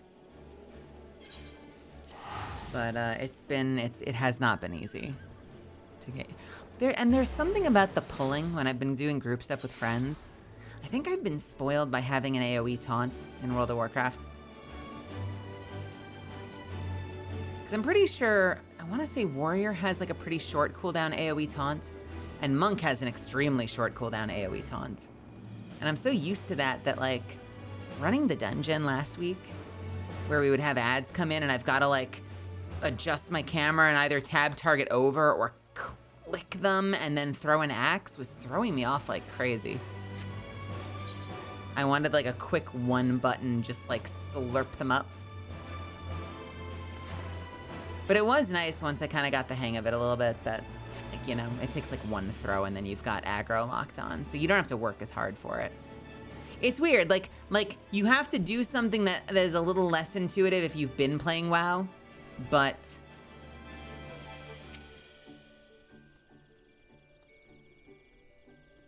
it's also like less effort because you don't have to fight as hard for it. Yeah, I guess, but they come in from other sides, so unless I'm like running away from the boss, sometimes you kind of have to like, you know, you'll be tanking the boss right here and you'll kind of have to like remember to click. Why is this not working? Why? Oh, because I'm mounted. Son of a bitch! You know, you'll kind of have to like, you'll be like tanking the boss here and you'll have to like lean over and be like, oh, fucking, yeah, that one. That. And that's gonna be easy. It's just, I'm not used to it, so I'm fucking it up a lot. I want it! Let's do it.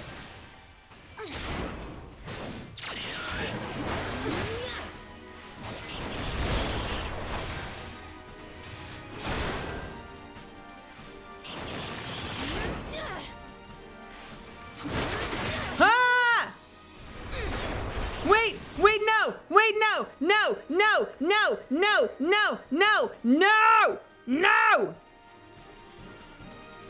Jesus!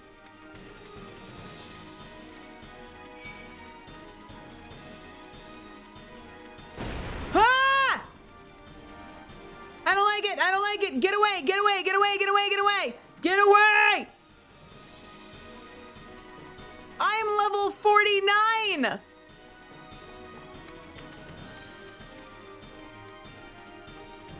It's only one level higher!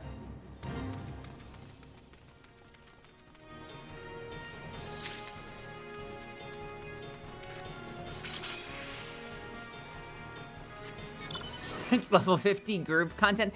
Didn't we kill the Darth Vader crab like really easy? I thought that we did that with like 3 of us. Is that tougher than the Darth Vader, the Darth helmet, the dark helmet crab? I thought we took that thing out easy. Yes, because I one-shot it, but you're alone. But I'm a tank! And I'm only 1 level lower. I thought I'd be able to do it. Isn't that what tanks do? What the fuck, man? That thing hit way harder than I expected it to.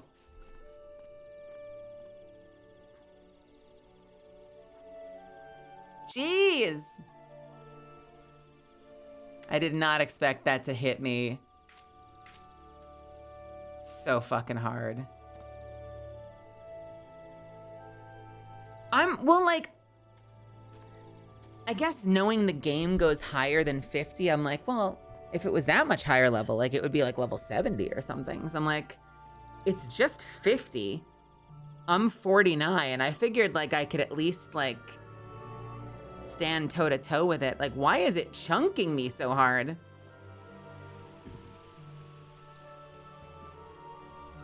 Like, here's what I expected. If the 1 level made a difference, I expected it to be like, oh, so this is my mouse is my health. Like, oh, shit, I don't think I'm keeping up with the healing.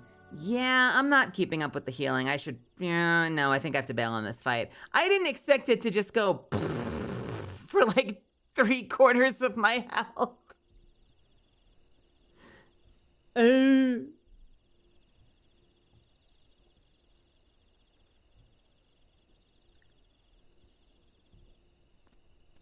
In MMOs, you need to party to fight all enemies. Come talk to me in World of Warcraft. That is not always true. There are definitely like well-geared tanks that like solo the big mech in TBC. Not many of them, but it was possible. And to be fair, they were better geared than I am. I'm just like, I think the thing that I'm not used to. No, that makes sense, Stop. That makes a lot of sense. That like, since 50's the cap in this continent, you kind of have no concept of how much higher it's scaled. No, that makes a lot of sense. I think the thing I'm not used to yet is like, I've been baffled by how many oh shit buttons they've given me. Cause like, I think we talked about this a week or 2 ago. Like in World of Warcraft, most classes have like 2 to 3 big defensives. So like, I'm kind of surprised I already have 5, seems like a lot. And I think you guys were saying paladins have like 9. And I'm like, what? I'm used to, I think a lot of the tanking in WoW is very passive tanking. You're kind of meant to just be durable. And with this many cooldowns, it's hard not to feel like you end up having to like active tank and like rotate through them. And I'm not used to that either. That's a weird adjustment. Although I did do WoD Monk, and Monk was a very active tank. I guess maybe that's the difference, is in WoW, it's very much like, oh shit buttons versus like, because I'm sitting here and I'm like, I don't know, how much do I care about 10%? Like, why would I press the 10% button? But it's interesting. I guess if it ends up becoming something where like every little bit counts, then like even that 10% takes a little pressure off of your healers. Most of the time, my mentality, why are you continuing to creep towards me? Thank you. Most of my, that was cute. Most of my gut instinct would be 10%. Like, I'm like never gonna press that button. Like, who the fuck cares about 10%? Give me like a 50% on the other hand, and I'm gonna pop that thing like all the time when I'm in trouble. Ugh. Ugh. Blech. Ugh. It's interesting to have different types too. Like, why would I press, why would I press 20% HP gain versus 10% damage reduction versus...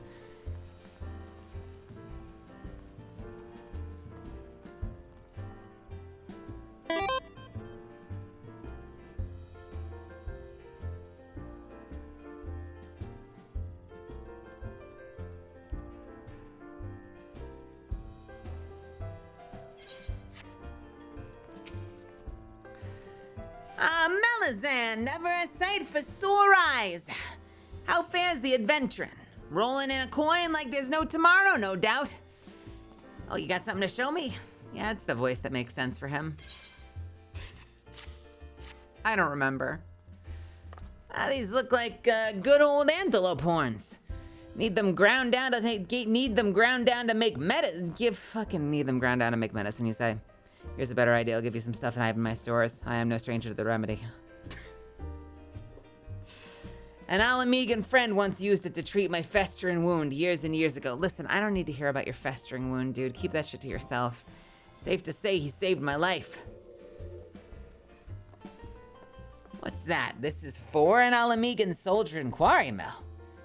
Yeah, so it comes full circle. Well, I hope it helps the poor sod helps the poor sod. Well, I hope it helps the poor sod as needs it. Oh, and don't worry your little head off about payments. I still owe you a deal more than you owe me, I reckon.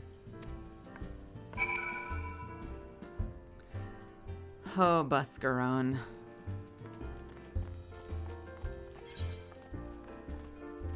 I'm a mess.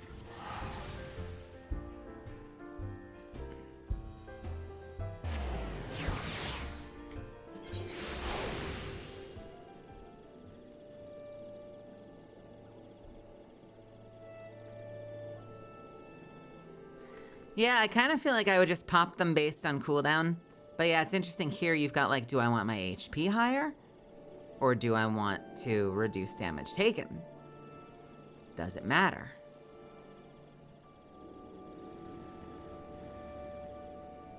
But I could see like, I could kind of see combining Thrill of Battle with Home Gang.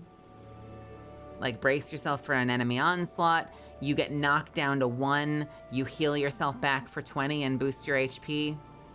And then you get healed by your healer, but like you almost can use that like it's like a free healing potion.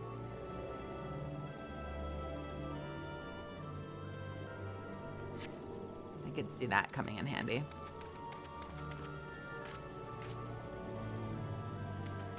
Dude, I want this tank. I want to be a tank driving a tank.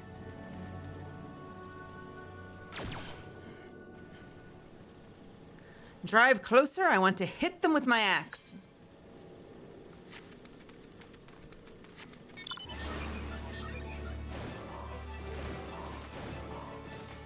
Oh yeah? Is it like later dungeon content or something? That one's a long way off, even I don't have it. Wait, what do you have to do to get it? Rep farming. What?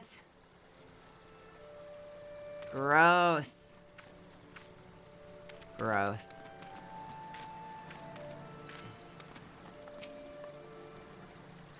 It's well to see you've returned. Have you the medicine for our brother? Yeah, I do. God bless you, adventurer. I'll see that Galleon receives treatment at once. You know, wouldn't it be funny if this guy dies because we handed him like expired medicine? I love that bro Buscarone back at the tavern is like, rather than use the fresh horns to make new medicine, I'ma just keep these and give you some old ass medicine that I had lying around. Hopefully this will allow the captain to rest easier. It's been a terrible burden on him, trying to keep every man alive. You've done us a great kindness, friend.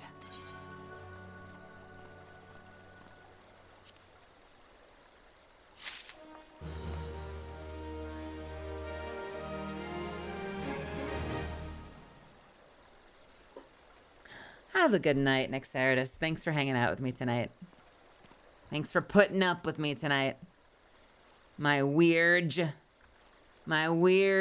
upset tummy and my constantly muting to cough and clear my throat.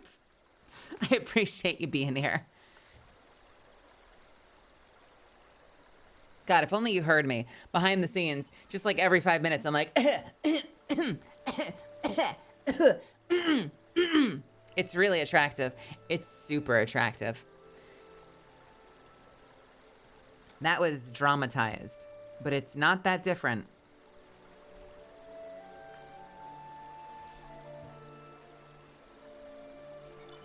You meet me in person at a convention, I'll be like, hey, it's really nice to meet you.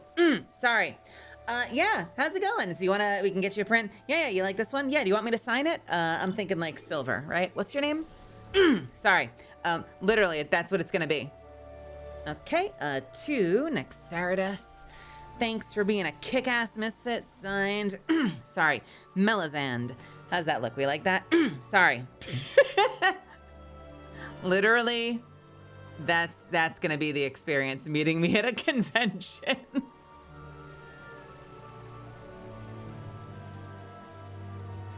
Sorry. Sorry. Sorry. Sorry. Sorry.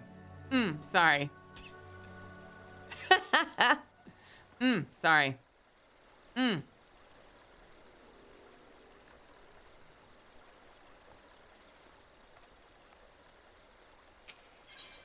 I hope so too. We're working on more stuff. We're working on more appearance stuff. Speaking of which,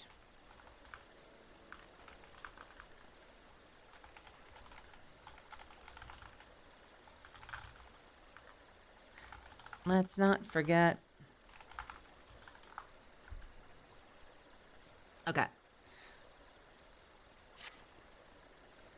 Adventure. Galleon has gone missing. He's nowhere to be found. Wait, the guy that's sick, that's dying, that we got the medicine for, has now fucked off? He shouldn't be walking about, not with those wounds. If he doesn't get the proper medicine and rest, his conditions like... His conditions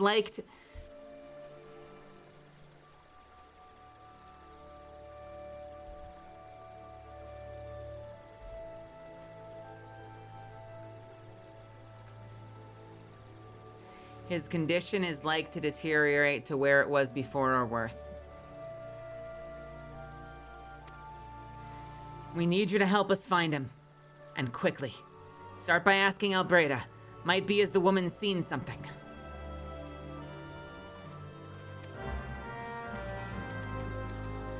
Someone from the company is gonna watch these streams and watch me failing to read Old English shit and be like, yeah, we're never hiring this woman. Yeah, no, we're not gonna send her any auditions for Final Fantasy XIV. She can barely read. Finally. It's about time he came asking about Galleon. I watched him leave Quarry Mill some time ago, and he left me this sealed letter before he went off. Made me swear not to open it until someone came asking.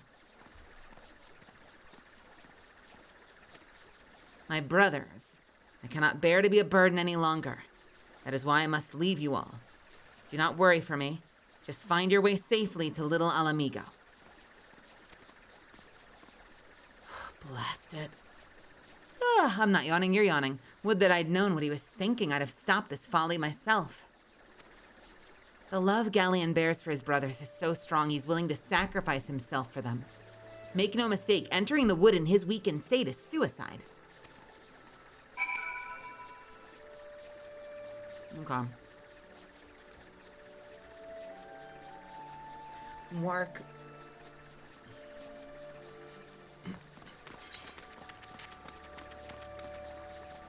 No, I went to school. I went to the school for kids who can't read good. You see? I'm small enough to fit inside the building because I'm a Lalafell. What is this, a school for ants? How are they supposed to learn to read if they cannot fit inside the building?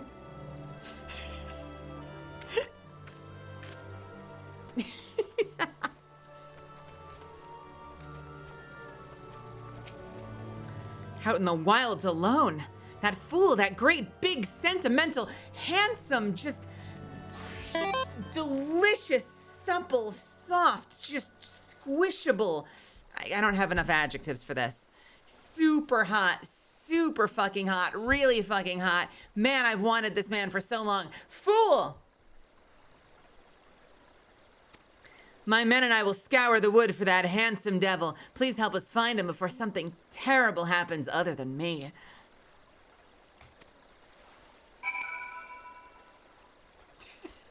Sorry, I don't know what came over me.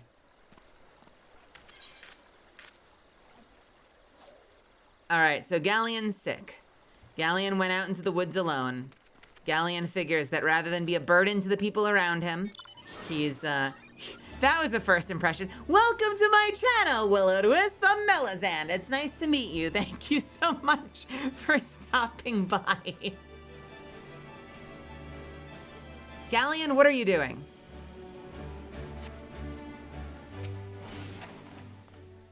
Watch out, a goblin. Really?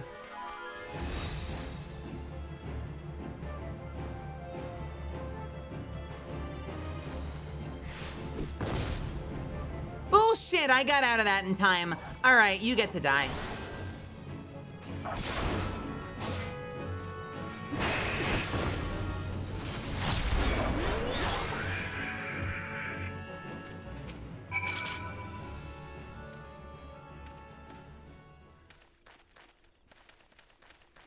Galleon, my love, I mean my best friend. Captain, but why? You should all be on your way. What do you take us for? We're Alamegans. And Alamegans never forsake one another. Hardships be damned.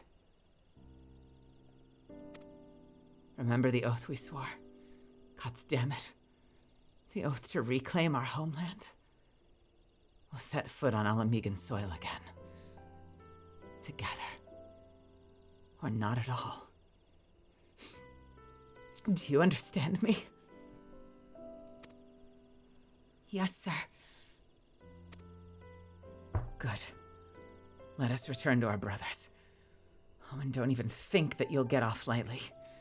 As soon as you're healed, I'll give you such a thorough thrashing. You'll wish we didn't find you.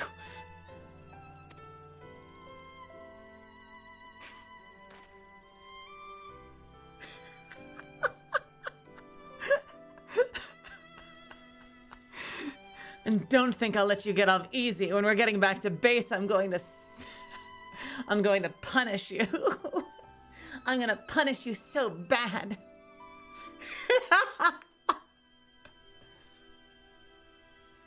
I can't thank you enough for saving Galleon. I'll see you back at Quarry Mill, and don't tell anyone about what you've seen here this night.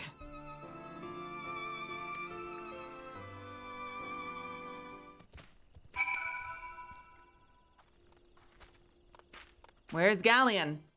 They ditched me. They fucking ditched me.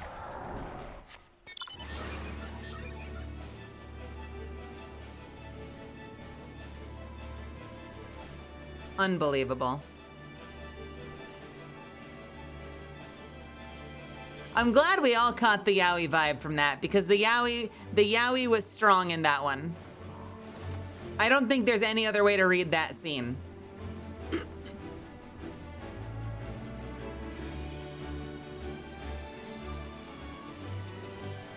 Galleon, I was so worried.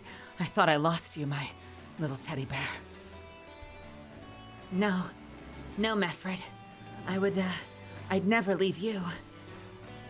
I was just worried about what the others would think.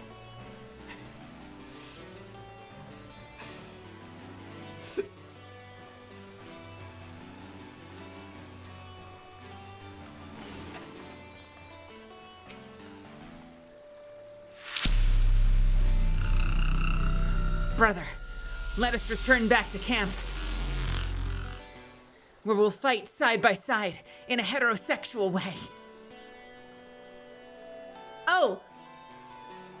Hi, Mark!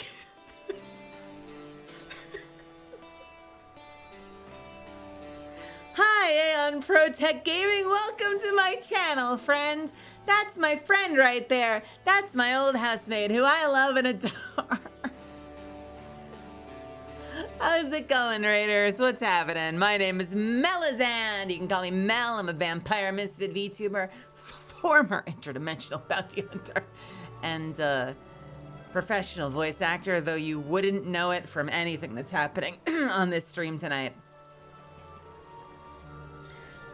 I don't know what's happening. The allergens are at an all-time bad. But I adore you, I miss you, I hope you had a great stream tonight, doing whatever the heck you were doing. What were you doing? Mega Man X2!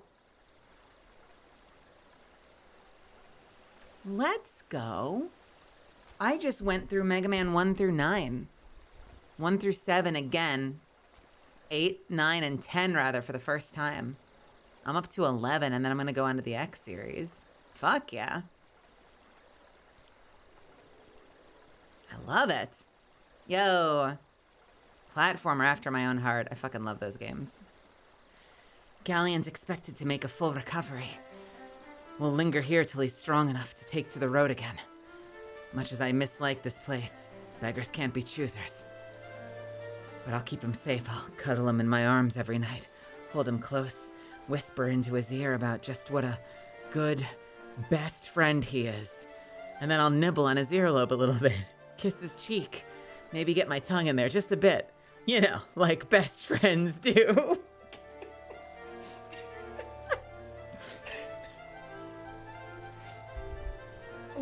Anyway.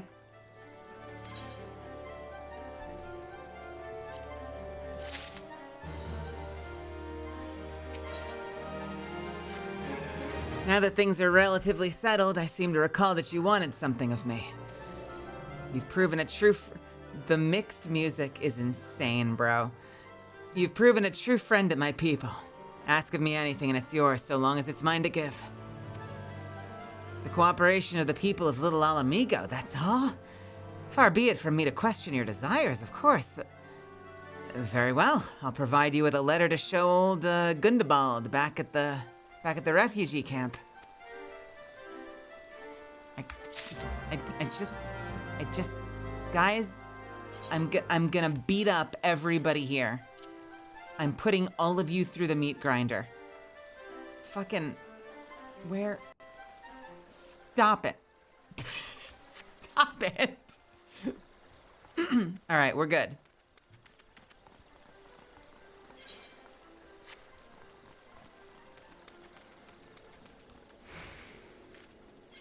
Amigo.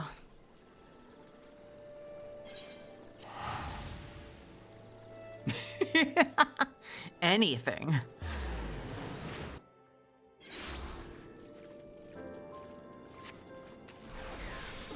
Yeah, right. He's like starting to unbutton his pants. He's like, Thank you so much for saving my best friend. You know, I'd do anything to have him back, and, well, it looks like you're the one that brought him to me, so... name your desire. And you're like, I'd like to curry favor with the Alamigo, and he's like,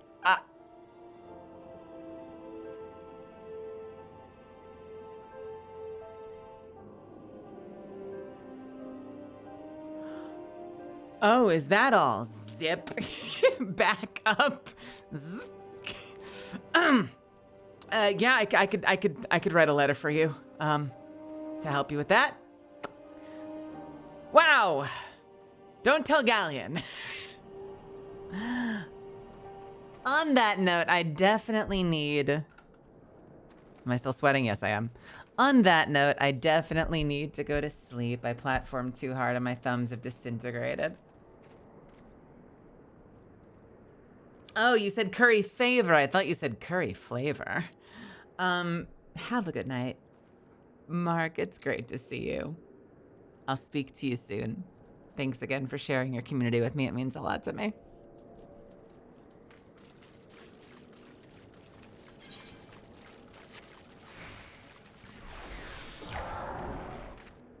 I'm still making that mistake with the mic.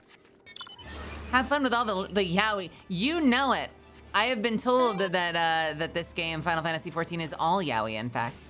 Anything can be yaoi if you try hard enough. Why have you returned?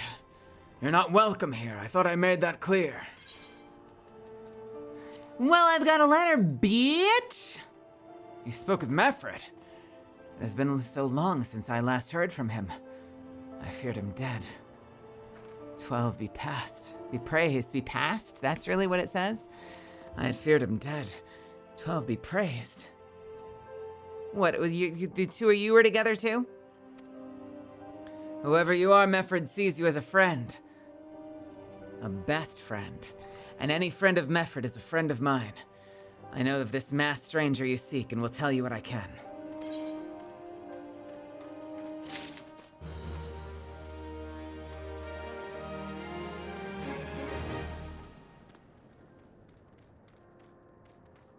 Polycule.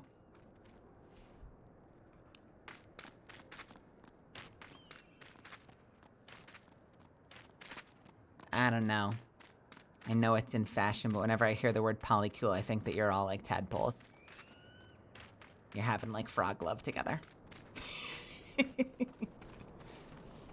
It's a polycule. Here, look into the microscope. You see that? Okay, so that's a little polycule right there. And that's another little polycule right there. Don't frog shame.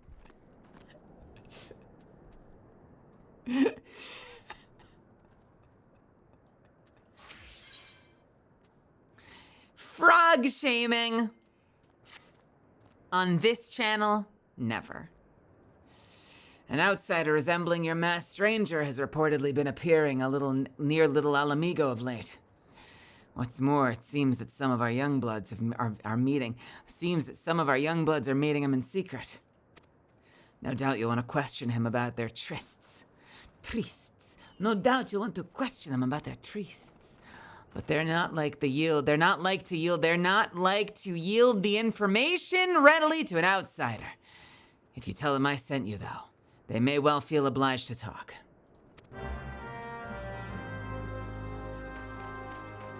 I want to see that conversation. What are you into? Frog sex. I'm sorry, what now? Is Googling frantically. Frog sex? No, it's not weird. What is, explain. If you have to ask. Well, then you're not being invited to the party.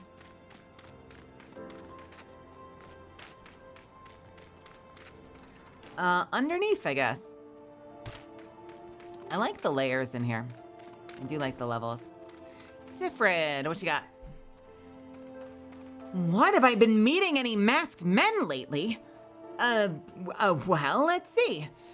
Nope, cannot say that I have, but I'll be sure to tell all my friends you're looking for him.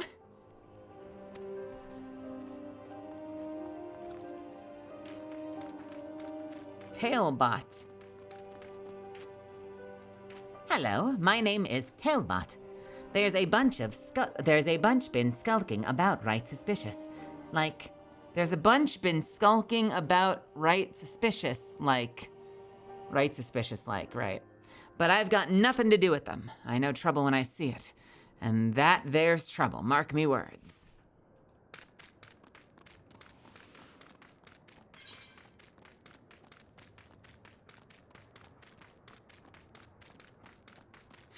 You see, the thing that you don't know is that I thrive on how many huhs I can cultivate every stream. It's like a little mini game I play.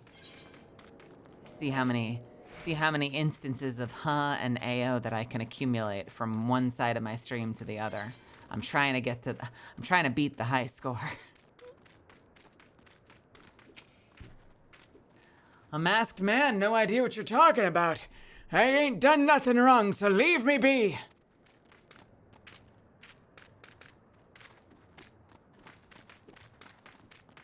Who's left? Who's our last person? Adelind. Gundabald sent you. Listen, I told them that it was a bad idea. All that tripe about believing the masked man and... oh, you don't know anything about this? Well, why didn't you say so to start with? You can't throw an old bear's name around like that and expect me to not think I'm in for it. It kind of sounds like you're in for it. I'm not gonna lie, it kind of sounds like you're in for it. So you've indeed confirmed my suspicions about the masked man. That is most troubling. Whatever the young ones are scheming, it can lead to no good end. There's an anger inside them. I can see it in their eyes. I ought to know, for it once burned within me and them. It once burned within me as well. That is not anger, my guy. That is lust. That is lust. Your boys are sleeping together. Possibly angrily, but you're misreading the signals, Gundabald. This is in fact just one giant lust pit. We've entered the lust pit.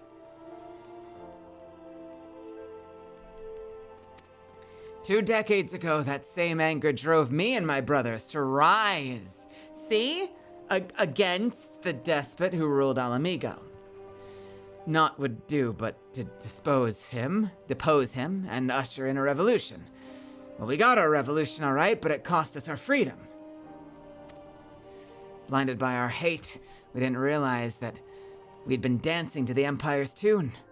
By the time we did, it was too late. Alamigo had fallen. There are times when a man must be patient. That's called edging. There's a...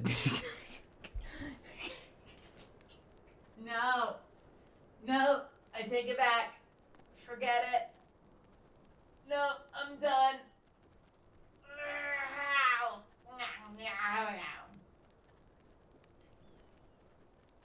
It was a joke. I took the bit too far. I'm done with the bit. Hold on, I'm just on the floor for a second. I could take a nap here, honestly. What if I just napped here? It became a sleeping stream. Ugh. Hello.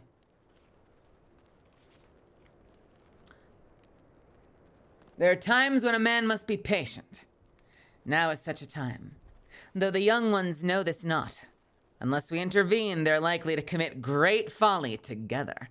If you learn aught of their plans, I would thank you for bringing word to me. I'm not gonna out your fucking boys to you. What the hell, man?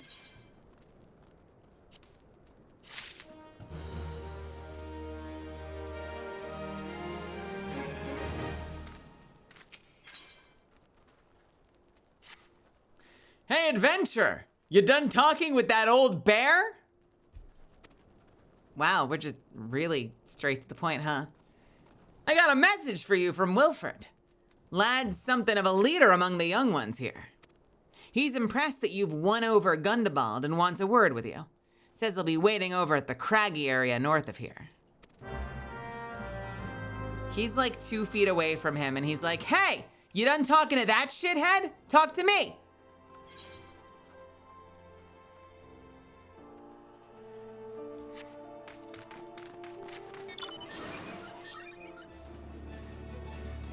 Is Mel getting banned? Possibly.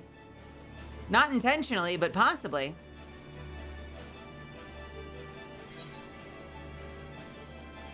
I have not shown any illegal hip, though.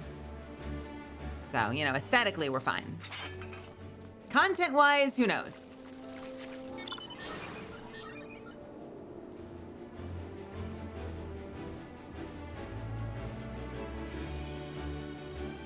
How the fuck do you get out of here?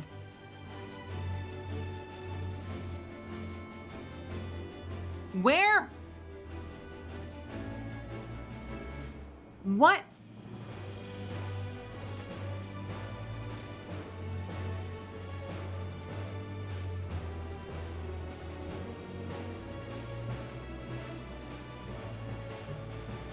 What?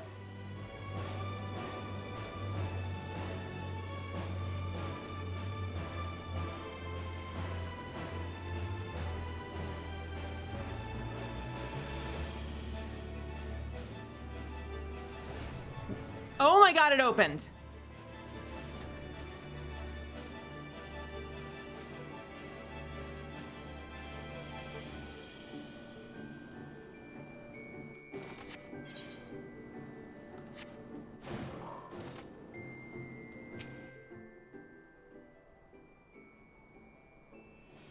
Can I kill this one? What is that? Why is it bigger? Wait, why are they... Wait, what are the symbols?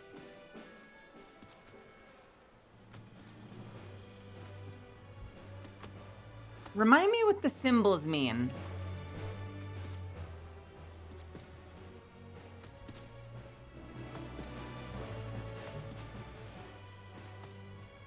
Is this one won't aggro?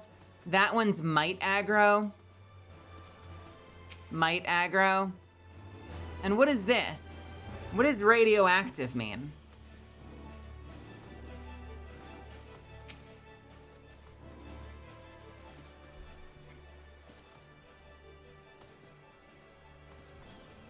Touch and find out? Okay.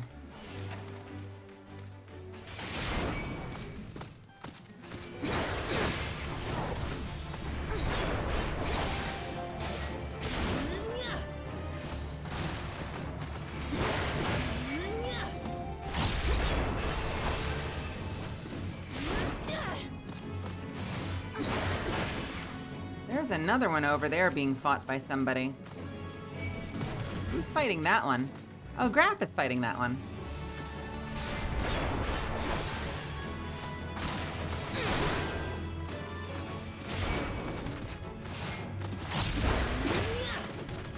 Should I tag the other one? What is that? I have no idea.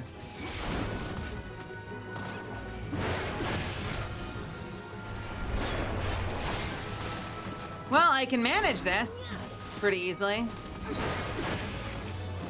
I'm getting a hit on that one.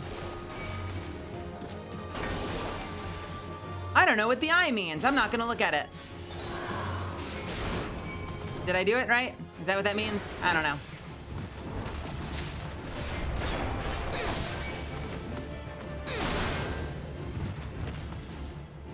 Nice. What did we get for that? Pasty skins. We got nothing for that. What was the purpose of that, Graph? What are we doing here? Well, why are we here?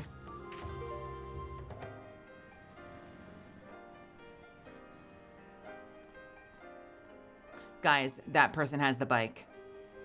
What if I got the bike? Guys, what if I got the bike? There's another one. So wait, I don't actually know what radioactive means then. Is that just a higher tier of aggro?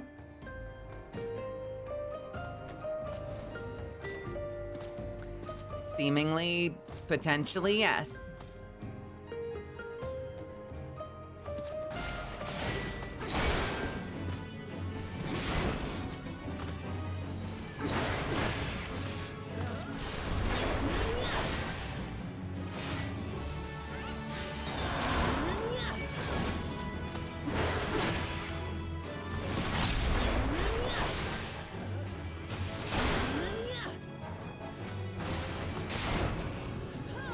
Well, all right.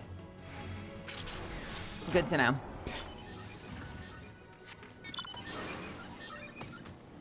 I'm trying to remember what the symbol was for that raid boss before. Was it the same symbol? And was it just because it's a high level that it had the radioactive symbol? Why am I getting the radioactive symbol from... Like, why are these things still gonna aggro when they're level 26 and I'm about to hit 50?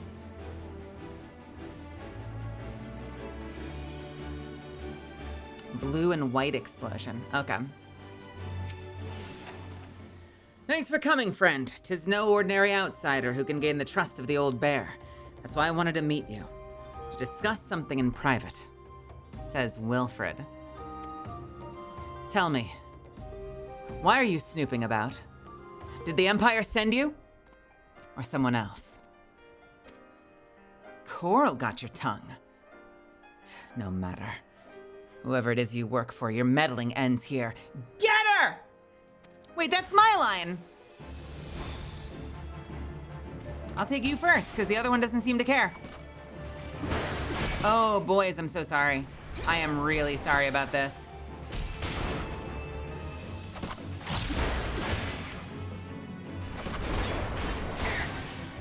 Hey, buddy. I won't let you foil our plan.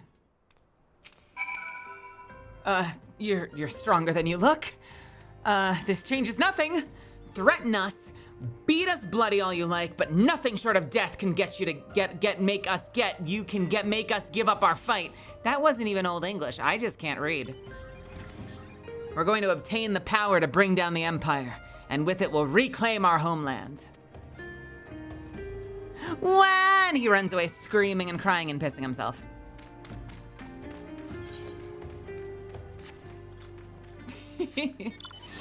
You've got the bike, read when. What if I had the bike?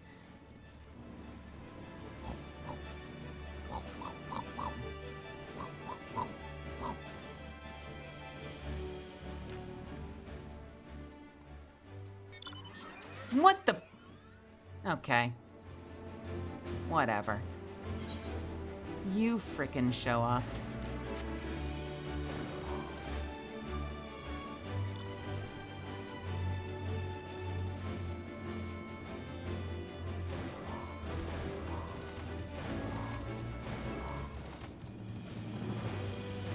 Bum, bum, ba, da, da, bum, bum, bum, bum. Da, da, da, da, da, da, da. Da, da, da, da. How's the questing going? I don't know. It's okay. We're having fun though. We're being goofy. I think that's carrying me through it. Is we're being goofy goobers. It's fine, it's fine, it's fine, it's fine. I'm tolerating it. We have gotten to swing our axe like twice in almost 6 hours. To be fair, we were chatting a fair amount, but it's amazing how little fighting I've been doing tonight. Attacked by Wilfred and his cronies. That they would go to such lengths for the sake of this plan of theirs. Left to their own devices, the young fools are like to harm others, if not themselves. We must uncover their agenda and put an end to this madness. I'll take the money. Wait, this one's better. Wait! Oh, I can't equip headgear, though. Never mind.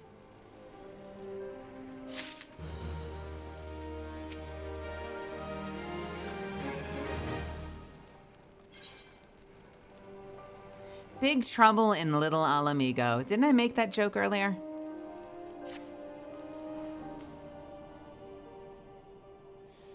Wilred mentioned Wilred? It's not Wilfred, it was Wilred. Wilred mentioned obtaining the power to bring down the Empire. Of what power could he be speaking?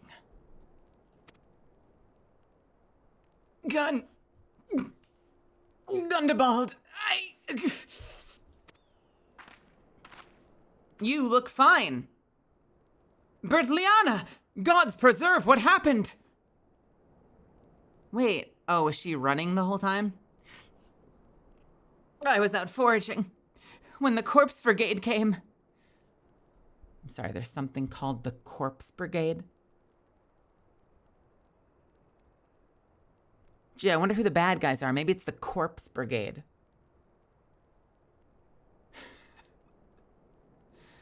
They took me to their hideout, and they...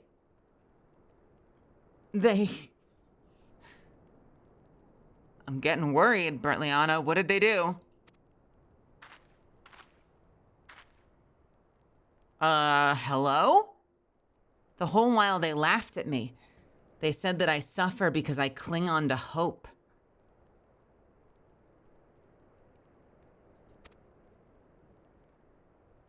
Is it wrong to dream of home? Is it wrong to call ourselves Alamegans? Do not heed such poisonous notions, child. Our dreams are what sustain us. Be strong. I swear to you those villains will answer for their crimes in due time, but tell me, does anyone else know of this? Wilred saw me outside. He was so angry. I must tend to Bertliana. In the meantime, I need you to find out what the young ones make of this. I fear they may do something rash. I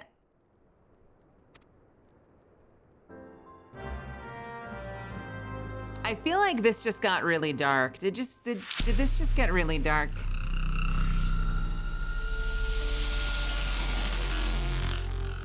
Oh, this is a wild camera angle.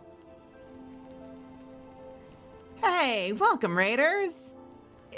Welcome to the Final Fantasy 14. It's my first time in stream. It just got dark. It got a little dark. But I'm glad you're here. Let me be a light in the darkness. What's happening, everybody? My name is Melazand. You can call me Mel. I'm a vampire, misfit, VTuber, former interdimensional bounty hunter, and professional voice actor. Not that you'd know it from the past 4 hours. Mamish, thank you so much for sharing your community with me. Thanks for stopping in. I hope you're enjoying Resident Evil. Hi. Hello, everybody. What's happening? We're playing Final Fantasy 14. It's my first time playing. I've been kind of I've been making fun of it a little bit. Just a little bit. Just a little bit.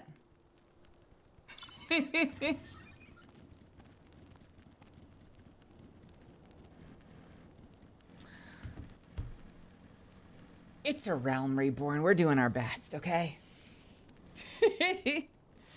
But shit just got fucking dark, so, let's see, let's see how everyone's faring.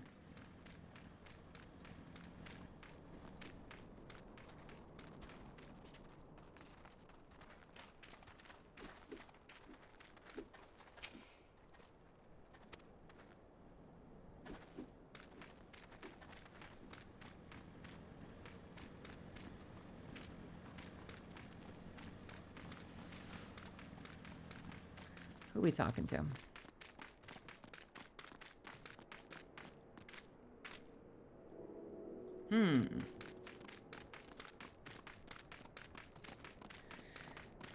Hello, fellow youths. I'm looking for the youths. I want to ask the youths how they're doing. You don't care. What about you? You don't care.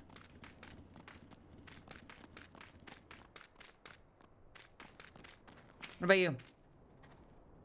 You don't care. What about you? You don't care.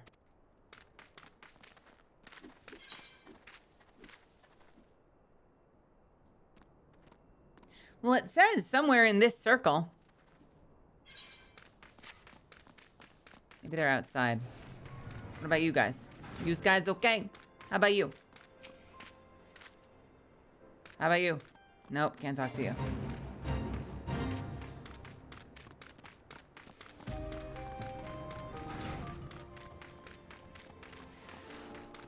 Excuse me, I'm looking for the youths. Are you a youth? Nope. What the fuck? Mela is channeling her inner Joe Pesci, the patron saint of Lalas. What about you? Are you, nope, okay. What the fuck? Hey, why do I have mail?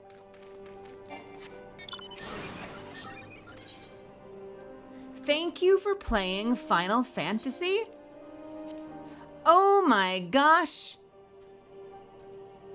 Enclosed is a 4-piece set of Advent attire. May it... Never mind. Wait, I have the Strife gear?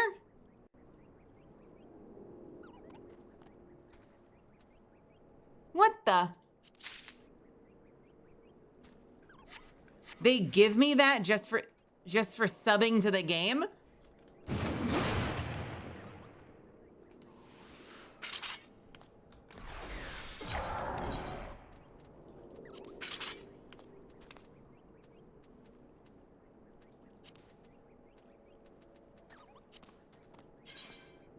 Holy shit. Okay. I keep just fucking, please. Thank you.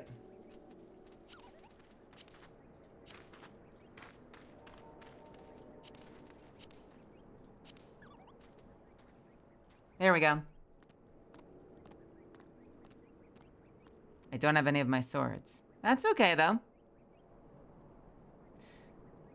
I was rubbing my eye. Fuck you, lizard blinking. Fuck you, lizard blinking.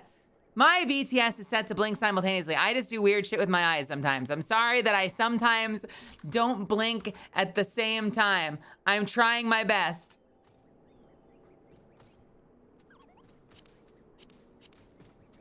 It was 4 pieces, right? Was there another piece that I missed, or is it just 1, 2, 3, 4? There's no hat, right? No.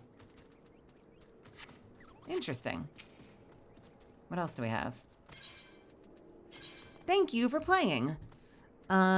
Friendship Circlet.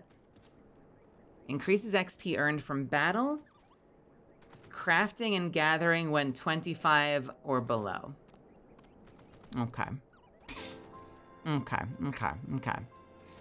Silver Chocobo Feather, a common symbol of friendship throughout the realm. These brilliant plumes can be exchanged to Calamity Salvagers for special rewards. Aetheryte Ticket, good for a single journey through the Aetheryte network. And Ballroom Etiquette, improper greetings. Have a good night, Just Wandered In. Just wandered in, just wandering out.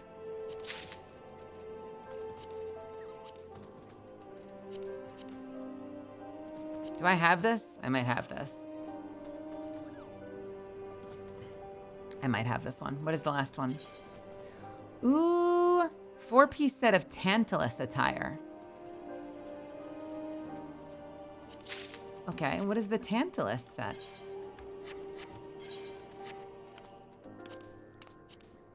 Ooh. A fist bump. Wait. If I fist bump, it's not dependent on what the other person is doing, so do I just punch them?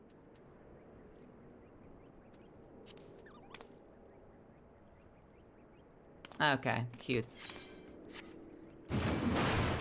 Cute. All right, Tantalus attire.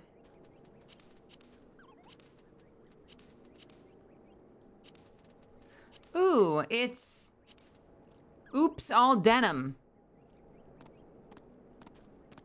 Do you love jeans? Do you want to wear denim everything? Who is Zidane? I don't know who that is.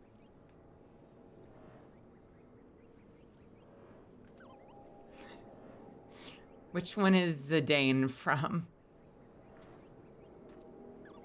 Final Fantasy IX main character. Okay. I don't know Zidane. FF9 Zidane.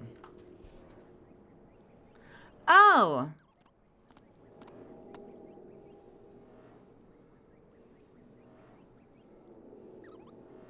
He kind of looks like a Kingdom Hearts character.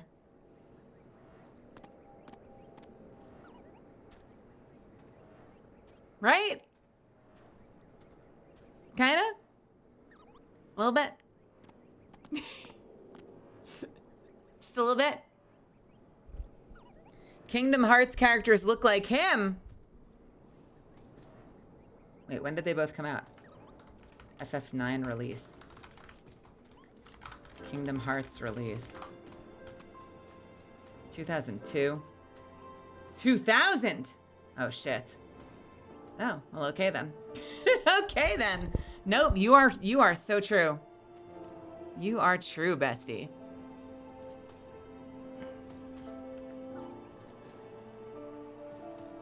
Well, isn't that cute? I will slap them in my dresser drawer when I get back to base.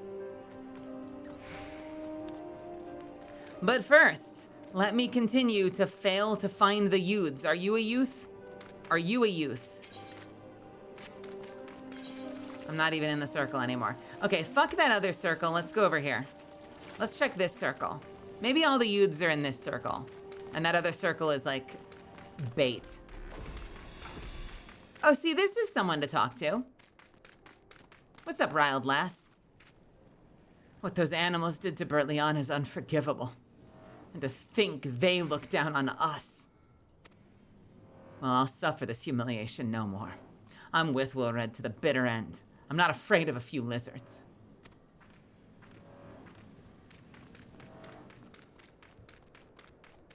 It's a knife! What do we think this is? Oh, ascertain the intentions of the youths. We found a knife.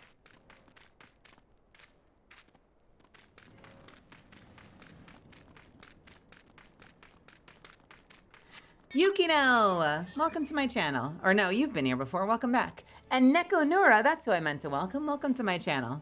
How's it going, Neko? Tailbot, are you a youth? You're not a youth. How do yous do's, fellow youths? How are yous doing?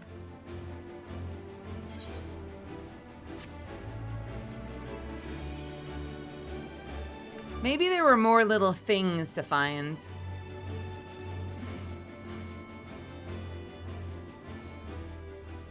Was there like another... Oh, there's this. No, wait, what is this?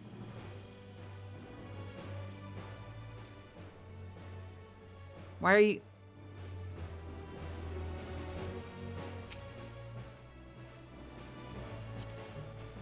Why can I... You're glowing like a quest item. I don't like it. Ah, there we go. Okay. We found a map. That's what we were finding here. Ooh, this circle is gone. Yeah, you're right. There's an upstairs area. We should probably be able to find our way up there.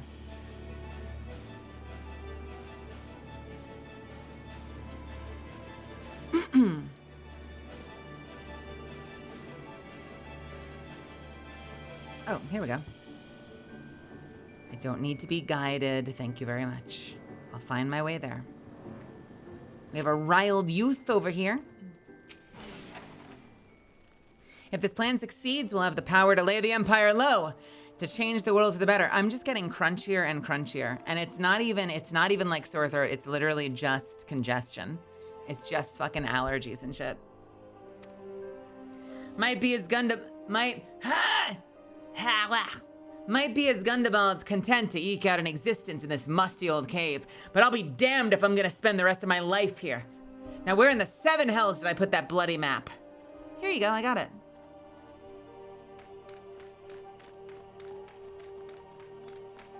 Wilred. O mighty Ralker, Lord of Destruction.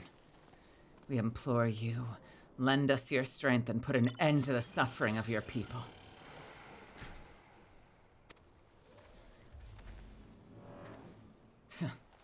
Here to interfere again? We are too late. Our plan is already in motion.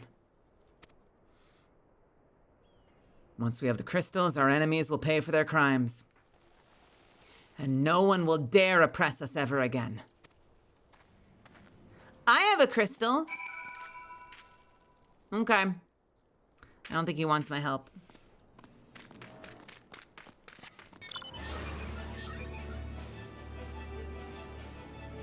I think I've got like 3 crystals. I could be a whole lot of help.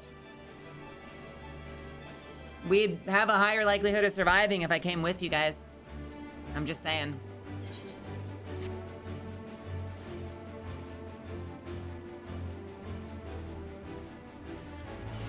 Gundabald! Gone, the whole lot of them! Then it is as I feared. They mean to take matters into their own hands. But what exactly is that they mean to do? Well, I found a knife and I found a map. What's this, a knife and a map? Wait, you said Wilfrid spoke of crystals, did you not? Then they couldn't possibly mean to. Oh, by the gods, this is rank madness. Wait. Didn't we come here?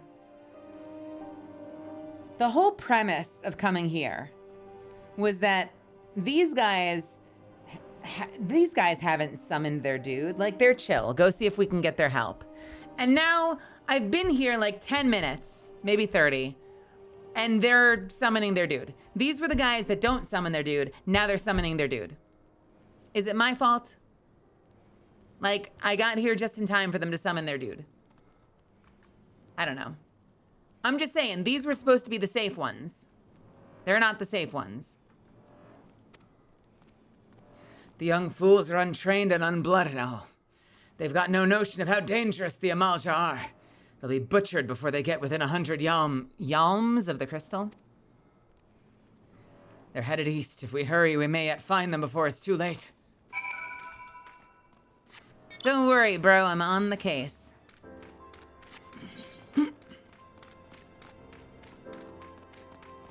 Different group? Those were the tempered. Well, I remember the note about that, but I thought that some of the others were fine. Am I crazy?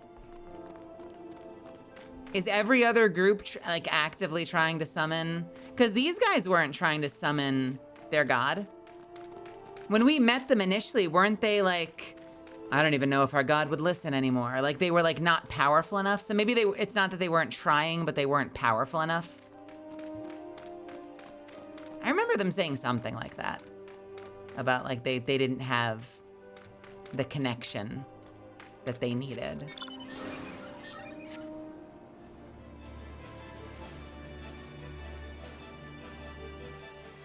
Amalja are the ones that kidnap you, but these aren't the Amalja, right? Aren't these the Alamigos? Or are these the Amalja?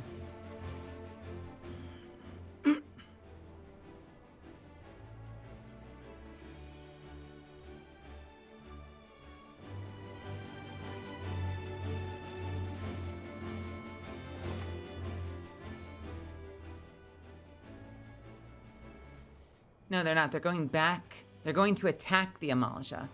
I thought... Okay. Maybe I just inserted that. I assumed that part of the plan involved summoning their god.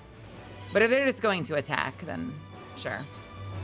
When he started talking about, like, using the crystals for power, I was like, ah, here we go. Because isn't the whole overarching theme of this whole chapter the clans that would summon gods?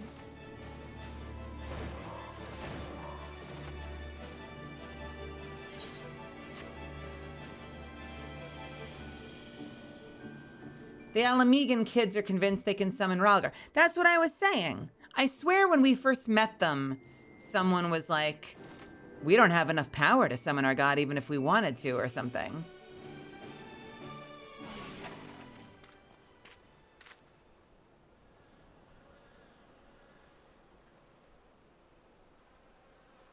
Beast people are summoning them, not humans? Okay.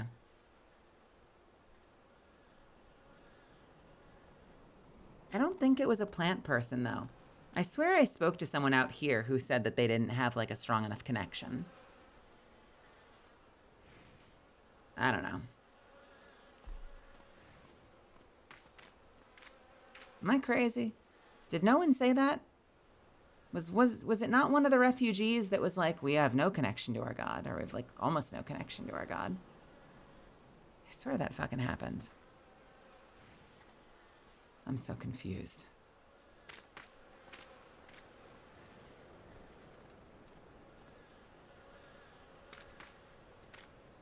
The robed figures, or Asians, are going around teaching people to summon their gods.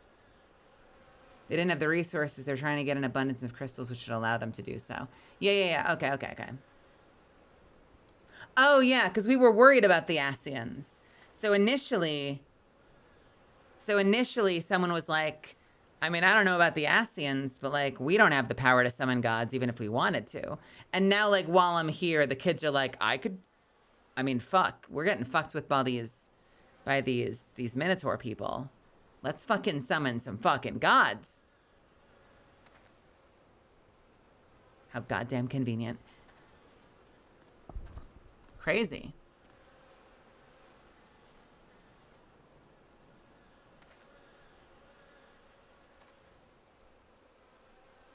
I was crazy once.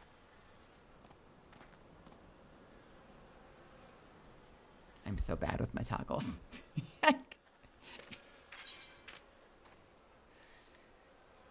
Commence battle for Big Trouble in Little Alamigo. Let's do it.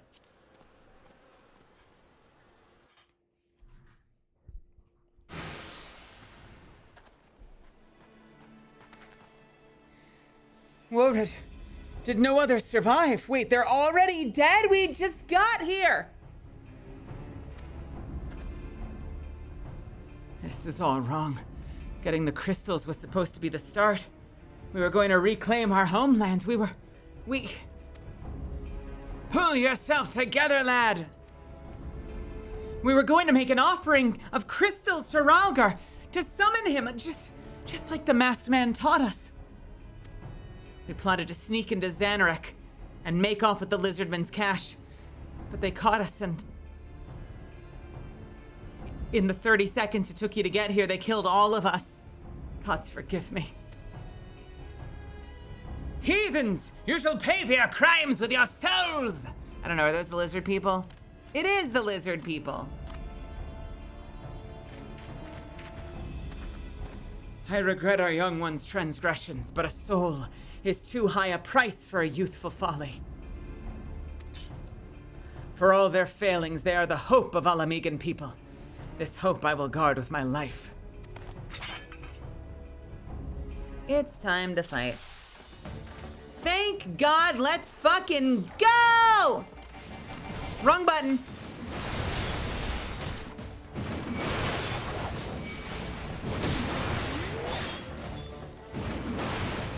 Why are you tanking for me?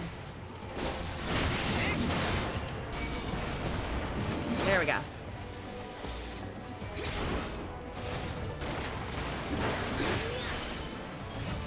The whelps must pay for their crimes. Don't worry, I got you.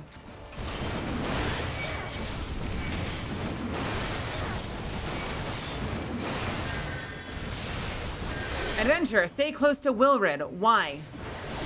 Bro can handle himself. He's a big boy. He came out here to fight. He doesn't need my help, obviously. Don't worry, guys, I got this. Thank you. Allow me to have an egg in the middle of combat. Yo, bro is taunting off me. Really bad etiquette, okay? I'm the tank in this group. Terrible group etiquette.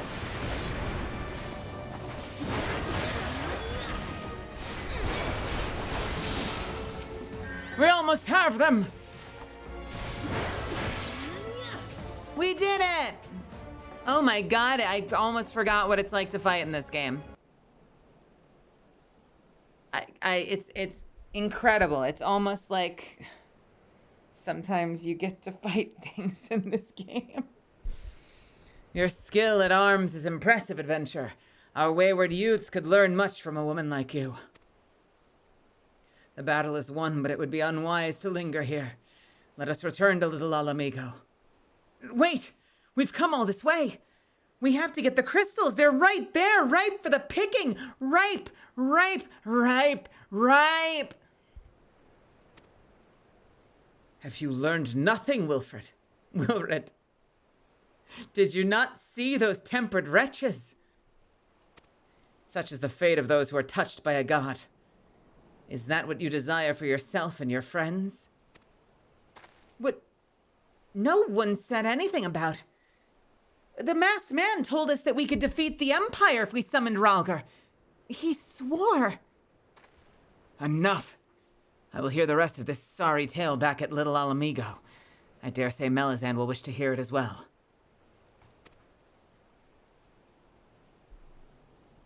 Ripe, ripe, ripe, ripe. Ripe.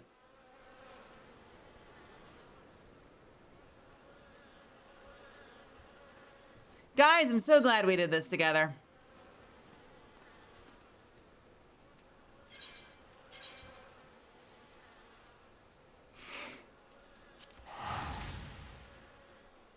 This fucking series. Oh, this game. Oh, this game.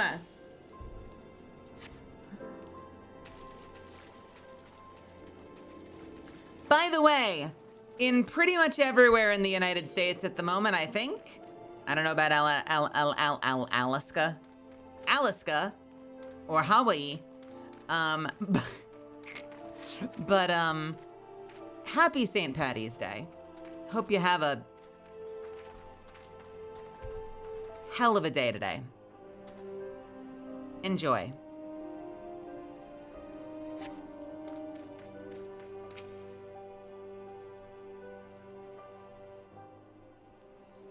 No more lies, Wilred. Tell us everything. I was outside with the others when he appeared. The masked stranger. He told us about summoning Ralgar, about using the crystals. And then just vanished. We never saw him again. I wanted so desperately to believe that we could raise ourselves from this squalor that I never stopped to question his motives. But I should have known. There's no solution. Nothing we can do to change our lot. Our people are doomed to live and die like beasts. Listen to me, Wilfred. Our home may be lost to us, but it takes more than stones and mortar to define who we are. No matter where we may be, Alamigo lives on within all of us. It is for you to decide what to make of this legacy. But whatever you choose to do with your life, never forget that you owe it to this adventurer, an outsider. I won't. I promise. Thank you for saving me. And sorry I tried to kill you.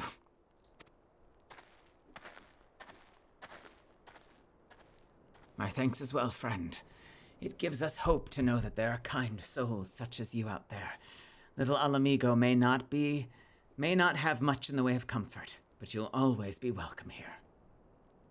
Which is a very different voice from when we met him. And what was I doing originally? My thanks as well, friend. It gives us great hope to know that you are... Yeah, no, we changed that shit a lot in the past hour. Alamigo isn't a place. It's a way of being. It's a lifestyle. Gundabald wants to wish you well on your investigation. Would that we had more information to offer. But what Wilred told you is the extent of our knowledge of the masked stranger. Left unchecked, that man will bring about great pain and suffering. I pray that you'll find and put a swift end to the creature, for the sake of the young ones who died by his poisoned words.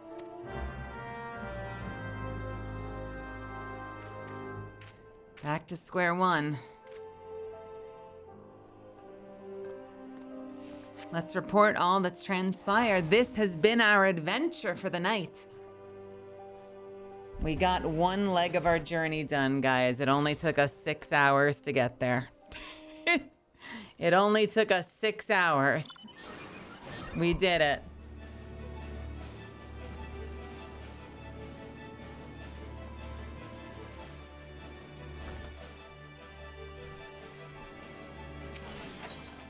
4, maybe 4.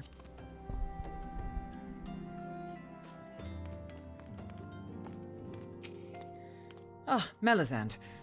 Pray do not concern yourself with my welfare. My current investigation has yielded some curious results, and at present I'm pondering how best to proceed. I don't know who they sound like. Yo, double Shorty Squad, let's fucking go. High five, bro fist, bro fist.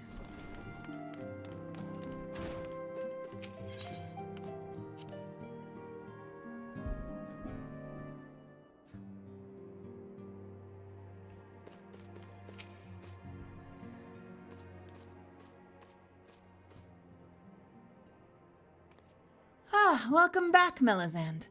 I'm reliably informed the investigation took you to Quarry Mill and Little Alamigo. Did she not send me there? I don't remember anymore.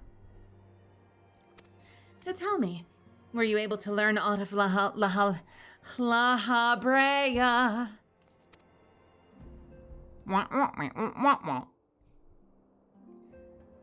Planted the knowledge of summoning in impressionable young minds, you say. Precisely the kind of deception the Asians would employ. While many of the ills that ail the land can be attributed to the calamity, some are being brought by... I think I'm falling asleep, guys. Some are being brought about by a malign will. That's what she said. We must needs delve deeper into this, while things remain quiet on the primal front. All work and no play makes Minfilia a dull scion. Did you say something? Nothing, milady.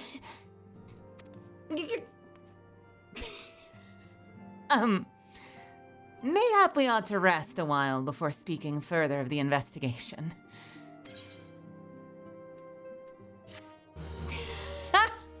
That was kind of funny. That was very funny, actually. Wowzers, guys. It has been a fucking night. I feel like I say this at the end of every single one of these Monday nights, but I had fun tonight. With you guys. I'm doing my best in this game, but I enjoyed hanging out with all of you. I'm trying so hard. And I think that's why I mess around a lot, but it seems like people are having fun with me having fun with the script in this game. Man, what did we do today? We made 2 men kiss. We made a 3rd man kiss. We made a lot of men kiss. We swung our axe precisely, I don't know, 6 times. And we did a whole lot of fetch questing and handing in letters to people and...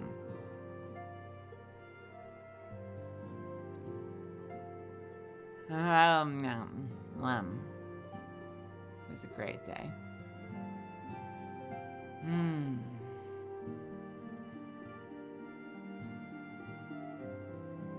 And on that note, I need to decide if I have an appetite.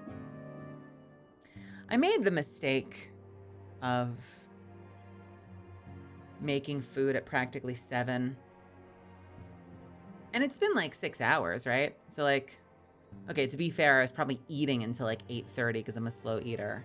So, you know, we're talking like 4.5, 5 hours. I'm like, I've eaten recently enough that I'm like, wait, my appetite's kind of fucked. But I also feel like the responsible thing to do would be to like heat up some rice and broccoli and get a little more nutrition in me. So maybe we'll do that. Guys, on my day off yesterday, I hit the treadmill again. Downstairs, I pushed my limits on the incline treadmill. I did about 900 steps, about 3 miles, and according to the machine, it thinks I burnt about 500 calories, maybe 480. 500's a good number for me. I'm trying to do it. I've done it. I've been going once a week. I'm going to try to do more than once a week if I can get away with it. Trying to just start working that habit. You know, make a habit out of being a little bit more active. Get back into combat shape so I can get out there and maybe do some good work for this city again. Feisty Chocobo, Nyatsu, welcome. Welcome, welcome, welcome. Yeah, feeling good about it. Feeling good about it. By the way, so for those that are brand new here, my name is Melazand. You can call me Mel. I'm a vampire misfit VTuber, former interdimensional bounty hunter, and professional voice actor now that you know it from this stream. Tomorrow, we might be playing with Lady again. I think we might be doing another We Were Here. I gotta double check with her. Wednesday, I think I'm playing Darktide with Aya Amare again. So I think we're doing Darktide on Wednesday. And I don't have a plan on Thursday.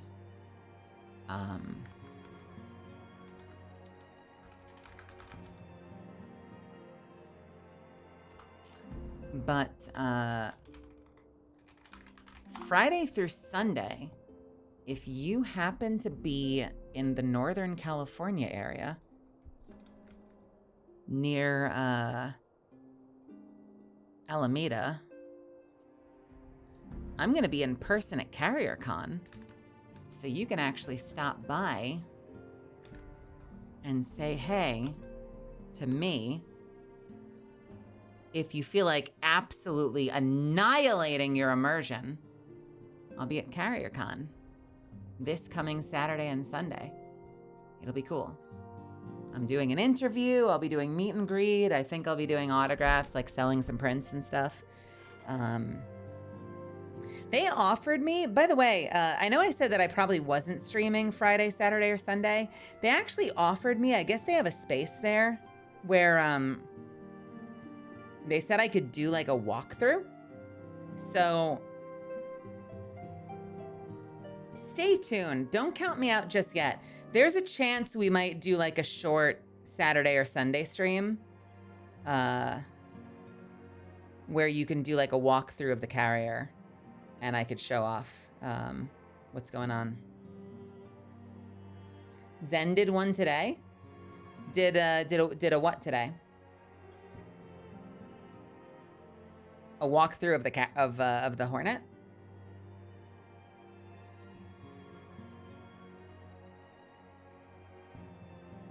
Walkthrough Ghost Tour. Oh, that's cool. Oh, I'm surprised they're not saving that for the convention. I wonder if it's a scheduling thing, like in order to get more people in. I wonder if they're starting early. That's cool.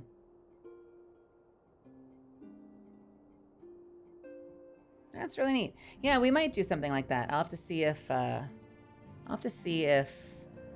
that's something we can do. Could be fun. It depends, you know, because like it means I'd have to bring something with me. Like I'd have to bring my computer with me, or at least like an SSD. I don't know. I don't really have a mobile setup, so it's kind of hard. So we'll see. Worst case, I'll see you guys on Monday. Or, I mean, I could always set something up with them to do something. Like if Zen did that remotely today, we could always set something like that up. Or maybe like, you know, we do the convention and then next week or something, we do a walkthrough so you guys can see like where I was. Maybe we could set something like that up. That could be fun. I know SVA is a VTuber group. Whenever I see it, I just think School of Visual Arts as a New Yorker. SVA was like an arts college downtown.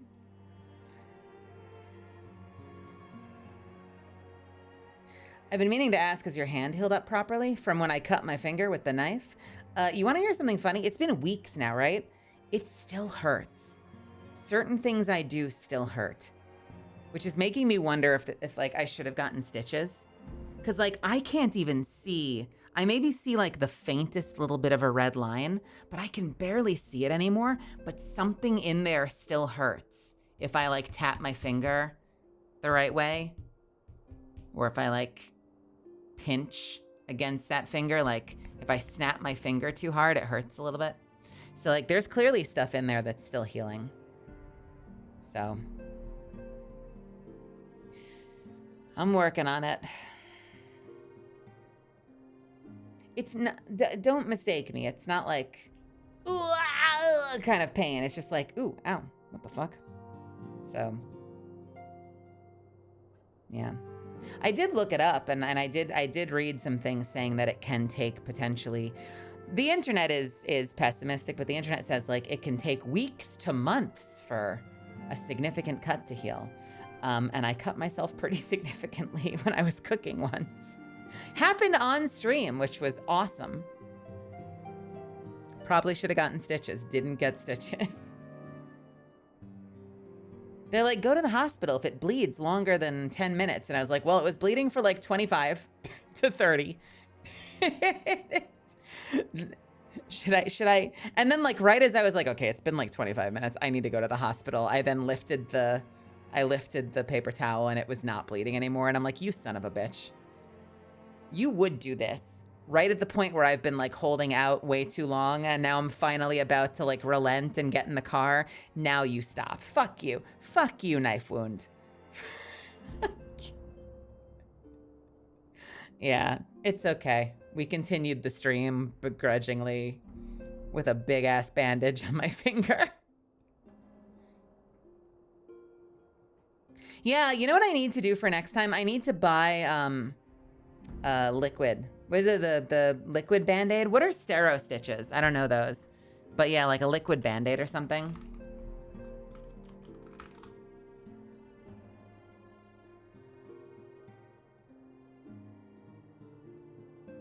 Oh, I've seen those. Yeah, no, I've seen those stitches. Yeah, something like that probably would have helped a lot, honestly. I should pick up more supplies. I don't have a lot of med supplies in my place, and I'd probably be smart to do that.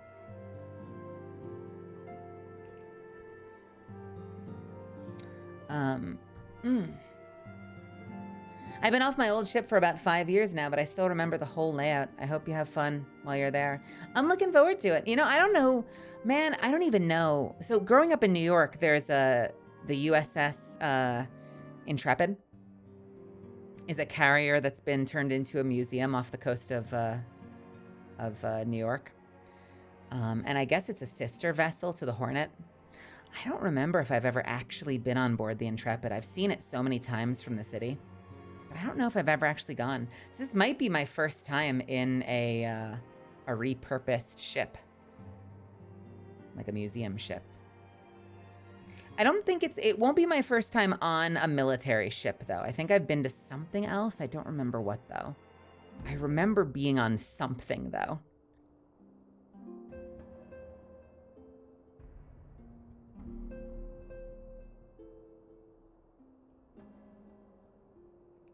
Hand, paper, and duct tape is all you need for a first aid kit. I went through a lot of Band-Aids, and then that weekend I was at LubbockCon signing autographs, so... Ooh, baby. Yeah, I went through so many Band-Aids at LubbockCon. Yeah, it'll be a lot of fun. It'll be a lot of fun.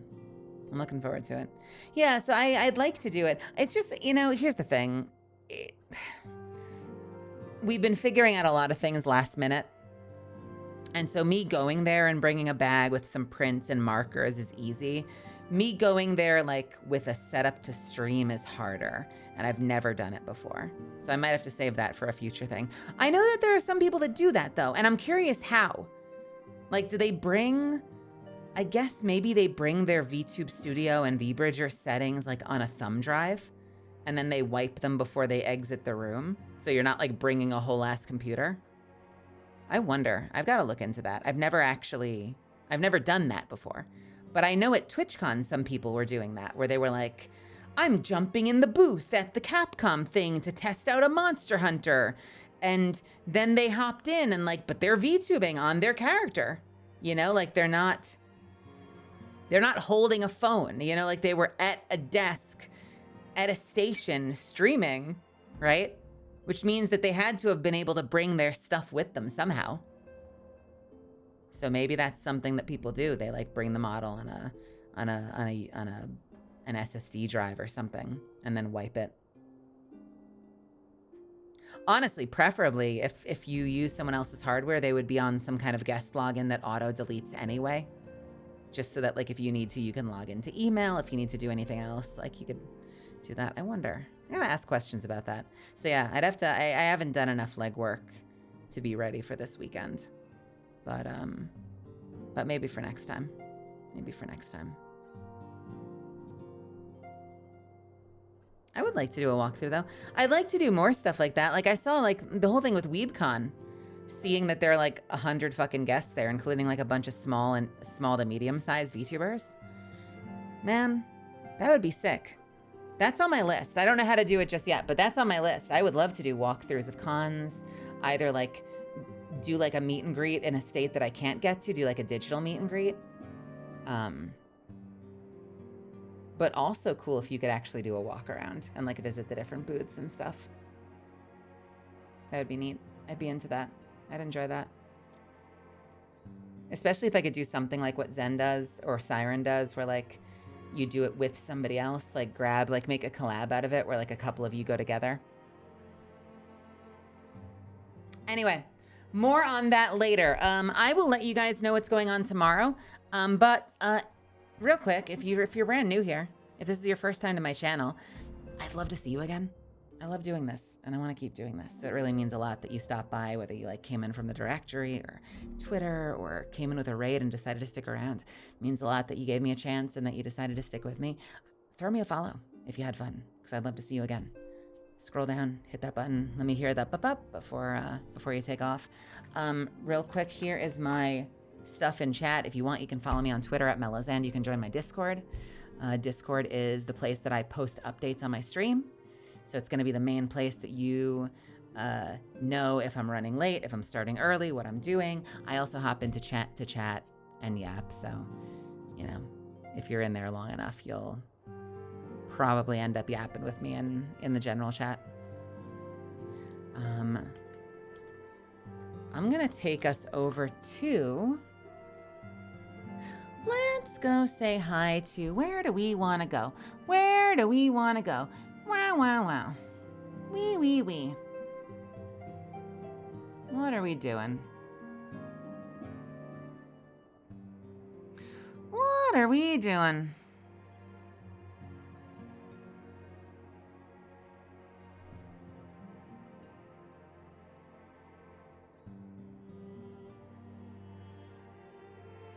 Kale is doing something in Minecraft. Ren is playing Monster Hunter. I want to say hi to Ren. I love Ren. I love Ren. I love Ren. I love Ren. I love Ren. I love Ren. I love Ren. I love Ren. I love Ren. I love Ren. I love Ren. I love Ren. I love Ren. I love Ren. We're saying hi to Ren. Yeah. All right. We're going to do this. We're going to do wow. And we're going to say Ren is cute. And then we're going to point. And we're going to say, look at that dog. And then we're going to zoom and we're going to say, God damn, they cute. Ad infinitum. Those are your marching orders. Copy that. Paste the ever-living shit out of that. Get yourself banned by Nightbot. Do that for me if you do nothing else.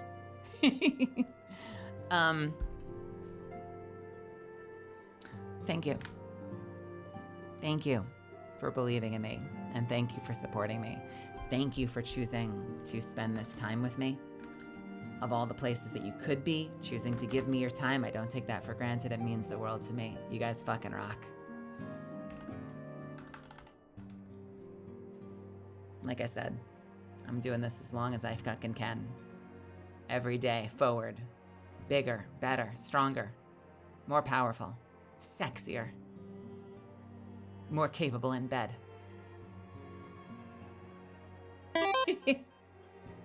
That being said, thanks again for hanging out. Thanks for believing in me. Thanks for giving me your time. Have a wonderful rest of your night. Get some rest whenever you do. Don't forget to eat if you haven't done that. Don't forget your meds if that's something you have to do. I will see you when I see you. Hopefully tomorrow. And stay awesome. Okay, get the fuck out of here. I'll talk to you later. Good night, good night, good night, good night.